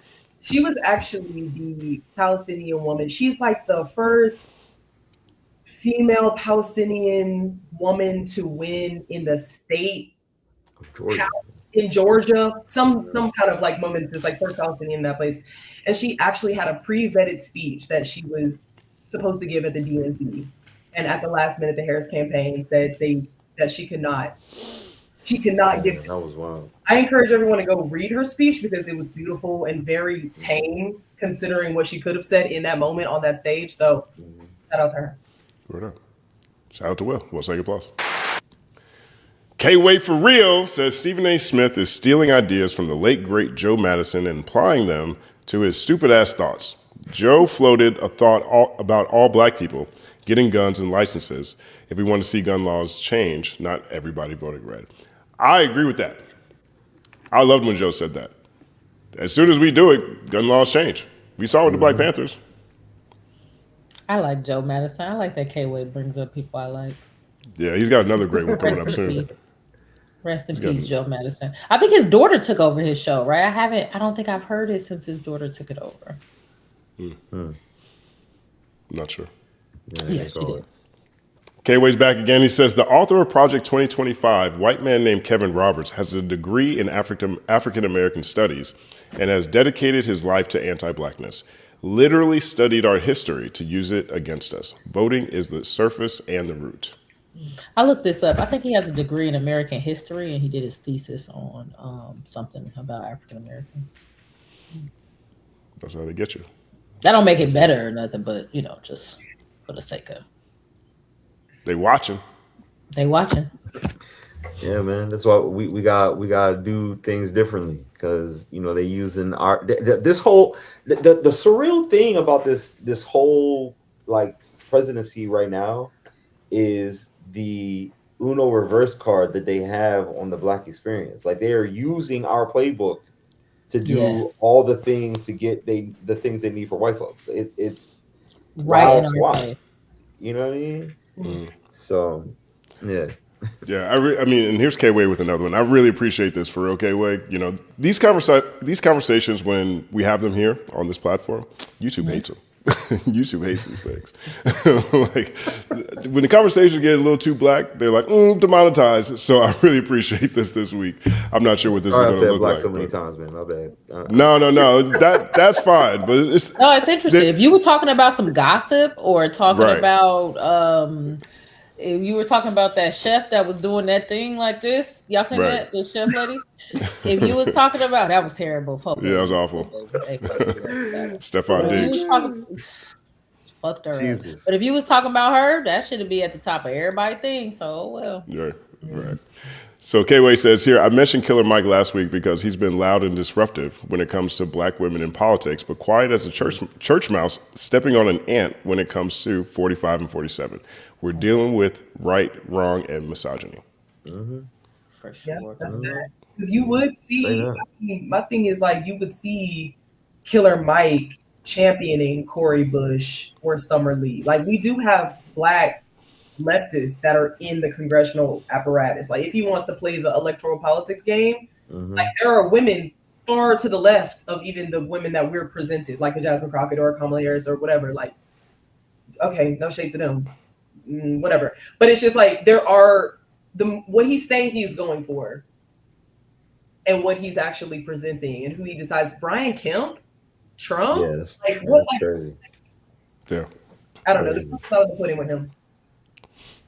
1 second, applause. My man, PB Lade says, love this channel and glad to have gotten in at episode 1. Keep going, Justin. Can't wait for an episode with Gina and Head. Word up, 1 second, applause. This time I should have them back. Yeah, man. They haven't been on in a minute. 1 second, applause. This super chat to God's ears. You know what I'm saying? Yeah, right. For real. Big shout out to Milligan Even. Thank you so much. Thank you so much for that super chat. 1 second, applause. Let's see what we got here. Tamia Peach. Shout out to Tamia Peach. 1 second, applause. Doesn't that name sound like a Super Mario Brothers character? Every time I see it. Unless you're about to say the princess. Tamia Peach says, this is why we should care about the Drake lawsuit. He's following the Trump method, and if he keeps appealing, hip-hop and black people by extension will lose our voice. Free speech is under attack. Also, Broadnax was executed. Wow, what? That's crazy. That's crazy. They executed that dude? Yeah, like a couple days. Yo, did y'all hear that I'm sorry. Hold on, wait, before you AG. switch this. So this is the guy, James G. Broadnax, that we talked about him on a different episode because he was convicted and they used his rap lyrics, what he sketched in his like he had a sketchbook that had all types of different things in there, but they used his rap lyrics to get him the death penalty. Wow, and we were talking about all of the different cases where rap lyrics are already being used against people. So I guess it didn't work. I know they were working on a stay of execution for him. So I missed that. I'm sorry to hear that. I think that's very unfair for people to use rap lyrics in court in that way. That's fucked up. Sorry to cut you off. What were you gonna say? No, you good. No, to that end, I think they're bringing back the firing squad for death row inmates and for those who are going to be killed by the state or by the federal government. I was like, firing squads, bro. That's what we doing. Like, what's next? The guillotine? Like, what is happening, bro? The NRA need his money, man. The NRA need his money. It's crazy. We need bullets. We need the government buying bullets and pistols. That's insane, man. Yeah, that's crazy. Where this is going. 1 second, applause to Tamia Peach. Thank you for that. Thank you, Tamia. Broadnax too. Thank you for letting me know that. That's crazy about the Broadnax thing. Yeah. Edward Robinson says, I will say this, even though Dante hasn't primarily in that feed for a while, I will say this. I do like him being on the list, in my personal opinion, as someone who's watched him for years. I'm not mad at Dante being on there. I find him entertaining. I think he's funny. I think he's really honest with his audience. I think he's got good taste in music. I personally am not someone who watches a whole bunch of streamers, but whenever I watch his content, I'm never mad at myself for it. I agree with that. Also, he's like one of the 30 plus streamers. I know somebody was asking me about if all the streamers are Gen Z, and it's like there's so many millennial and Gen X streamers that you should watch too. But Dante, I feel like he's doing more anime stuff now, more anime reactions and stuff. But whenever he does pop over into reacting to full albums, it's a treat. He's 30 plus. Yeah, I think he's wow. A kid. He's got a real ass life. He'd be whipping his chat into shape too. Get offline. 30 is not old. What the fuck? I didn't realize he was that old. I thought he was he's got a baby face. Yeah, he really does. He really does. Let's see that. Let's see that again. Hold on. Let's look at this. I'm gonna pull this list up right now because he does not look. I'm shocked. I didn't realize he was over 30. He might be 30. Okay. It's a long list. I'm scrolling for a long time. I agree. Okay, here we go. Let's see him.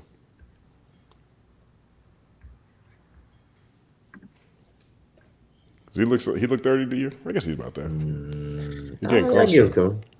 Now that I know, I can see it. But like, but before knowing, I definitely couldn't see it. Yeah, I couldn't see it before. Word up. Thank you, Edward. 1 second applause. Jarv, my brother Jarv from Rap Radar. Woo. 1 second applause. Excuse me, Rap Radar, Rap Roundtable. 1 second applause to Rap Roundtable. Jarv says it's a. Sorry. Yeah, right. Jarv says it's mostly clout-based, surface level list. Definitely. I agree. But I just think Joe and Jada should have been a little higher. Joe and Jada been doing their thing this year. Go ahead. They were number 4, right? I mean, the only people ahead of them were, I guess, Vlad. I guess you could. I don't think there'd be a lot of people in this chat complaining if Vlad went lower. So yeah, I guess I see what you're saying. Yeah, that part. Off the list, bro. I just want my list to make sense. Like when I used to work in investment banking, and in my analyst years, analyst years are the worst, right? All you do is run numbers, pull comps, work on decks for pitches that, your VP or your principal or whoever is making to whatever client, right? And so you basically sit in a bullpen 18 hours a day, 17 hours a day, working on just making sure everything is perfect in these pitch decks because these are $1 million deals, $5 million deals, $50 million deals on the line, right? Mm-hmm. And so, my principal always gave me the advice of, if you're going to be wrong consistently, right? If you're going to have a comma in the wrong place, make sure that comma's in the wrong place everywhere. Don't let it be wrong over here this way, wrong over here this way, wrong over here that way. And that's how I feel about this complex list. I don't get the methodology. I hear what they're saying. I read the paragraph. I comprehended it. But I look at the list. I'm like, this is like random name out of a box. Random name out of a box, And that is where my broader frustration comes with it. Because you got Shannon Sharp at 24. He either needs to be top 5, top 6, or not on the list. Yeah.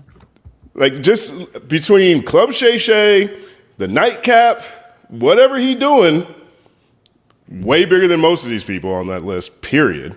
He's Shannon Sharp at the same time, and you got him at 24. Either he's not a hip hop person, which I wouldn't consider him hip hop media at all. I think that he's there because he's black, and I think that's how Complex looks at hip hop. But he should either be off the list or he needs to be way higher. I can't keep up with the methodology, and that's really my issue with it. Like, what am I looking at here? Yeah, I mean, even the consistency from like year over year, you know what I mean, of doing this, I don't get it. I'm down with the cloud-based, surface level list. It's all clickbait. You know what I mean? They just want us to come to see possibly some of the other things. I was looking at the thing. I was like, I wonder who are the sponsors of this page. You know what I mean? To see like who paid for who to get on what part of the list. You know what I mean? Right. Crazy. That's funny. Yeah, that's why it's like I love a list because I think conversations. I love to like go back and forth. But I'm always asking with Complex, I'm like, what's the rubric? And then we pull up the little blurb and we pull it and we read the little blurb. And I'm like, that still doesn't work for me. I need like genuinely a rubric that's like how you rate it, like break it down. Like let's be on a level playing field and then let's discuss. Yeah. I mean, they said it's about who can start a viral conversation. Well, damn, man. That's a wide net. That's a wide net. All right, that's whatever. But we'll take applause to Jarb. Appreciate that, brother. Let's see what's this next one. We got our man LLM Nigel back. LLM Nigel, the illest. He says, for the panel, if you were to write a song about your relationship with your mother, how would you go about it? Thank honest. Justin ain't the only analyst in this motherfucker. I like Nigel. Nigel be asking questions I would ask people. I'm about to make me cry. Like, I'm about to cry just thinking about it. I don't know. I don't want to think about that right now. But I don't know. I'll say this. I haven't I've never written a song about my mom, but I made a video about my mom. And so I'd probably approach it the same way. It's the pin video that's on my YouTube channel. And I told the story of, I'm telling two stories at the same time in that video. I'm telling the story about me and my journey, but also at the same time, I'm telling the story about how every element of that isn't possible without my mom, but it's a conversation that's happening at the same time. So I would take a narrative approach probably with a song like I did with the video. MC Elle Janelle, what you got?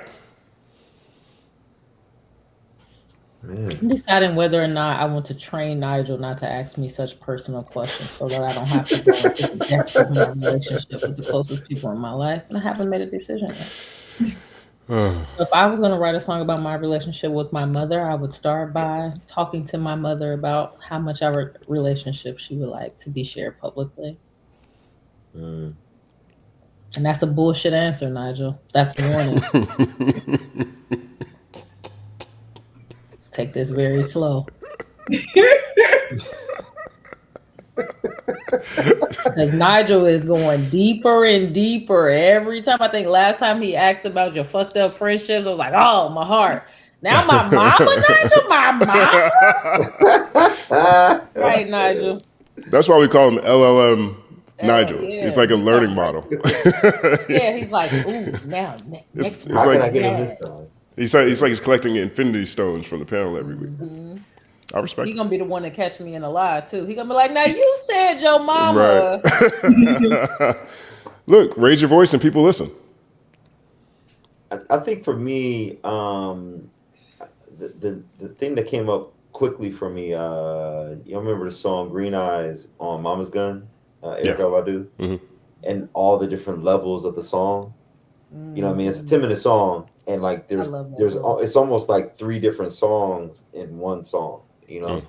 So I think I would give myself that much capacity and also those different levels to kind of like, you know, talk about the relationship that my mom and I have.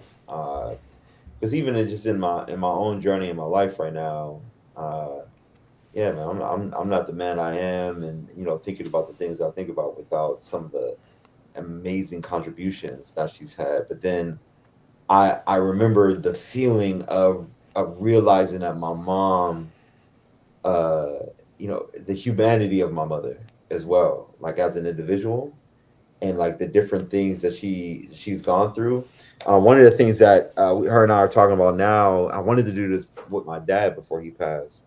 It was trying to do a podcast of just her telling her story, not for public consumption, stuff like that, but like so that it lives somewhere, you know what I mean? So that people can, you know, the future generations of our family can hear that lore, because her story is just amazing, you know. So yeah, I think that would be kind of how I approach it. It would be a little bit of spoken word, a little bit of you know, musicality, and I don't know, but I definitely would give it layers.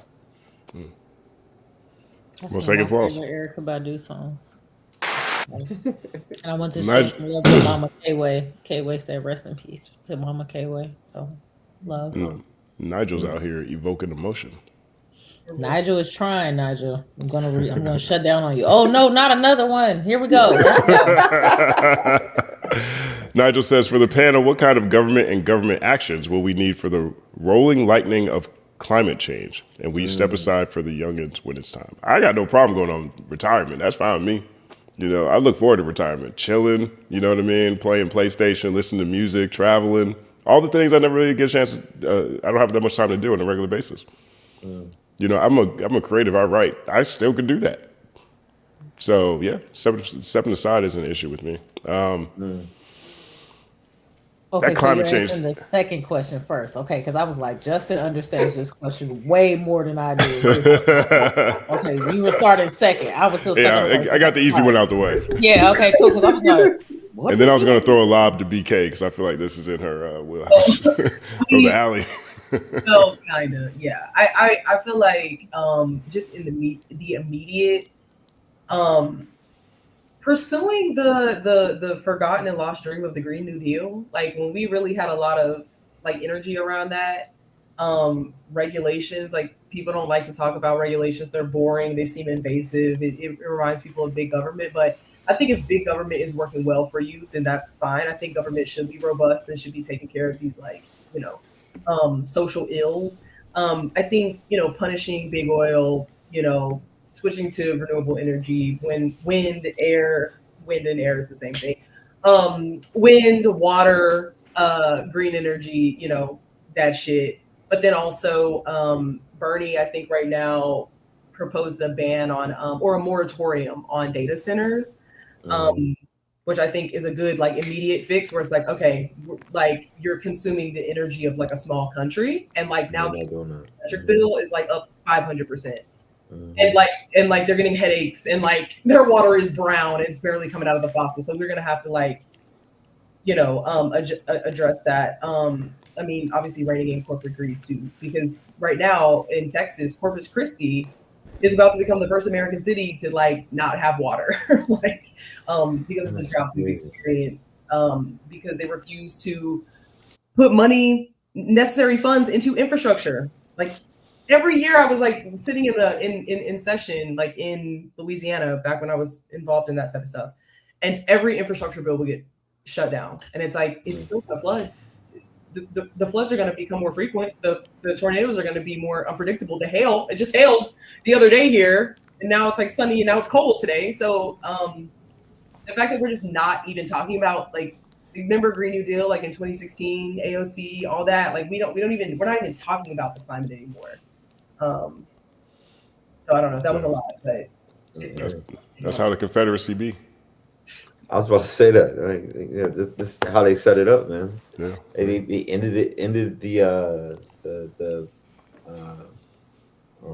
funding that was going into all like from NOAA to the different universities who are actually studying these things. Yeah. The EPA funding has gone away as well. Like this is not, to what you're saying, because it's not by happenstance that this happened. Like we just stop listening or stop paying attention to it. They purposely have created mechanisms so that we can't even hear the appropriate information about what's going on. I mean, you talking about the climate change is one aspect of it, but I think the tie to it is also health as well, right? The end of the CDC, like the stuff that's actually going on with that boat out in the water with that virus spreading in the boat too. You know what I mean? Like, I think all that kind of goes hand in hand. But I will say, to the question about young people, I'm an executive director of a nonprofit called the Social Justice Learning Institute. And one of the fundamental tenets of what we're doing is actually youth leadership and having them be able to have their voices lifted up and be a part of the change-making process. So, of course, it's youth leadership development, but then also creating the spaces for them to be able to activate on the things they care about. I have a 19-year-old daughter who is adamant on the environment. You know what I mean? And I think they have some amazing ideas on how the future and the now even should actually transform, when it comes to the climate itself. The data centers piece is just one aspect of like what's going on because of the AI movement, but like they've been having these conversations since finding, like, we don't know the social ills of social media without the young people actually lifting up what they've lifted up.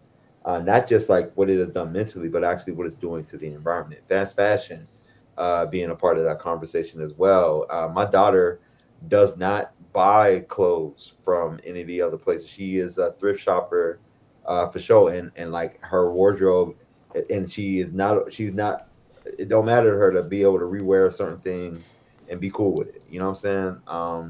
And her and her peers get a kick out of like who can find better things. You know what I'm saying, in that way. So, you know, I feel like I got hope in where the future is going to go just because I can see it firsthand of like what they want to usher in and what they want to bring. I think it's just up to us to kind of create the atmosphere for them to be able to be the leaders of tomorrow, today, you know. So 1 second applause.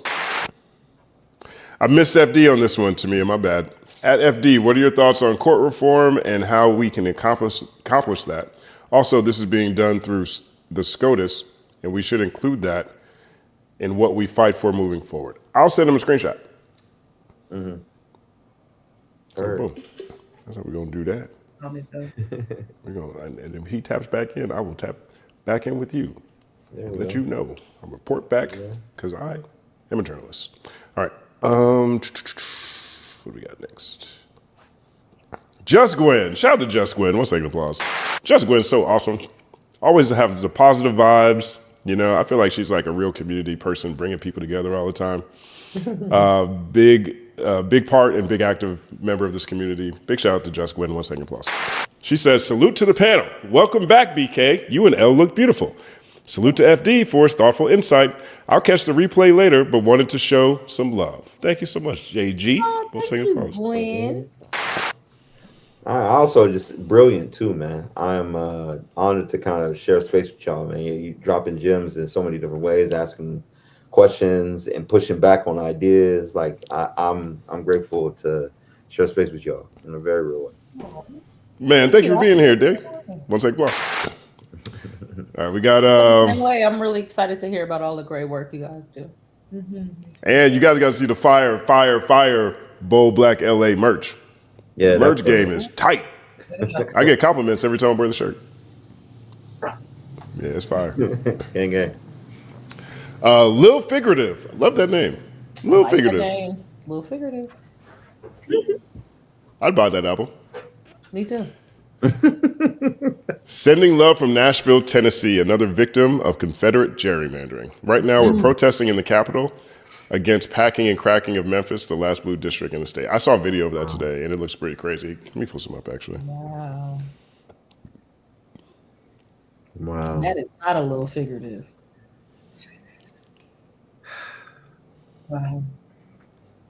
You know, you was talking about the long arc and how long it takes, man. And I if I'm being transparent about it, there is always that feeling of like this, you know, is this moving too slow? You know, because they are moving at breakneck speed with a lot of this stuff, you know. Man. It's coming off the backs of their long arc. I just want you to know when I say that, I know that we're supposed to have a long arc, but I just. But you're right in this. To focus on the long arc. Go ahead. There's no urgency, even if we're just speaking electorally. Like Democrats don't use the bully pulpit. Like, and I'm not saying like you know how you were saying earlier about like the rules and like the fact that the right always depends on the civility of Democrats and like us playing by the rules. And it's like, no, like sometimes when niggas need to get locked up or drug before court because you bust people from Texas to New York, you know, you trafficked people across the country. Like, no, you're supposed to pull them. You're supposed to have a reaction. And so like, no, it is kind of like mind numbing when it's like, well, the filibuster and the parliamentarian, it's like, no, like get up in there and like sign some executive orders in this bitch. That like, part, man. Say that. Say that. 1 second applause. Thanks for that, Lil Figurative. Lil Figurative. Like that. It's a good play on words. Let's see what we got here.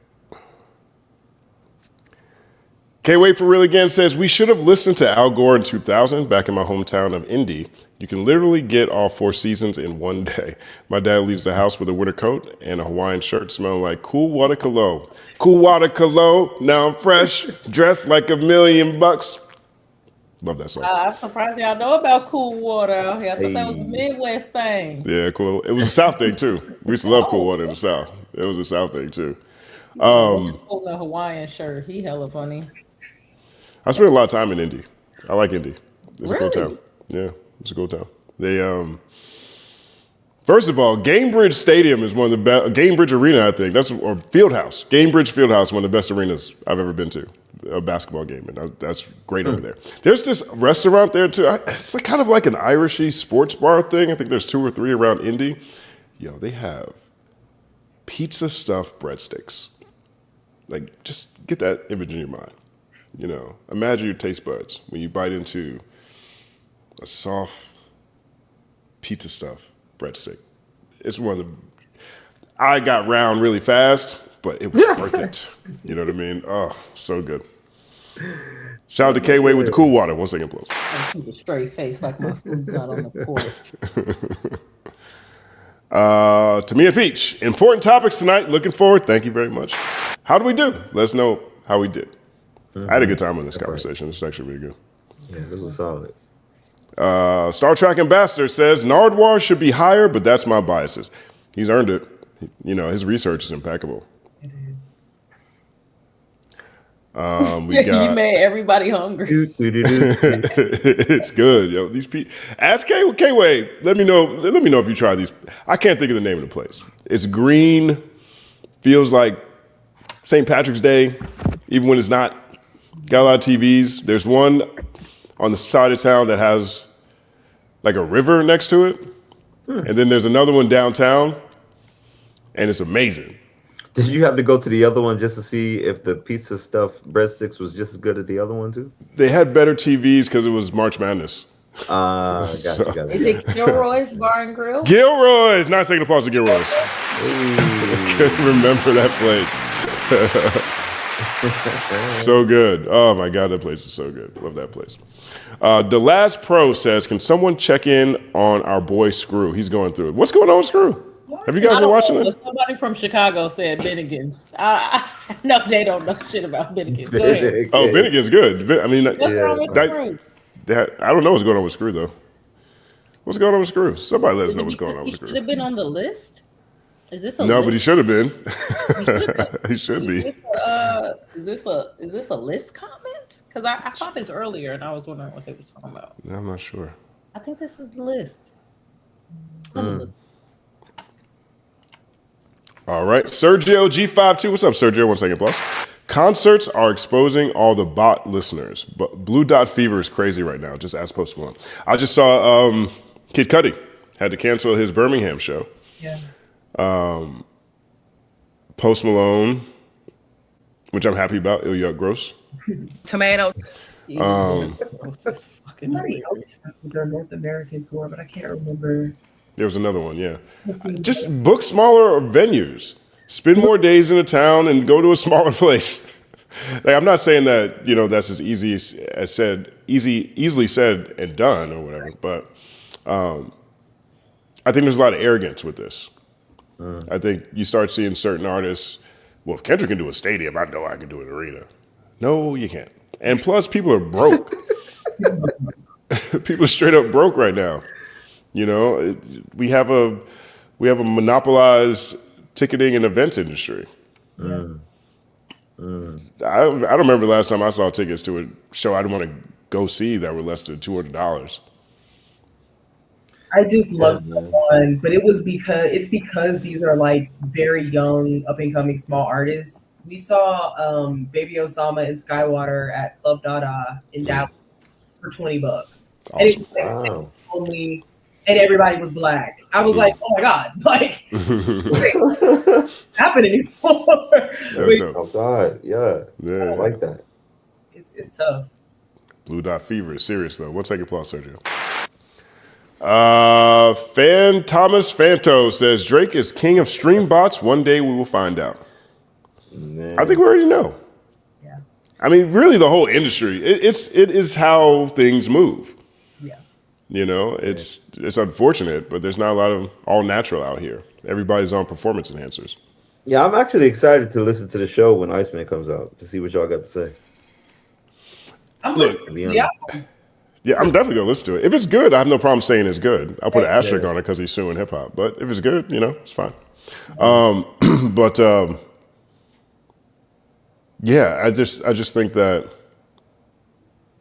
You know, one of my favorite conversations I ever had was with Big Boy. We did a profile on Real 92.3, a video profile, when they first came to LA. And it was a really big deal because Big Boy had been at Power his entire career. So he spent 20 years at Power. New radio station comes to town. They give Big Boy the bag, and now he moves across town, basically.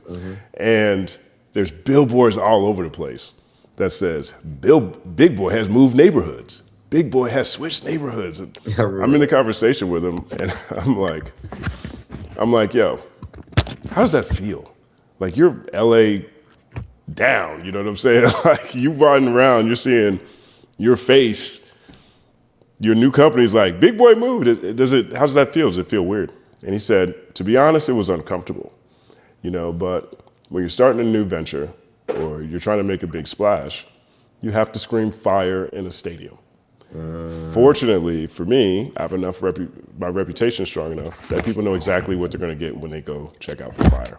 And that always stuck with me, right? Scream fire in the stadium. At some point, whenever you're building your sandcastle, you're erecting your Lego mansion or whatever you're doing, and you're ready to show people, you got to make a spectacle. That's ultimately what that means, right?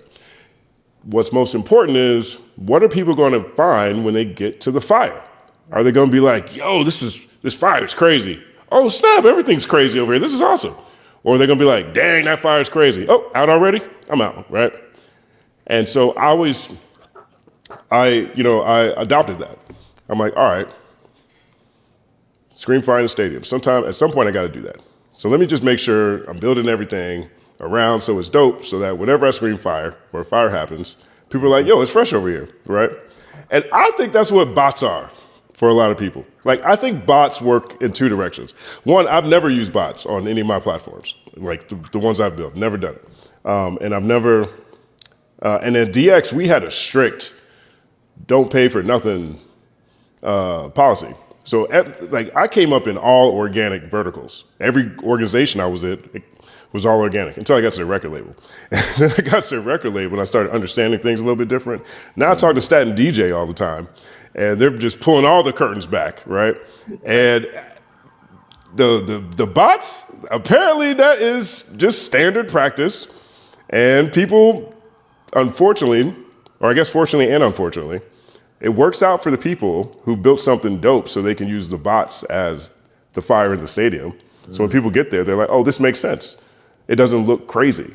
It doesn't look, oh, this looks like a place that should have a lot of activity, right? And then there's people who use the bots. They use the bots in a way that isn't effective. And they start looking like this. Hold on, let me pull this up. This is one of the funniest things I've seen. If you scream fire in the stadium the wrong way, you might look like Lil TJ. And this is what Lil TJ, this is what his YouTube views look like, right? I think you forgot to bot the views gang, right? 73,000, 19,000, 15,000, 505, 475, 462, 540, right? This was on May the 4th be with you, right? So if you're going to use bots, use them right. Otherwise, tomato. Yeah. But thank you for that, Thomas Phantom. 1 second, pause. I'll send this to him. Star Trek Ambassador says, Stat Ethered Complex. God. Yeah, he did. He did. We're going to talk about that on the morning show tomorrow. DJ's going to be on. Stat's going to make a spectacle about that. Stat's so honest, it's hilarious. Yeah. Let me send that to Stat real fast.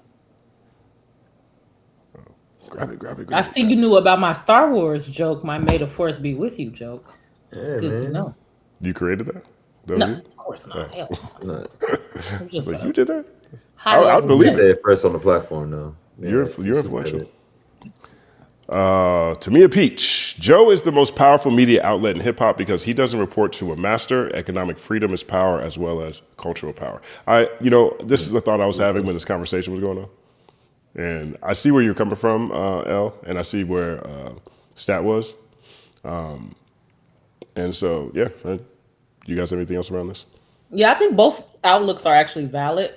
It's really like a taste issue kind of in a way because some people feel forced into only doing things independent, and I think in some ways they don't truly understand how the structure can work when you partnering with other people and how that, like, sometimes when you hear people talk about Jay and be like, oh, he only has a percentage of the Brooklyn Nets, and it's like, oh, you thought he was gonna own the whole fucking thing, right?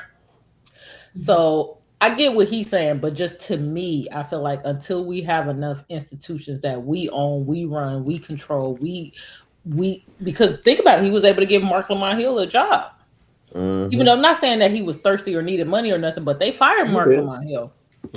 Right? And so him having his own company is able to be like, oh no, y'all thought y'all was gonna throw him away. No, we're gonna put him back on everybody's screen every day again. Right. So I just think I think we need like 3,000 of those. So when I see one, I'm like, whoo. I do also want to say that, like, yes, and thinking about what those independent institutions stand for, and just because sometimes you don't have to have a master to report to be reinforcing certain things that master would be okay with. Not to accuse Joe of doing those things, but that is also something to think about. And it's something that I feel like we got swept away with in the 2020 by Black era, Black owned, blah, blah, blah. So that anything, it was just like black check, independent check, blah, blah, blah. And it's like, hold on, wait a minute. There's so much more that comes with that. And you can see people kind of swooping in opportunistically to be like, are you? I'm black though. Look, you know, I'm black. What's up? Whoa, what you saying, Stephen A? You know, like, I don't support all that shit. Yeah, I do. Sometimes some people will, like, I remember I talked about building your own jail cell around you. People will become their own masters. This the gun line, boss. They say they tired, boss. Right. They'll turn right into it themselves. So that's a fact. You definitely got to pay attention to that. Yeah, true story. Next one's from Randy Smith, 4342. Charlamagne also had his own book imprint that has put out multiple bestsellers, including Arsenio Hall's recent book. There's levels. I didn't know that. I didn't know that either, actually. Well, I didn't know he put out Arsenio's book. I knew he had a book thing.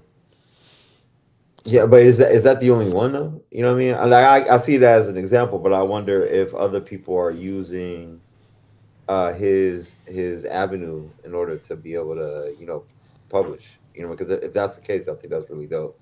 I mean, something I was going to say to the last comment though, the ads, man. Like the other thing about iHeart and it being through the app, and also all the advertisement that kind of comes through it as well. We're allowing some of these other companies that are not culturally relevant or actually friendly to the culture get access to the culture as well by way of some of those channels too. Something to kind of be mindful of. I know people, you know, it's mixed bag even with Joe Budden and the Prize Pick, right? You know what I mean? Like, it's like, why do we really actually need that? Right. But I guess in the idea of like trying to find their own way, when you think about advertising on or ads on different podcasts, you know, they have a minimal amount, but still, you know, who are we giving access to the culture? I think it's really important to understand. Yeah, I think that's definitely an important thing to bring up. I heard him talk about this before, how he didn't want to do a bunch of ads. You know how some people, they just keep reading ads. He didn't want to do that. So he held off for a really long time because he wanted to pick like one major person to be the main thing. And so, of course, I agree. It could have probably been something better than gambling. But I think from his point of view, he was like, all my homies do this. True story. You know, like, so I think it's funny that I don't think Joe saw a problem with Prize Picks. I bet you in his mind, he was like, oh, I finally got me one. My homies do all the gambling shit, and then I'm going to have a connection, and then this one person. And then it's like, no, Joe, we're pushing back against. Yeah. He was like, look, I already signed the papers. Look, that's funny. I thought y'all would like it. That's how I look at that. But I agree. All money ain't good money. Right. Yeah, that part. 1 second applause, Randy. This one from Bonafide MC. They would shut down Charlamagne before Button. The network got the fine print in everybody's bag. That's how it goes. 1 second applause. Mika Red, shout out to Mika. Mika says, Complex is rage baiting, compromise, forced sale to the highest bidder tabloid at this point. I wish we wouldn't give them so much attention. If they publish any kind of list, it would be for views. Not so bad. Unfortunately, that's kind of how I feel at this point. And it's like, I love engaging with the, even if it's like slop Discord, like I don't care, I'll talk about it, right? But it is sad that like I feel like Complex used to be like a legit, like you see a list or you see the cosign and it's like, yeah, maybe there's probably inside baseball and like, behind the curtain shit with that. But like I just feel like culturally it had more weight for sure. Kind of like Double XL used to, where it's like I'm paying attention to what you're saying, but now it's like, come on, bro. It's just like, I don't know. Crazy. The monoculture days. Back in the days of monoculture. Complex kind of pioneered, I don't say pioneered, but they, like the Great Book of Rap Lists with Ego Trip, that is like one of the defining books in hip hop on lists. And that was Sasha Jenkins, Elliott Wilson, Chairman Mao, and Noah Callahan. Noah Callahan was an intern over there. I mean, I can't even imagine being in that newsroom. That's got to be one of the most incredible newsrooms in hip hop history. I mean, look at the people that one publication birthed. Even like the White Rapper Show and Miss Rap Supreme, like all that comes from the Ego Trip universe, right? That's why we love Elliott Wilson and these guys. That's where they got it from. And that book was so pivotal. The Great Book of Rap List or whatever it is. And Noah was at Ego Trip, and he became editor-in-chief of Complex in the 2000s. And so he took that model to the digital age. And Complex was publishing a list a day, 50 different lists, click, click, click, click, click, click, click, just running the numbers. It was pretty smart. At some point, I got to the point where I figured out the game and these lists weren't very good. I thought the lists were supposed to be good because I thought the Ego Trip lists were really fantastic. But by the time you get into the digital era and you're now required to make greatness on a daily basis, which is completely outside of what I think any writer ever imagined, right? So the byproduct of that was maybe the lists weren't good, but the conversations were even better. The engagement was even better, And so I stopped really liking complex lists 2009, 10. I'm like, okay, I see the play. Wow. Especially once they had, you had to click a button to get to the next page forever. Once they got rid of that and did endless scroll, God, I was like, oh God, they could do this shit forever. You know what I mean? So I've been kind of, I see the complex list more as I've seen the complex list more as utility for a very long time than I have, oh, this is actually representing something. Mm-hmm. But they were at least like, not autistic. Like these lists right here just look like they're all over the place. And I just don't, I don't even know what they're trying to do here. No disrespect to anybody, I didn't mean it like that, but it just looks like scatterbrained when I look at these lists. This is so trash. I hate this whole we got to do something to bring attention to ourselves. So let's throw out the integrity of the list or the integrity of everything. It's like that's what's going on with everything. We can't spend time having integrity. We got to yell fire. Like how you said with your thing. I'm so tired of that. Talk about that. Yeah. Because I also think it's training society to knee-jerk complain.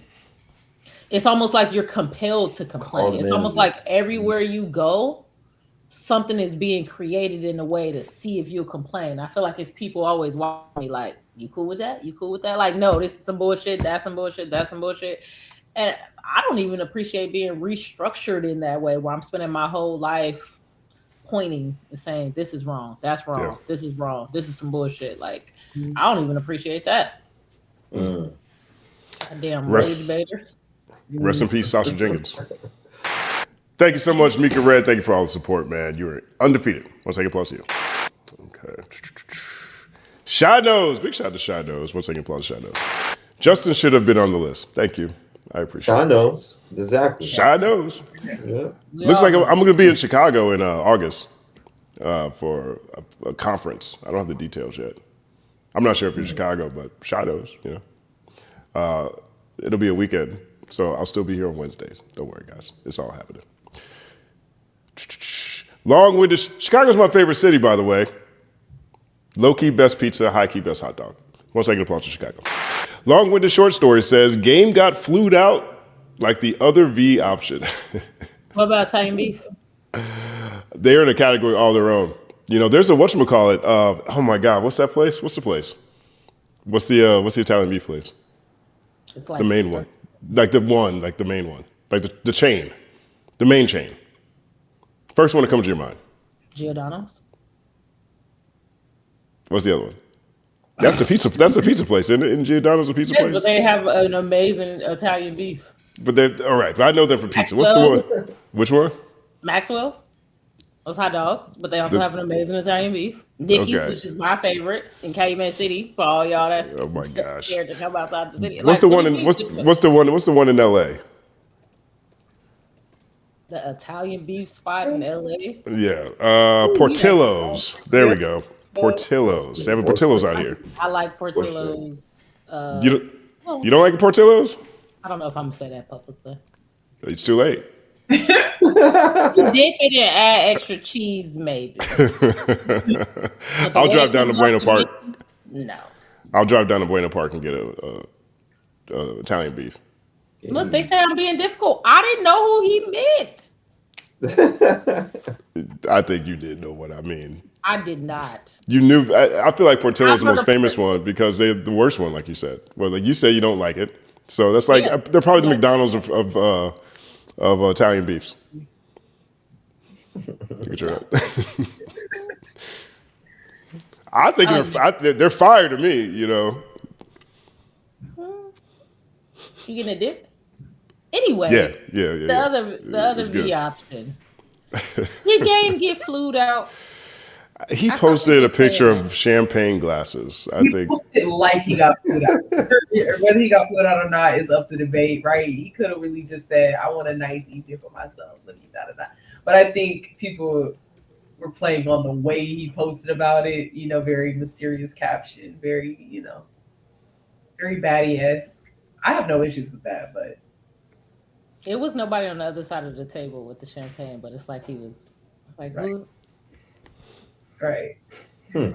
I don't know if y'all sit next to your people in the booth or if y'all be sitting across, but There's also two different types of glasses. Right. Yeah, but why take this? I don't know. But never mind. I don't need to get in it. It's fine. It's fine. I think game Patty glass. I don't know. Game is blushing. That's hilarious. Right. He also said, he said that Drake let him borrow his private plane. So wherever he wanted to go, he said just leave it in LA. Right. What the hell? Yeah. All right, I guess that's regular for everybody. Right. Tamia Peach says, I'm Dante should be hired just on the basis that Keem used his voice to open his show. They capture a lot of younger hip hop audience. I'm with that. That makes sense to me. One second, BK boss. was saying that earlier. Yeah, it's rational. That's valid. Star Trek Ambassador. Request, bring Mike Seatown to Culture United. I hit him up. You know, he said he's down to come on the show. And so he'll definitely be on a panel at some point. But I hit him up maybe a couple of months ago. FIFO came on the show. I'm sure you saw that one. I loved it in hip hop. Yeah. You know, the space was really small in the beginning in terms of hip hop on YouTube that's still around. It was basically academics, Fantano, Dead End Hip Hop, Hip Hop DX in terms of getting views and having an audience and being consistent with the content. I mean, don't get me wrong. Vlad was there. Hard Knock TV was there. There was Complex was there. There was other places. But in terms of the type of commentary and the type of debates, most people were still doing interviews or freestyles. So, you know, certain like video essays wasn't really around like that. You didn't have, Dead End Hip Hop is a consistent in-person debate show with a bunch of friends in Atlanta. You know what I mean? Like, that was very difficult to execute at the level they were doing it in the early teens. Streaming platforms weren't this smooth. It wouldn't do. It was difficult to do this. Huh. That's hard. They couldn't even do that. You know what I mean? And so, I've been a fan of this for a very long time, and they're all great people, all great guys. I'd love to have Mike C-Town on here. 1 second applause. Great suggestion. Hey. M. Reed, new member. Thank you. Yeah, 1 second applause. Just Gwen says, Mr. Morale and the Big Steppers is soul food for those who desire to be fed. That's a good analogy. I like that. That was a good conversation. What do you guys think about that segment? More classic. I love that one. I think it was really good. When you explained the segment, I was like, but what is he gonna pick that's gonna make it a good enough conversation? I was like, you did it. Yep. Yep, you pulled it off. You pulled it off. There's certain artists that work really well with. Outkast is one of those artists. You know, Ye is one of those artists. Wu-Tang, one of those artists. You know, Biggie is one of those artists. You know what I mean? If you do Outkast, when you should do Left Below and versus Speakerbox. You know what I mean? That'd be crazy. Yeah. You know, Drake's one of those artists. I'm definitely gonna do Take Care versus Nothing Was the Same. That's a good one too. Yeah, that's a really good. I have my answer. Forces you to narrow it down. Yeah. The weeds, because they're both. It's like we're not arguing if they're classics or not. Right. Yeah. Okay. But going a step further, what are you gonna give the crowd? More classics? Right. Yeah, that's dope. Shout out to JG. Well, got my answer. Okay, well, save it for the next when we get to it. Maybe we'll do it. Maybe we'll do it May 15th week. We shall see. We shall see. Doomer, my brother Doomer. 1 second applause. Hi, Doomer. Nah, Kendrick took psychology at UCLA to better learn how to terrorize Drake. I buy it. No pushback over here. You did well. There's going to be a class. There's definitely going to be a class somewhere at somebody's school, and it better be free too, so other people can just chime in and listen in. Yeah. On the history of that moment in time in hip hop history, man. That was a moment. That was great. I was glad I had a chance to live through that one. I'm old. We all old enough to remember where we were when Ether came out. You know, the Jay-Z Nas situation. Most of us. If you didn't, you read about it. But this one was, I feel like, again, around the world, everybody got to participate in this thing. There was so much content on YouTube. Oh my God. Yeah. It was nonstop. It was amazing. It was glorious. And it had a happy ending. Yeah, it did. Yeah. Yeah, it did. Oh, I know BK said that's childish, but I'm sorry. I just love a good nicely timed pause. Just no product pause. It's not to be homophobic. I just like words. I'm so sorry. It's double entendre. I'm so sorry. Arabic Pilot, thank you so much. Appreciate you. That's an interesting name. JG, Mr. Morale and the Big Steppers, and To Pimp a Butterfly are Dot at his best, in my opinion. I think Untitled Unmastered is his greatest project. They're also different. That's what makes it interesting. And they're all super high level. That's what separates him. That's true. There's threads from Untitled Unmastered to T-Pab, and then there's threads of Section 80 to Good Kid, Mad City, and then there's threads of Mr. Morale to the GNX beef era. So I love how he's just able to do that. He's doing some inner world work. Yeah. It's mezzo work. It's just very He's doing some high level shit. Yeah. Yeah, I agree with that. Even though I think maybe That Every Nigga Is a Star song might be my favorite Kendrick Lamar song. So I don't know. Maybe I gotta think. I gotta go through the whole shit again and think about my favorite. Yeah, I'm about to be listening to this tonight while I'm working on a few things too, man. Right. Circle it back. It's gonna be good. It's gonna be good. Mm-hmm. JG says, I think GNX was to show people who think he can't make hits that he can effortlessly. It feels like a quick output and still fire. Yeah. That's what I'm saying. He killed every narrative. Whatever narrative people had about Kung Fu Kenny, King Kendrick Lamar from Compton, California, whatever they were saying about that guy, hey, man, by the end of that year, hey, yo, I don't know. They're going to have to back it up.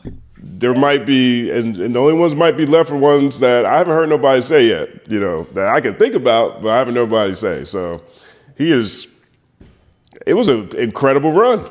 That run from Mr. Morale through GNX, like that's just an awesome story. Like that's an amazing story. Yeah. He does a therapy album, leaves his label, try to figure it out, gets in a battle with Show Nuff. Like the Mr. Morale is like Bruce Leroy running through Manhattan. The battle is like the battle against Show Nuff. Yeah. And then GNX is like, can you teach me some moves? You know what I mean? Like that whole thing. Like it's like he dancing with Laura Charles all night. You know what I'm saying? Like that's what it sounds like to me. That's crazy, bro. I love it. Oh man. Shot knows Luther was initiated in the Damn era. That's my favorite. I think that's his best album, to be honest. Damn. No one ever agrees with me. Yeah, I think it's phenomenal. I think most, like, the average listener really likes Damn, and I'm not saying that like you were the average listener. That's why I struggled to get that sentence out. But when you talk to like random people who don't even really love Kendrick like that, everybody loves Damn. So you probably just have a good needle of like, oh, he hit the mark because everybody loves Damn. Yeah, I like, and to me, it's his least referential. You know, what does that mean? His influences aren't as upfront with certain things. Like Good Kid, Mad City is Boys in the Hood, right? I mean, as soon as they got in the car, I was like, oh, I know how this is gonna go. You know what I mean? Oh, it's amazing, but I could tell where it came from. And to me, Damn is just the least referential of his albums. And you know, it's not everything, but to me, originality, or to me,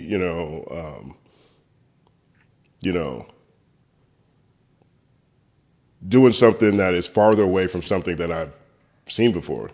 It's like we're born in the hip hop generation. Like there isn't an era of rap that isn't reflexive to me. So a lot of times when you see different artists, you're like, oh yeah, this reminds me of this, reminds me of that. Oh, this comes from there. And Damn is the least of those, in my opinion. And he just executes it at such a high level. And then the subtleties of songs like, yeah, you know, radar is buzzing. Yeah. And if I gotta slap a pussy ass nigga, I'm gonna make it look sexy. I mean, it's just crazy, yo. I love it. No one likes God, but I love God. I used to wake up, I wake up in the morning, this what God look like? Oh, it's amazing. Yeah, I love that one. Yeah, man. He was stunting on that one. Like, if I could smoke fear away, I roll that motherfucker up. But it's like, then what's the high off of smoking fear? Jesus. Right. I love it. HTX Dave, Isaiah Rashad and Dot already put in his 30,000 hours. GNX was easily next. Yeah, okay. He says GNX. I saw Isaiah said that every time he goes to the studio, Dot's there. He said he's very active. He said he's been the most active in the last year that he's ever seen him, ever. And he's always up in the studio. That's dope. Wow. That's good. He's got a new company. You know? Nigel, for the panel. If you were to write a song about... Oh, we did this. Okay. Gotcha. Yeah. Okay. Okay, here we go. Thomas Fanta. Imagine annual Culture United Awards. This would help the dilemma of creators not getting their due. People love award shows. Just do it online. I'm with it. Yeah, let's add to the list. We can add to the calendar. Let's add to the calendar. Gotcha. Poetry United Awards. Mhm. Yeah, we should do list, playlists, which I guess will fall on the list. Right. Never mind. We'll talk about it. Reactions. Who's the best reactors? What's the best reaction video? We had a reactors charts. So every Right. month, it's like, did you move up or down on the reactor charts? We'll be the new Billboard for real. Wow. That'd be dope. Star Trek Ambassador. Panel. I'm gonna let y'all finish, but To Pimp a Butterfly is the greatest album of all time. Songs in the Key of Life is the greatest album of all time. Hey. There you go. That with the Stevie. One second applause. Ill Magic. Morale is a classic for its writing and concepts. GNX is a classic for high epic moments. Super Bowl singles off the album. You could add Not Like Us. I agree with that. You got mad Grammys off that joint too. Yeah. I mean, my version of GNX has Mr. Morale, The Big Steppers, Euphoria, Not Like Us, and 616 on it. You know, so damn, that's the deluxe. It's so underrated as a song, as a warning shot. GNX is the first Kendrick album where I felt like I wanted to put on a Kendrick costume and turn into him and rap it. Ooh, So that's my first one. All the other ones, when I rap, I'm following his music. I'm still me. But with GMX, it's like I transform into like the little animated Kendrick that was running around on that one video and slapping the cup out of Future hand. You know what I'm talking about?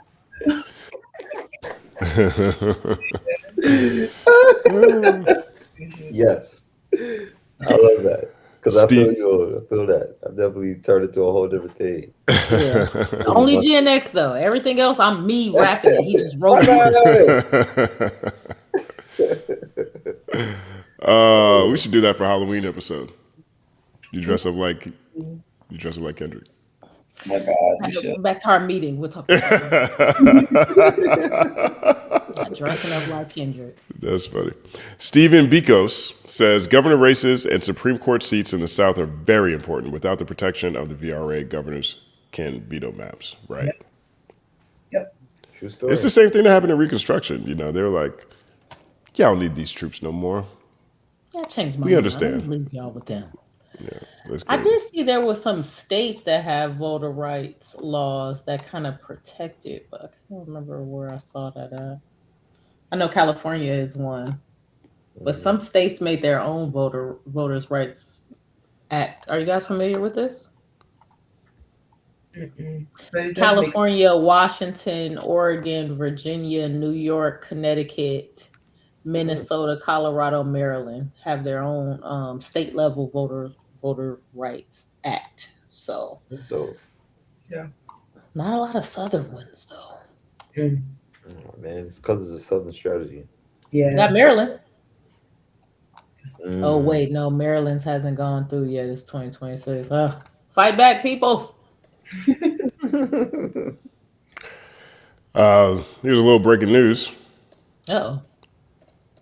Ah, there you go. No, let's do this one. There it is. Iceman, May 14th, episode 4. Which will probably be the live stream, I guess.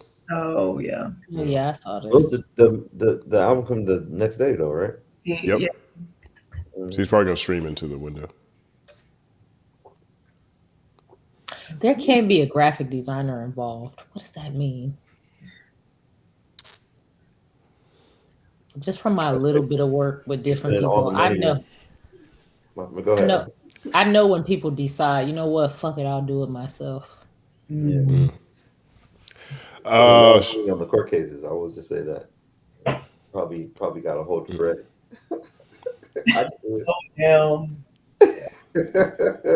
Shino says a lot of power list used by MAGA to get black votes. Yeah. A lot of power. I wonder if she's talking about the complex list. A lot of power list. I think that's what she's talking about. It definitely was. Yep. They're like, we're gonna put you on every complex list for the next 10 years, I guess. Because I don't know how them people got on that damn list. Even Act, the #1 guy. I mean, that's Act makes sense to me though. You know, Like whether people like him or not, I'm not mad at looking at Act be number one. He qualifies. You know? Well, I get that. It's just that, like, do we not factor in, like, does his stuff have to be like true or ethical or have integrity or be like a fact? Like I get no, they don't care no more. And I don't know about him being number one. I agree with Justin too fast. I agree with him being on the list. Being number one is crazy to me. Anybody in the top 5, I can make an argument. Okay, that's valid. You know, so yeah, no. Once you get there, it's just like, okay, you know, pick one. But, one or the other, yeah.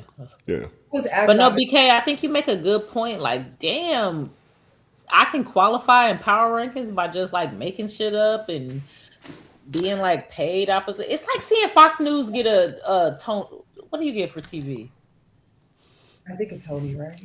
Yeah, it's like the Fox News anchor getting a Tony. It's like, what the fuck? Like, what?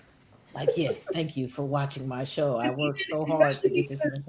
On X, like, I don't know what the numbers are going from Twitter to YouTube or whatever, but like a post Elon Twitter, of course, Act is going to be the most base boosted, one of the most base boosted accounts on the platform. Like, does that not count for anything either? Everybody's using bots.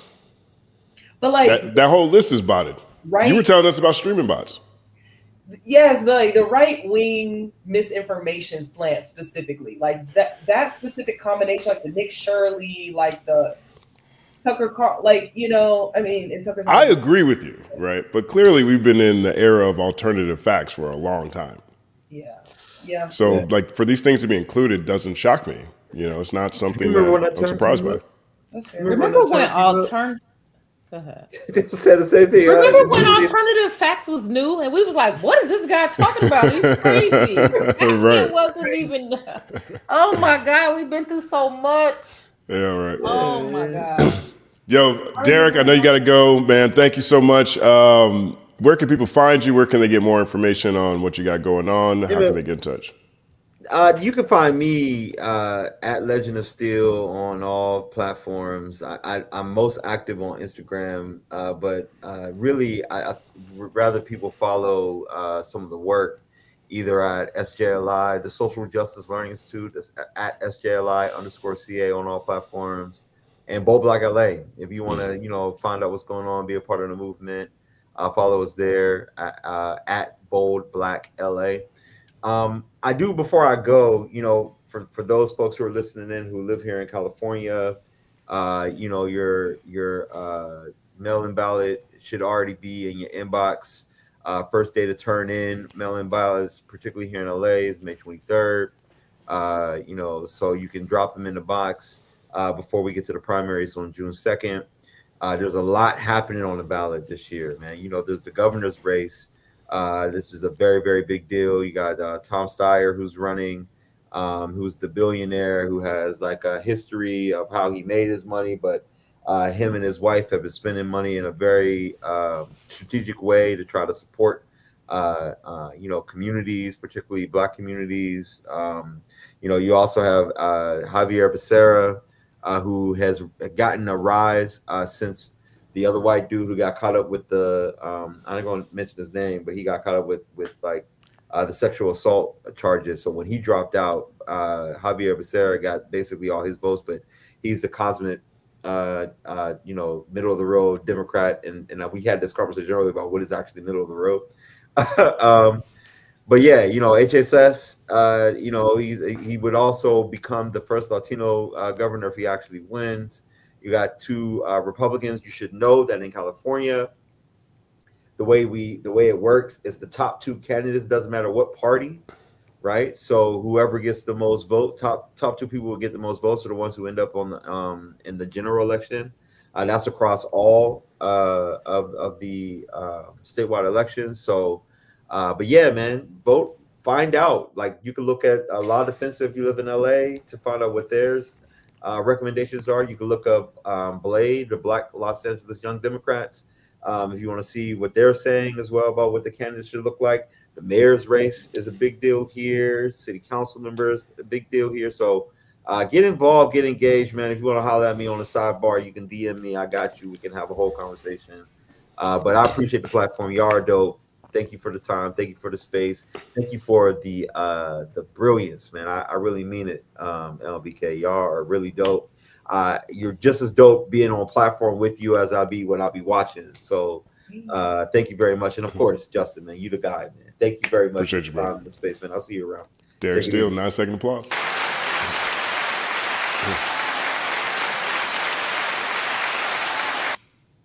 Peace. Ooh, my second woo. I'm definitely gonna be DMing him because I want to know his thoughts on this whole like Karen Bass situation with the mayor's race and how she's trying to pull like a 2016 Hillary and like boost the MAGA candidate because she thinks that'll be easier to beat than the progressive that's running against her. And also just more thoughts about like how a local person feels about like Tom Steyer. And I watched like a little bit of the gubernatorial debate. Y'all got a lot on your hands in California. I mean, that was. Like, I'll be straight up. I'm not informed enough right now. I haven't focused on what's happening. You know, Karen Bass, I'm obviously very familiar with. I think some of the things that people say about California aren't necessarily true. Like, I'm not sure all the stories are. You know, I work with the LA Mission, right? So there has been a lot of new housing that has been built for at-risk families, things like that. So that is happening. There's still a lot of problems too. But outside of that, I'm not as familiar with what everyone else needs to do. And that's my fault. So between now and the election, I'll definitely cast my net a little wider. I did see that the debate was last night. Yeah. I didn't watch it yet, but we'll be thoroughly entertained, I think. It looked like Katie was having problems, right? Yeah. What a fall from grace, girl. I was with you whiteboard and shit, bitch, but you pulling like, no, she's trying to get over on this like cutting taxes. Like, I don't know. I don't know what she also would try to like come for Tom and then like, you know, to dunk on the billionaire, and she ended up looking worse. I was like, baby, like there's a British guy billionaires for years. Katie Porter. No, she used to be good with a whiteboard. Who? What happened? Good. Who? No, I was saying Tom Steyer has been dunking on billionaires for years. Yeah. Yeah. So. As one. Yeah. Yeah. So I don't know if they thought they was gonna try that with him. He was like, "Yeah, I hate my motherfucker too. You tax more?" I'm like, "Hell yeah!" That's crazy. Damn, he's gonna 8 Mile himself. Fan Thomas Fanto says Justin will get Huey Newton bamboo chair for stat. Wouldn't that be funny if he was sitting in front of the Huey Newton bamboo chair in front of a Malcolm X mural? That'd be awesome, actually. Some shit like that. That'd be funny. Tamia Peach. Also, the past that at the same time that shooting happened at the Correspondence Dinner, they knew exactly what they were doing. Yeah. Did you guys see that? It looks like the Correspondence Dinner was a setup. Like, you saw the guy running out the door, and they let him run by security.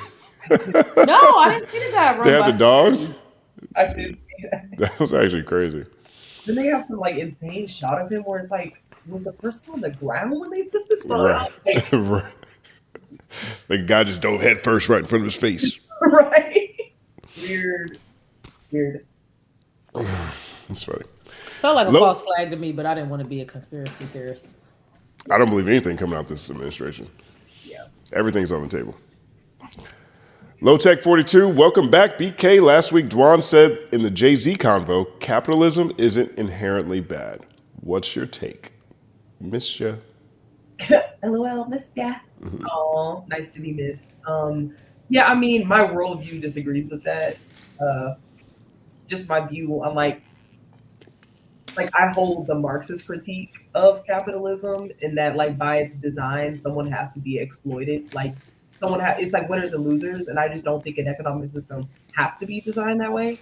I think more of us could and should win, especially like thinking about like that surplus value that we produce with our labor. I mean, this entire world goes round based off the backs of our labor, and we don't get to reap the benefits of the value that we produce. And so, yeah, I disagree with that just because I come from that like Marxist tradition and critique of, you know, the bourgeoisie and all that. So, Right.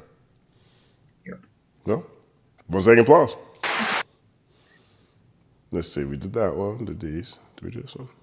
Who, me? No, I'm not eating. We did these. We did these. I love it. Oh, wait. Here's JG. I abhor Stephen A. Smith and his struggle mustache. I didn't even know he had a mustache. Wait. I don't think I really noticed. Yeah. That's crazy. Big Biz Grizz. There you go. What's up, brother? What's up? Applause. Big Biz Grizz says Stephen A. Smith is the same fool that said the first thing I think of when I wake up is how to make my bosses more money. A lot of these need silenced. Yeah. I mean, that was a crazy Wait a minute. I could think of a way that could be positive, but maybe not right now, right? Because I'll be a contrarian. All right, go ahead. Moving forward. I mean, I would love to have a person on my team who, never mind. I'm not going to do it. Second applause. All the red flags is going off like, no. Well, it's his bosses. They want. What do they profit off of? Right, that's true. Good point. That's what I'm saying. No. Unc Ditto in the house. 1 second applause. Stop. Drop. Shut them down. Open up. Shop. Oh, no. That's an Unc Ditto roll. I always think that's always in my mind whenever I see his Rough Riders logo right there. Great show, folks. Remember, Unc watches all. We appreciate you. 1 second applause. I was going Stop in the Name of Love, and I had no reason, like the Rough Riders thing. That's right there. Put the applause in the chat if you guys started rapping along to that DMX classic song. We did this one. Let's see.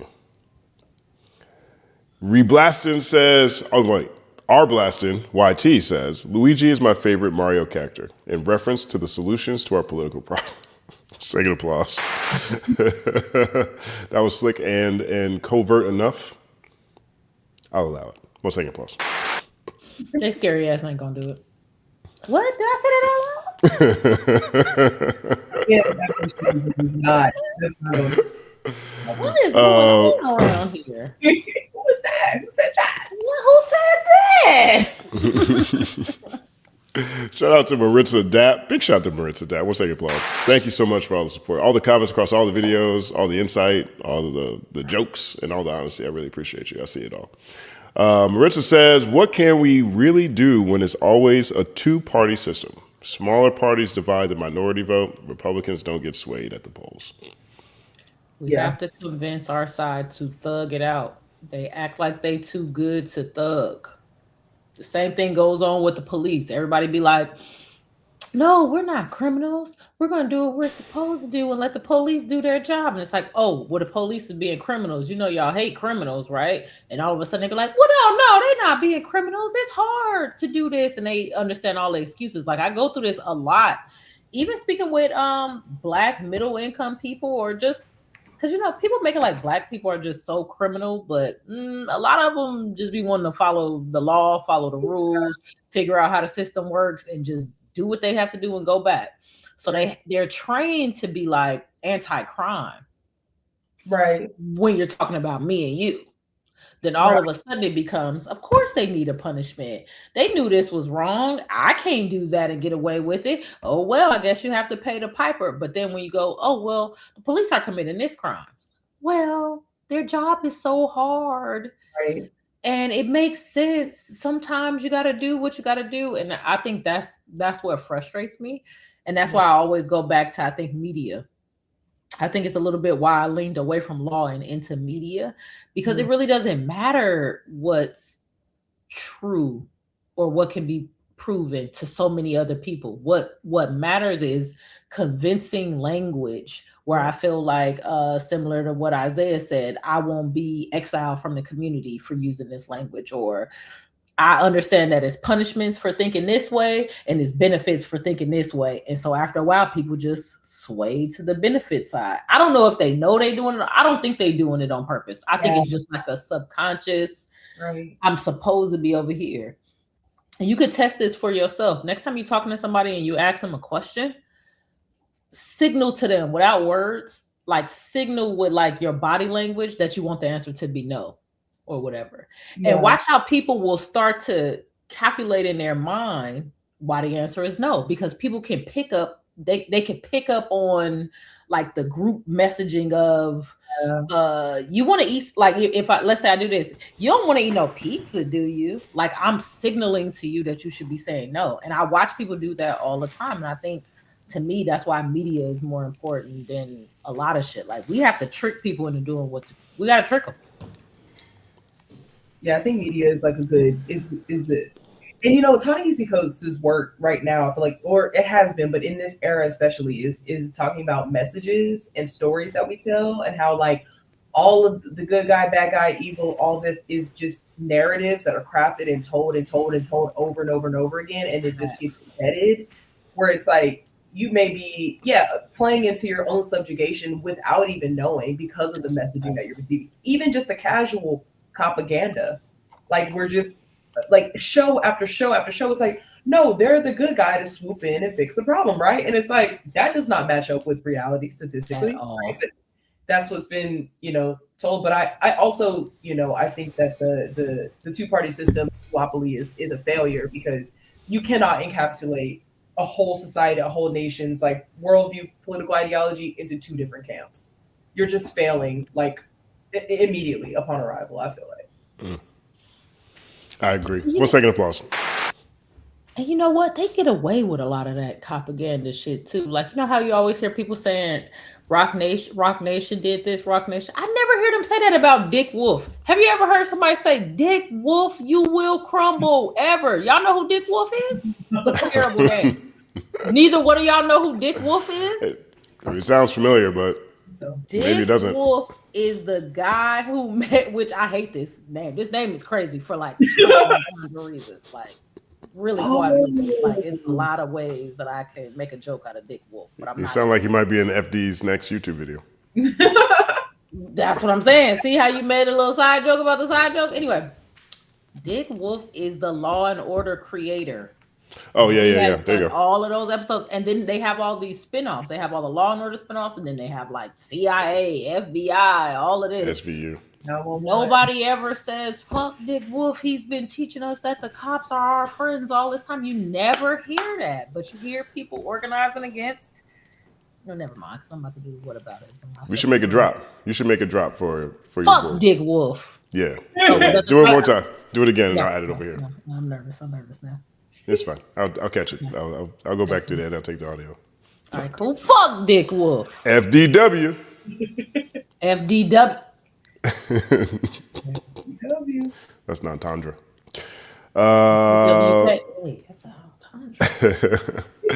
Big Biz Grids is back. I need a weekly or monthly book list from the panel. I'm with it. Let's add to the calendar. I like the monthly idea. Yeah. Shout out No Name Book Club. They've been doing that. Like I feel like she's been getting a lot of traction lately of just kind of responding to like relevant social topics. Being like, here's a book list that I think you might enjoy. And also No Name Book Club is doing reading lists for all of our favorite artists, which is super cool. Oh, that's cool. A new project or got something coming up. They'll just pick like 5 or 6 books that rapper loves, which I love. This is my new book. I haven't read it yet, so if it's trash, don't blame me. But my sister gave me this book, Atlas of the Heart. It's supposed to be about tapping in with your emotions. So that's the first one on my book list. I'll tell y'all if it's trash or not. Please do. I was just happy to have a prop, I think. Props are dope. Props are dope. I like props. I'm going to start planning for props at some point. I can have like Nobody got better props than Professor Sky. Oh, his props be the best. Don't make me feel challenged now. Start pulling brings the out the ribbon best. like this. Look. Unlimited ribbon. See what's at the end of my prop. Come on now. That's funny. Tamia Peach, I know a lot of people who support Get Out. It's what all other oppressed people have done across history if they could. Not that radical, honestly. Yeah. Yeah. This is earlier when I was saying, hey, should everybody get a passport? And people were like, well, all these people who can't do it, Look, I support that, to be honest. Like, to me, that is freedom papers. Everybody needs to get their freedom papers. It's going to cost you $130. Maybe you got to help grandma get her birth certificate or whatever. But preparing for these kind of things can't hurt. It can't hurt. Okay. Yeah. Like, I don't like anything that's going on. I don't like nothing that's happening, where I grew up. And so I guess we can shrug it off if we want to. But as someone who has a microphone that a population of people listen to, get your freedom papers, please. Please get your freedom papers. Hopefully you don't need them. They last 10 years. Right. Maybe everything is fine and you use it to go on vacation. Who knows? Right? Just get them, okay? Because I'm watching them erode rights in real time. And tomato.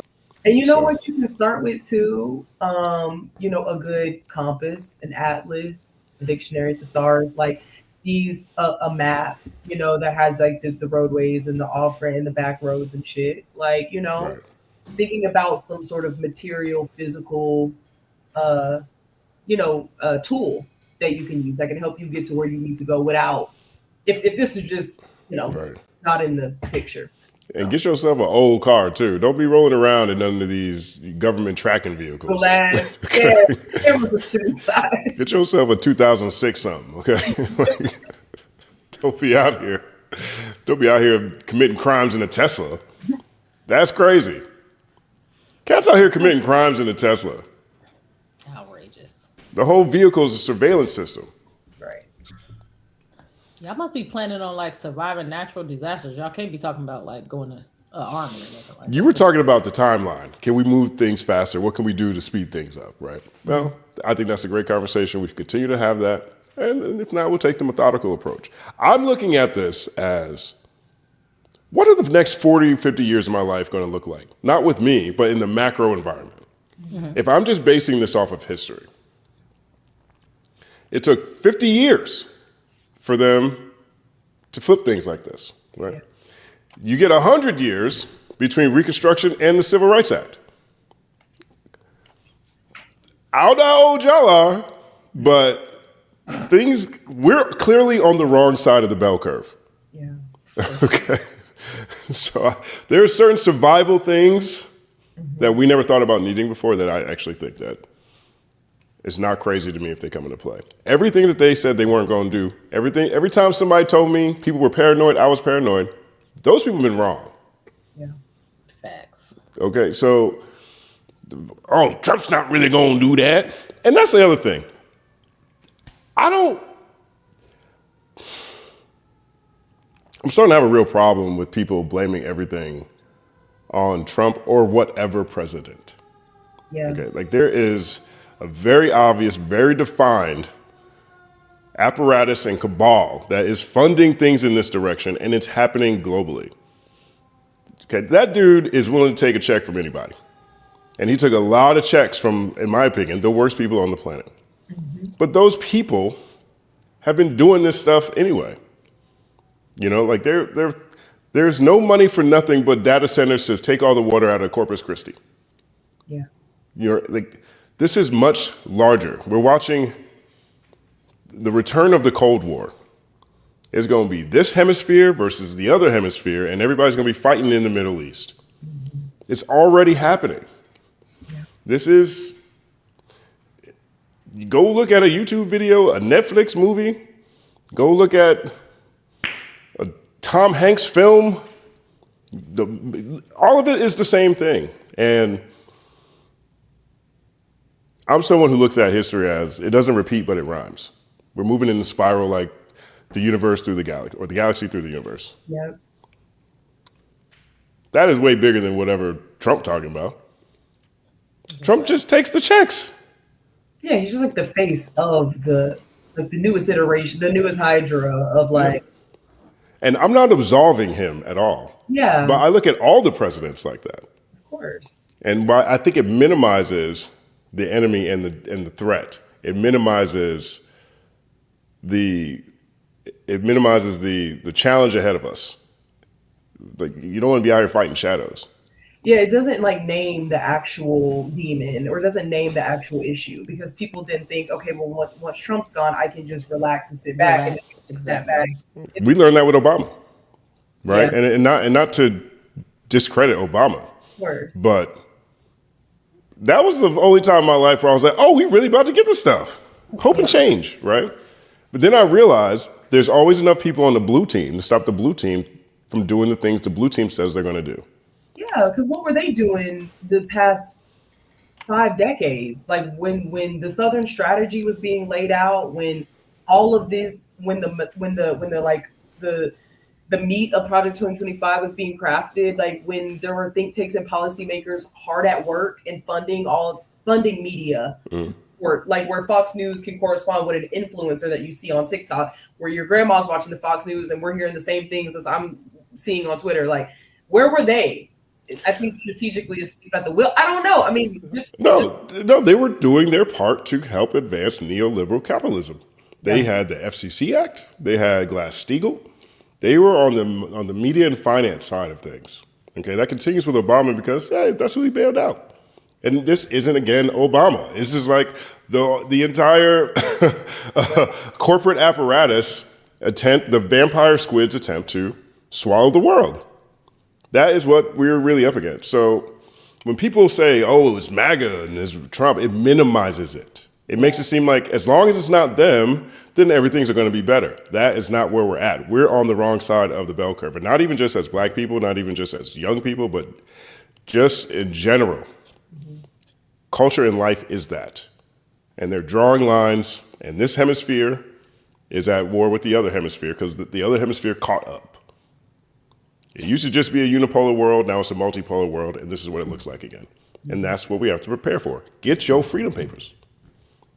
And also to your natural disaster point, Elle, I like as someone like that is in the South where like the infrastructure is bad, that is my slant when I'm getting like my tools and stuff and like the books that I'm getting or the compass or the generator or things like that. Like I am preparing for on the natural. I think that's the thing that could escalate a lot for us. Like we had a really big windstorm the other day and the hail came and it was like we had to make sure we were faced away from the like windows and like a branch fell on the car and it's like, oh shit, now the car is kind of incapacitated because this wind, like we're in Tornado Alley where we live and stuff. So or what do they call it? The tornado. It's called Tornado Alley.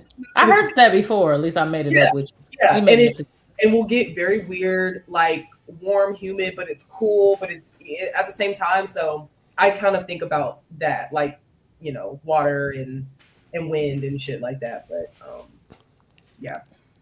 No, that makes sense. I guess to me, I was thinking about because sometimes I have this fantasy, you know how some girls will like dudes are like, I give you whatever you want. It's like, what would I ask for? Like, I would want a small army, a bot farm, and a compound with good internet. I'm not sure they'd be like, what the fuck? Like, I thought you wanted a Birkin. A bag. Or some light mid 25 in my army. And it's because when I think about problems and ways that I can attempt to solve a problem in a way a person can attempt to stop me from solving it, those are the type of things I need. I would need a small army. I would need a tank. I would need a drone. I would need strong internet. I would need, you know, bunkers, things like that. So I think that's why sometimes I'm pessimistic when people are like, well, we could just come together and, you know, move to it, whatever. It just feels too small because I don't know if maybe and this could be negative on my side because maybe I imagine the enemy as like this huge, super huge infrastructure with all of these different layers to it. And it's like, man, are we need a solution that'll make it through all these layers. And so I think that's why sometimes I come off pessimistic. Yeah. I'll be like, nigga, what are we gonna do when a drone pop up? No, for real. And like thinking about like how Hong Kong informed a lot of like what happened, like Hong Kong in 2019 leading into like the protests in 2020 here in the US and like the way we were able to exchange, they were like, you need to be covering your face. You need to be the device that's recording you do the fucking thing. Like, you know, you need to blow the tear gas back and like put an umbrella in between. Like, I feel like things like that are going to need to be shared in different ways. But Right. That's a fact. I forgot about that. They was giving up. That was hell actually of cool. money.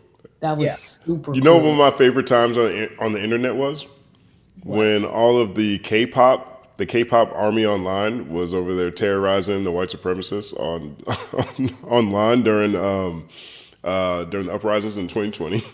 I think I missed this during the Black Lives Matter uprising. Yo, they were killing all the racists. Like they were destroying them online. Oh, I love that. I'm gonna have to do a look back. It was actually really cool. You know, all that energy. Yeah, it was cool. It was actually interesting. Was it better than the Lego videos? I love when I ask a good enough question to get this type of sound effect. It was, but it wasn't as long lasting. Right. Gotcha. The Lego videos, they'll be with us forever. Fantastic playlist, video, audio, whatever you want. You know what I'm saying? That was a moment in time that was explosive and awesome. So, gotcha. Bonafide MC, what country would an American, the panel, want to be a refugee to over a vote? Cap, fight for your right. Why do citizens need to be a DR to be repped? What's the DR? Democrat, Republican, I think he's saying. Okay. Well, that is, this is what Jay-Z was talking about, right? In the Jay-Z interview where he says he's a realist and he has to understand the world as it is. That's what he does, right? Well, that is the world as it is. I don't think it has to be this way.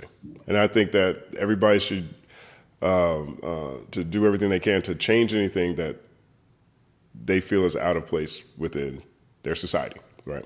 I'm always on the side of fight. But I also know that where I'm at isn't where everybody is. And people are going to do what they need to do to look out for themselves and for their families. Mm-hmm. And to me, that means give myself and my family the most options. Just options. And that is freedom paper is one of them. Like I'm not saying everybody needs to get up out of here, right? But I'm saying it's like, if shit takes a left, if shit turns left in a way you didn't expect, that is another. It's like that bag they tell you to have by the door in case there's an earthquake or an emergency. Right. You know what I mean? What's going to be in that bag? But yeah, it is important to know, like you were saying earlier, that like we are seeing a rise in fascism globally. Like in every country, they're also having their versions of austerity where they're like just starving social safety nets. And like, it is just important for people to know it's not a unique. It's not just a here. Yeah. Yeah. And history is, I don't like you saying it's rhyming. It's rhyming like a motherfucker right It's now. rhyming like a motherfucker. I really like that. It doesn't repeat it rhymes. That was fire bars. One second pause. That's so funny. I was about to say you definitely needed a 1 second pause. Octavia Butler says there's nothing new under the sun. There are new suns, which is a similar type. Yeah. Like, right. There's gonna be something peculiar about it, but it's gonna be familiar. Satu Amaya says, please get Dr. Jared Ball on one day for a convo on hip hop being commodified and used for black capitalism. Yeah, it was great. Let's add it to the calendar. 1 second. Y'all know who that is? No, we can Google it. All right, cool. We did. Are you going to the next one? Yep.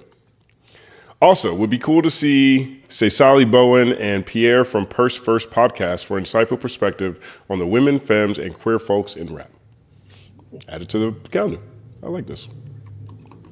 It's what Culture Unite is all about. Let's bring in people to talk about their perspective. And maybe get in a fight over Jay-Z's legacy. That is so funny. I was just like, new people to argue with. Right. Me and Justin are in sync right now because everything I'm thinking he's saying, I'm like, yep, get their ass on here. What's their name? Let's see what it look like. What it look like. Purse first, huh? Let's see what I got for you. Purse first. Should be Wallet first, buddy. What the hell are you talking about? I'm just playing. Tamia Peach, we're robbed of our family time. Family. Wow, look at my eyes glazing over. We're robbed of our free time by capitalism and entertainment, but we have to fight through the exhaustion. I'd rather be tired than made a slave. Yep. That's real. Facts. True. Let's take a pause of that. They said I'm frozen. Am I still frozen? Not anymore. No, do the snake one more time. I can't tell if you're frozen. Snake it out again. Oh, okay, you're fine. Jesus, wait, do your chef dance again.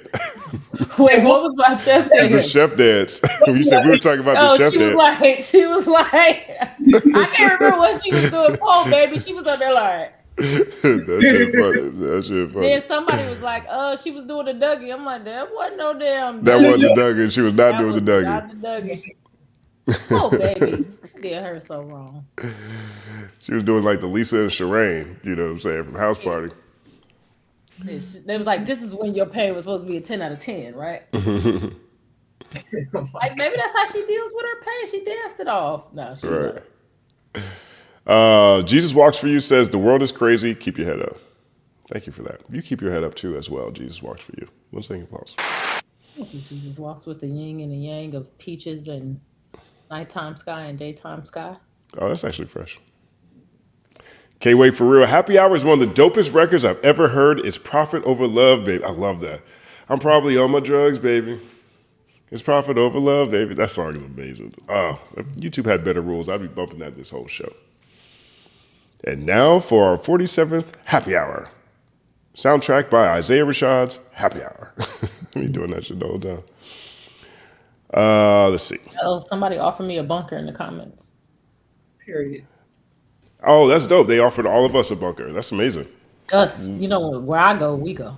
Yeah, thank you for inviting us. Us together as a team. Right. Yeah, we really appreciate it.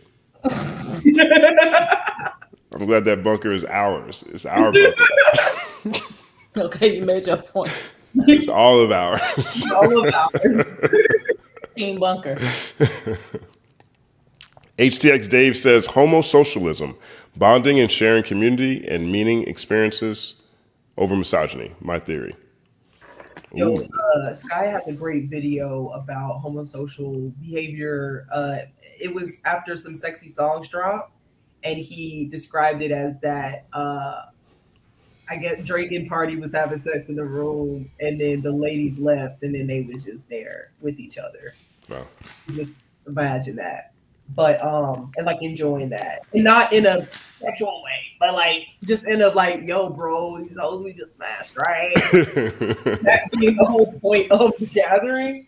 Anyway, he does it way more eloquently than I just did, but that's funny. Yeah. Is this already a word?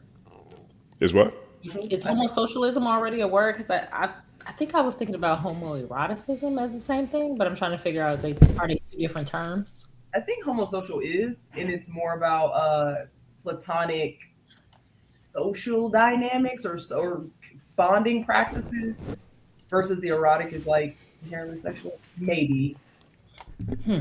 Yeah, look this up. It's a new word for me. I like new words. Brand new thoughts. New words. Brand new fucking thoughts. Okay, I'm listening. Next one is, we did this one. Yeah. We do this one. Yep, we did that one. No, it's not homoeroticism either. It was some word about like dudes, they're friends, but then the way they friendship is, it kind of borderlines on sexual attraction, but they don't have sex. Do you know this word, BK? That seems like a word you know, BK. Does seem like a word you know. I didn't want to say it. I don't know what. It definitely seems like a word you would know. That seems like in your expertise. It's like a bromance. It's like sometimes they call it a bromance, but whatever. I think the homosocialism is the same thing. I think it's talking about the same thing. Sorry, I could tell Justin's trying to read the thing. Aisha Harris says, can we talk about the revolutionary approach that H. Rap Brown took during a time when many people were subscribing to Martin? H. Rap Brown said what about Martin? What did he say? This is Martin Luther King, right? I think it's Martin Luther King, yeah. Okay, what did he say? Let's ask Claude. The revolutionary approach. Claude, don't fuck up now. Claude. Tell me about H. Rap Brown's comments on MLK. I think I like H. Rap Brown, but I kind of don't remember. What do you guys think? Are we pro H. Rap Brown here? I don't know, but I do know that there were more Black radical traditions or like radical worldviews outside, like to the left of Martin at some point, if that's kind of like the broader, right? That the revolutionary approach that H. Rap Brown took during a time where many were subscribing to Martin. I'm assuming this is like pre-socialist Martin. I don't know. I know his political thought also evolved a lot. And wasn't he like 30 something when he, was assassinated? So First, from his time as SNCC chairman in 1967, where he positioned himself rhetorically against King's nonviolent philosophy. Brown's radical vision and aggressive rhetoric marked a shift from the nonviolent civil disobedience prescribed by Martin Luther King Jr. By 1968, leaders like Carmichael and H. Rap Brown openly scorned nonviolence and challenged King's leadership. Where's the revolutionary part? Let's see. Brown saw King's call for love and patience as inadequate to the scale of violence Black Americans faced. I kind of agree with that. But it also says it's worth noting Brown's relationship to King wasn't purely oppositional. In a way, it's often flattened. He, along with Kwame Ture, were advisors to Dr. Martin Luther King and key organizers amongst the youth and college students who made up large segments of the rank and file forces behind the direct action. So I'm guessing the question is about, what do you think about the revolutionary approach of saying, no, we're not being nonviolent, we're going to kick some ass? I think you need both. I think you need somebody who wants to be violent in order to make nonviolent work in some ways, where it's like, you might want to talk to us before we call my big cousin in here type shit. Right. That's also it pointed to, like, it shouldn't be flattened to say that these were opposing views. These were like concurrent with each other. And like there were people to the left of Martin advising him as well. Yeah, the quote from this is, violence is a part of America's culture. It's as American as cherry pie. I definitely heard that before. Yeah. I agree with that too. I'm not nonviolent. I don't. 1 second applause. NPC John Smith, appreciate you. 1 second applause up top. I think when things started coming out about the files, I started to be forced to face what I had slowly come to realize. It's all of them. It's how power and influence materializes under a system built on a mass grave with the structure made of enslaved peoples. That's heavy. You took him to the Epstein. Wait, hold on. Hold the fuck on. Am I reading this right? Is he saying that he noticed around the Epstein files? Is these the files he's referring to? I think I think what he's saying is he was forced to face it, right? I don't think he's saying he never had the thought. But when you get to that level of conversation with people like Epstein, they're putting names on people and putting them in an organization or putting them around each other in a way that I don't think we're normally used to. So I'm not trying to put words in your mouth, John. I read this that way. I was raised, with my, older cousins and mentors and parents and family who looked at the world this way, right? But the Epstein files, it has one of the princes of England in it. Like it's putting them in the same room with, the worst things in the world. And I think that is a realization for a lot. It's not theory at that point.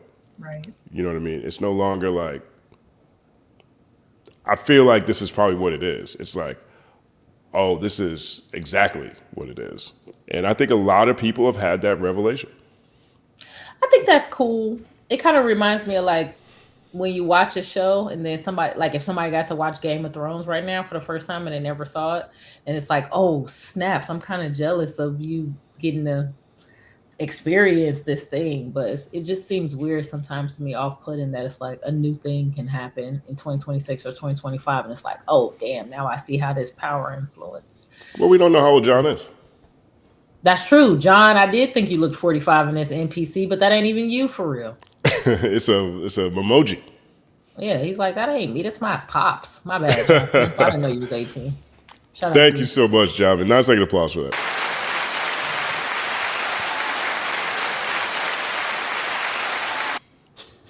It's that second. Second move every time I heard it. Second When you time. did that 8.5 and you took the woo off, I don't know how I felt about that one. It was 8.1. That's the rating. I know. The rating is 8.1. That was a rating, right. 8.1 seconds out of 9 seconds.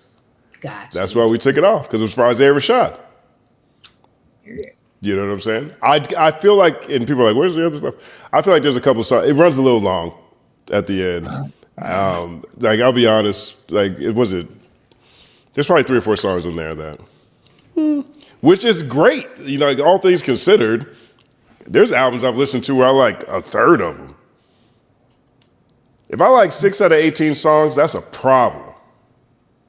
That's a problem. Like, it's, you know, that is just like throwing stuff out there. This is well crafted and way better than that. Let's see this one. Let's see, we got something else here. There's something else I saw. Oh. Shout out to our boy Rory over here. He says, check out the song Palestine off the new Kneecap album, Fiendin'. 2 verses in Irish and one by the Palestinian MC Fozzy. Super proud. Yo, can you DM me a link when you get a chance? That'd be really dope. Rory's the one, I've talked about him on here before. He's an artist, fantastic artist, woodworker, painter, super hip hop head. Great taste in rap, great taste in music, you know what I'm saying? So DM it to me, we can check it out. And if we can get away with it, I'll play it on the show. 1 second applause. Let's see what this is. Is that one? Oh, here's K-Way. K-Way says, yep, Justin's talking about Kilroy's. I used to eat and leave there all the time in high school. I think me and K-Way would have been friends in high school. 1 second applause. I used to have accessory of the day when I worked at the Gap. Show up early. Before you say anything to anybody, you go straight to the accessory section. Maybe a scarf, maybe a hat, maybe a wool hat. Because accessories were under $15. And anything over $15 got the security tag. But if it was under $15, you never got that. So you get there early, put your accessory of the day on, wear it all day. Everyone thinks that, oh, he wore his accessory all day. And then you wear it home. And the next thing you know, you got fly collection of accessories. I think me and K-Way would have hung out. Let's go to the next super chat where people think you're talking about stealing from. I think that, you know, companies should take care of their employees. Absolutely. And I think Gap did a good job in that regard. And the more I wear the stuff, the better I am at selling it. 100%. That's what it's our uniform. What is this? The Great 980 says, still waiting on thoughts on Juvenile. I got to get back to you. But Stat said it's great. And Stat don't like nothing. So I'm going to take a listen to it. Tune into the morning show. He's going to talk about it. He's listening to it. And he likes it a lot. Have you guys heard the new Juvenile yet? Mm-mm. We said last week we was going to listen to it too. We did not. Yeah. BK, you want to talk about your Megan Thee Stallion video I watched today?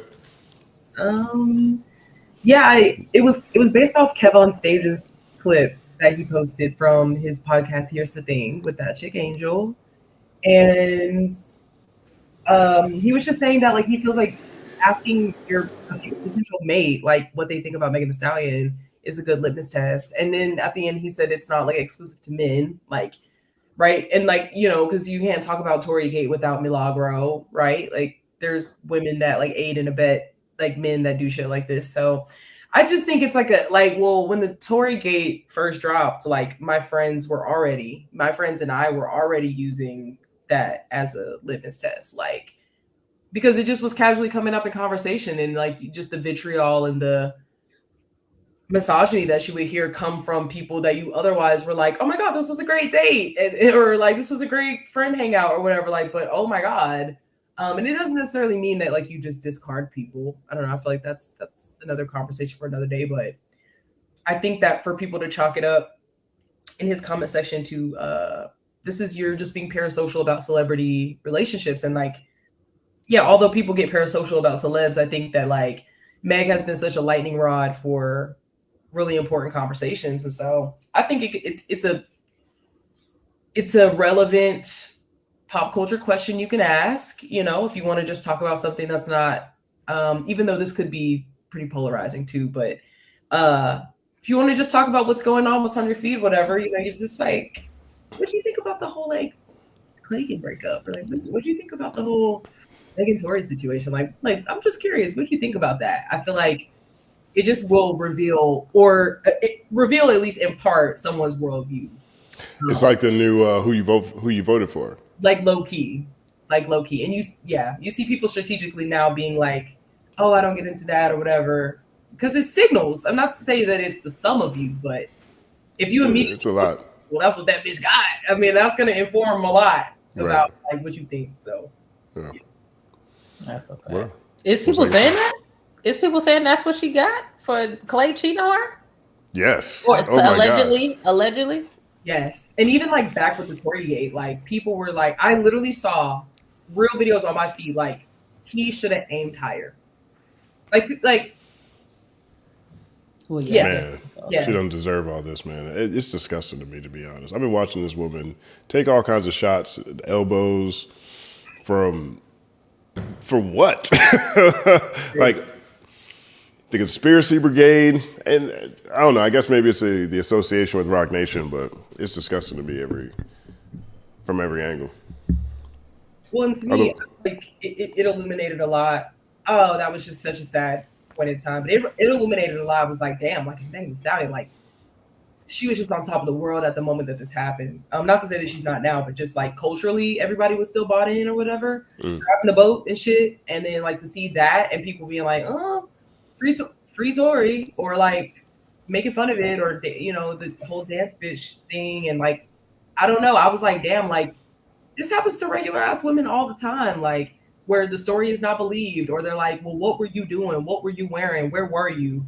So that's why I feel like it could be extrapolated and mapped on to like our real life, because it's like, damn, if that's how y'all treating like this person who checks all the boxes, cook, clean, good pussy, fat ass, all that shit, then like what does that mean for like the average Jane and Joe? So yeah, it was a good video. We'll take a plus. Yeah, I rocked it. I liked it. ABNT no video ho. 8. Oh, ain't no video ho. There's an 8. I like that. That's a good spelling. 1 second plus. Top yappers of substance, never a boring week. Thank you. You know, I would like to thank the Academy. This Wi-Fi spectrum's been okay the past couple of weeks, so big shout out to them. L and BK, of course. Everybody in the chat be going up. I'd like to thank Kilroy's for them incredible pizza breadsticks. And DoorDash for delivering all this bottle of water, and now Pepsi and Diet Coke that I've been drinking. 1 second, pause. Also, the chat did correct us on the Tony Emmy thing. Tony is for theatrical performances, Emmy is for TV. I totally got that. I know, I saw it. I don't know what I was thinking. I think I just wanted to say something different. Like, why did I say Tony? When's the last time we talked about somebody winning a song? Let's see what we got. For BK, do you think purity, culture, and Christianity's chokehold over sexuality is an example of patriarchy? Going through a deconstruction from fundamentalism because a lot of it is rooted in white supremacy. Yeah, the answer to the first question is yeah. And good luck on your deconstruction journey. I had one too. I was raised in a more fundamentalist type Southern Baptist, not Southern Baptist, like, oh my God, I said this to somebody from DC and they were like the racist people? And I'm like, no, just like fucking Southern and in the South and Baptist. It's in the South, the same thing, Jesus. Anyway, we was Baptist and we was from here, and it was really dogmatic and really fundamentalist, very like literal. Like I literally thought that there was like an omnipotent, all powerful. So then that got really confusing when I was like, what is going on? Anyway, so good luck with that, deconstructing all that. I feel like I kind of deconstructed the spiritual side of things and the dogma, but then like some of the evangelical shit kind of stuck to me, which is what made me a really annoying leftist a couple years ago. So make sure to like check all that shit and how it bleeds into like all your other shit. Like, don't take off the mantle of Christianity and pick up something else with the same like toxic tinge. But a lot of that fundamentalist shit is rooted in white supremacy. It's like, who does it benefit for me to be limiting about like my love and my humanity and my hair and my presentation? You know, who does that benefit? So. Great answer. Great question. 1 second pause. Mr. Sneed? No. M. Reed? No. Mr. Eid? M. Reed. I think it's M. Reed. Stay on stream should be on Drake's tombstone. Oh my goodness. Oh wow. Oh God, that's funny. I guess you're gonna have us stay on stream into. I think that's what he's gonna. Essentially, that's what he's doing. I think. Yeah. Yeah, I think he's gonna do it. Fantomas Fanto, Ja Rule on the show and open with Chappelle bid. Who gives a fuck what Ja Rule thinks at a time like this? This y'all didn't connect with. NPC John Smith, is Bush still the worst president of your lifetime? I was just a kid back then, but it feels like Agent Orange is sprinting towards getting an all-time war record. He won. He won. Okay. I don't think we've seen the worst of it. No. You know what I mean? As soon as he got reelected, in my mind, he won. Because there was no way Trump was going to do better than he did his first term, which was already awful. Like the way he told people to drink bleach, even if that is just a paraphrase. Like the stuff he was saying was nuts. Put a laser in your, I don't know, laser in your stomach, whatever you're saying. He handled the uprisings terribly. Like this, everything was bad. And as soon as he got in, there was no way it could be better because every red team president gets a war and a recession. Yep. Every single one. So it's predictable. The question was, how crazy was it going to get? And when he came back into office and he had the entire Confederate army surrounding him and every billionaire in America at his inauguration, the writing's on the wall. Yeah. And so, you know, Bush was a lot of bad things. Bush was so bad we got a nigga named Hussein Osama, but Trump brought back the Confederacy. Okay. Like, sorry, he's over there with Woodrow Wilson. He is Andrew Jackson. Whoever bad, that's Trump worse. I would argue the Confederacy brought him back, brought us Trump, not the other way around. Like, I think what you said before about everybody keeps blaming Trump, but really it's the fun. I think that was so true. Like, I really want us to switch from the individual person to, wait a minute, Bayer, what the hell is you doing over here? Like, I really want us to transition, but we need the media to teach us. And people, you know, people need totems to worship one way or the other. Mm-hmm. Yeah. You know what I mean? And so that's really what that seat is. I mean, Trump today was talking about how he was a lot happier before he was president. You think? I don't think homie didn't want to be president as far as I could tell. No. If you heard what he said to Mamdani, one of his biggest dreams was being mayor of New York. Yeah. And just being accepted by like elites within New York. Like, seriously. That's like, what he just wanted to do. Anyway.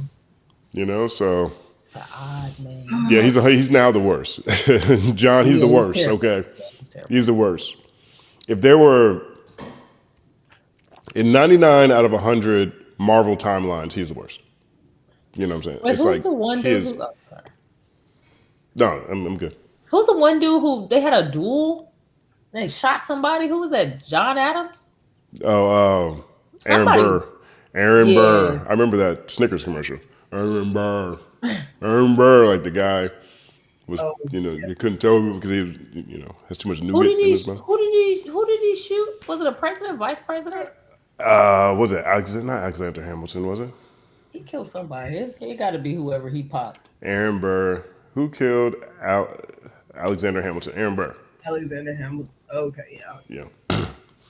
Yeah, his tombstone is on Wall Street in New York City. Oh, damn.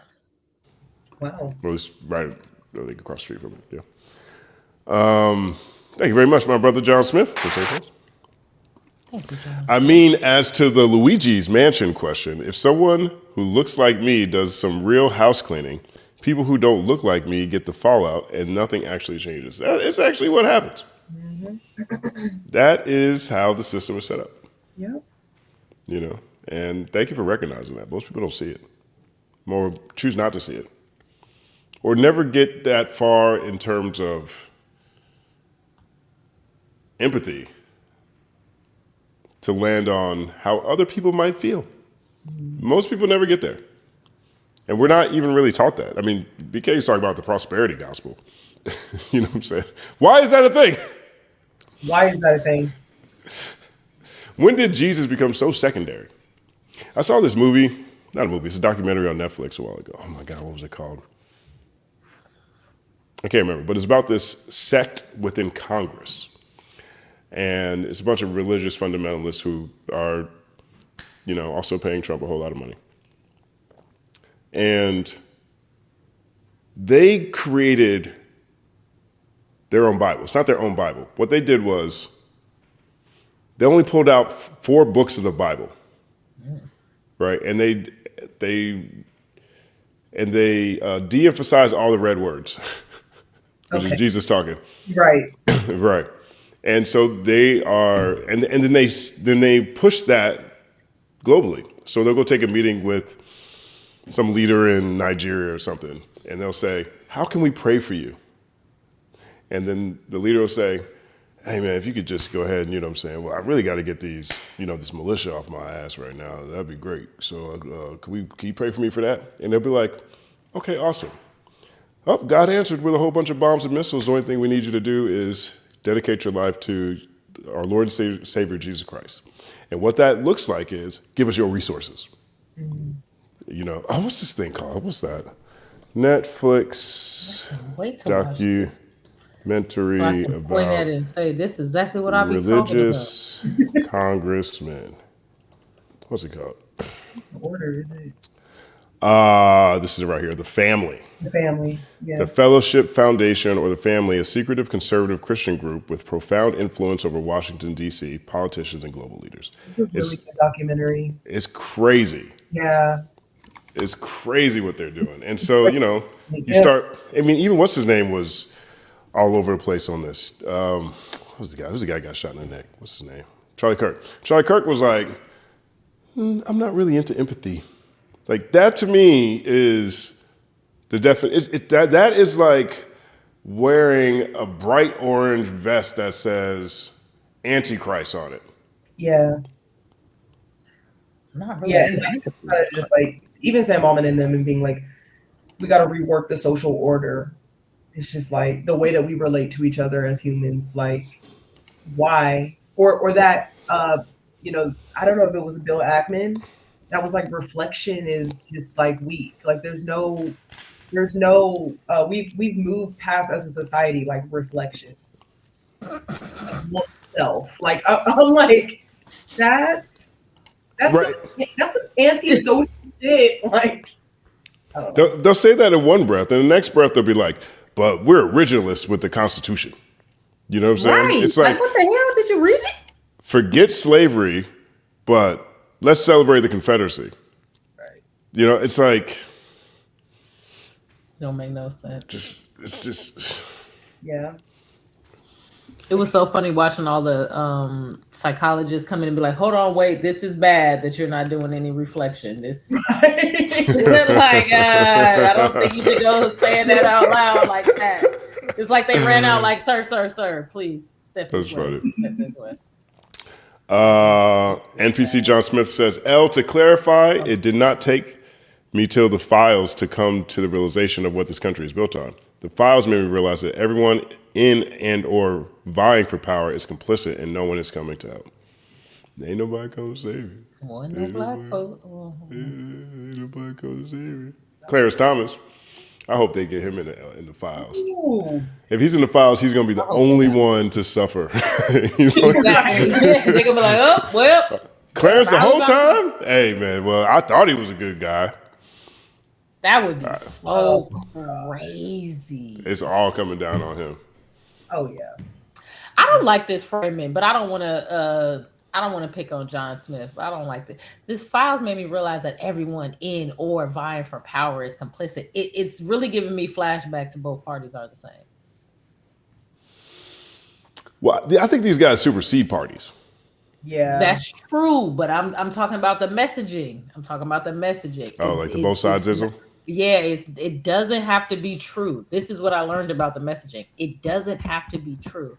It just has to send a flash that makes the person who's listening to it think that it's true. So if I was not thinking about it hard and I just read that everyone in or vying for power is complicit, I could go from that to, yeah, everything's the same. So it doesn't really matter as soon as you have power. You get what I mean? Yeah. And I think that's the scary thing that I've learned about messaging in this last like 10 or so years. Like, oh, I was trying really hard to make it true. Like I'm really specific about, I don't have to lie. I can tell the truth no matter what. I'm ballsy enough to say what's true and to identify what's true. Right. And just learning that it's really not as important. It's important to me. Yeah. But it's not as important as I thought it was because the people I'm trying to influence are not always able to identify what is true, nor do they care because the thing that they want to be true is actually truer than what's true to them, if that makes sense. Yeah. We have like a lack of sense of the shared reality more and more each day. It's terrifying to me, BK. Yeah. Mo Kinfe. Thank you, Mo Kinfe. One second, applause. Mo Kinfe back. No knife. Don't forget our huge win in Hungary. If they can do it, we have a way better cards than they do. Love y'all. Is that what happened in Hungary? I don't know. Who won in Hungary? Cool. Am I lazy because I just ask y'all and and I always think y'all know? I'll be like, oh, this is some Justin and BK knows. BK was nodding her head like she knew exactly what he was talking about. Like, yup, hungry. I was like, dictator. Yeah, no, you're right. Yeah, no, that was a huge one. Oh, no, I know what they're talking about. They're talking about, what's his name? Because Hungary is Trump's homie. And that president just lost. He just lost a couple of weeks ago. That's what I think that's what we talking about. 1 second, applause. To me and my memory. Yes, it was. Yes, if you right. That nigga was. He's been in power for like 20 years. So yeah. Mm-hmm. Damn. My grandma would be like, "Good job, Jay." Oh, that's cute. Shout out to grandma. 1 second, applause. She was awesome. This one's good. Brown Girl L says, "You know I love you guys. Only time I'm up at 1 a.m. Central Time is watching Culture United." No facts. Second applause. That was dope. Oh, they love us. And this is the last one. Last one right here is. Oh, sorry. This is Dawood Yakubi. Tapping in to say hello. I can't catch these live due to the time difference. Keep it up, everybody. Well, thank you for showing up, saying what's up. We happy to see you too. Yeah, 1 second applause to you too. And happy to see the house cover as your profile picture. Oh, that's dope. That's dope. Man, we breaking records these days. This is now six hours, 2 weeks in a row. Wow. Just a lot of good conversation. I mean, that main show was 3 hours this week, you know. That was dope. That was actually really good. I'm glad we got to spend time on the voting rights act. Me too.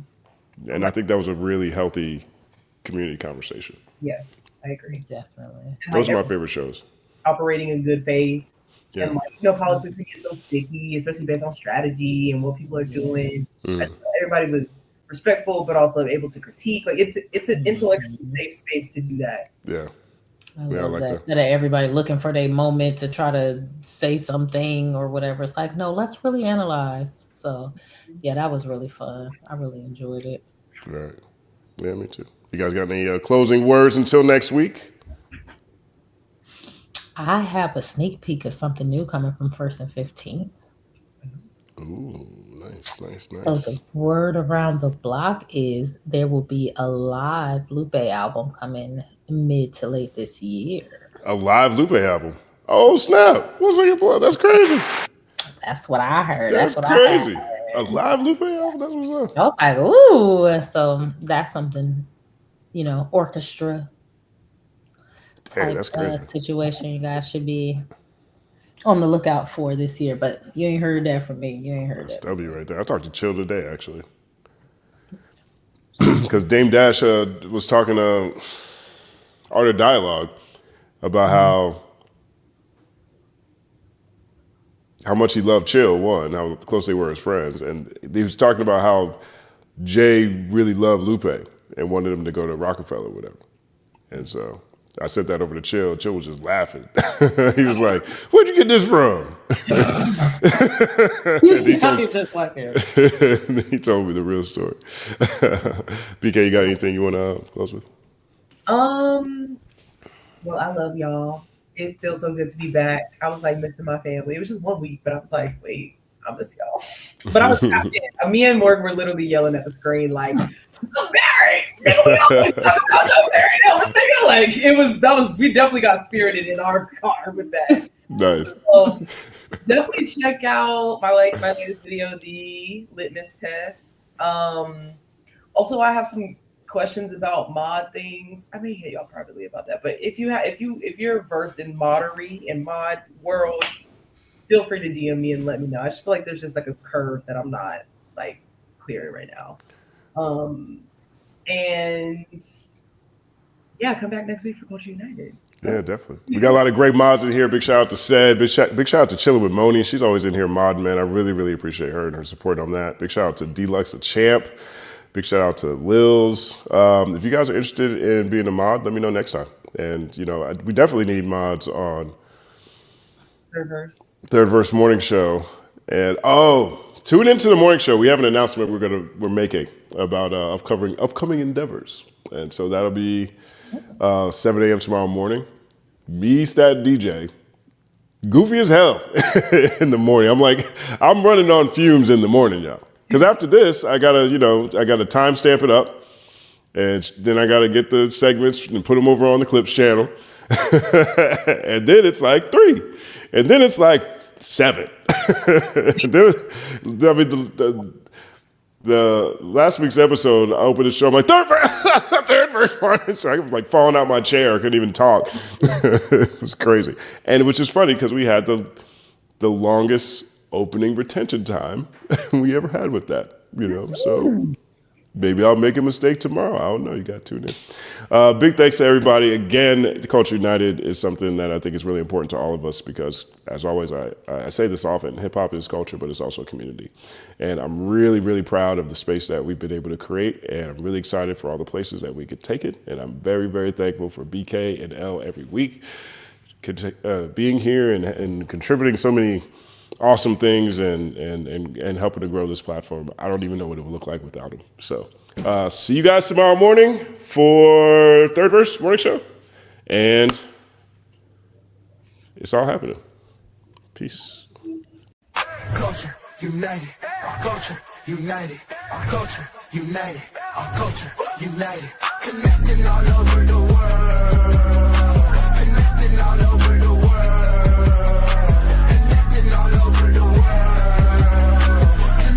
All over the world.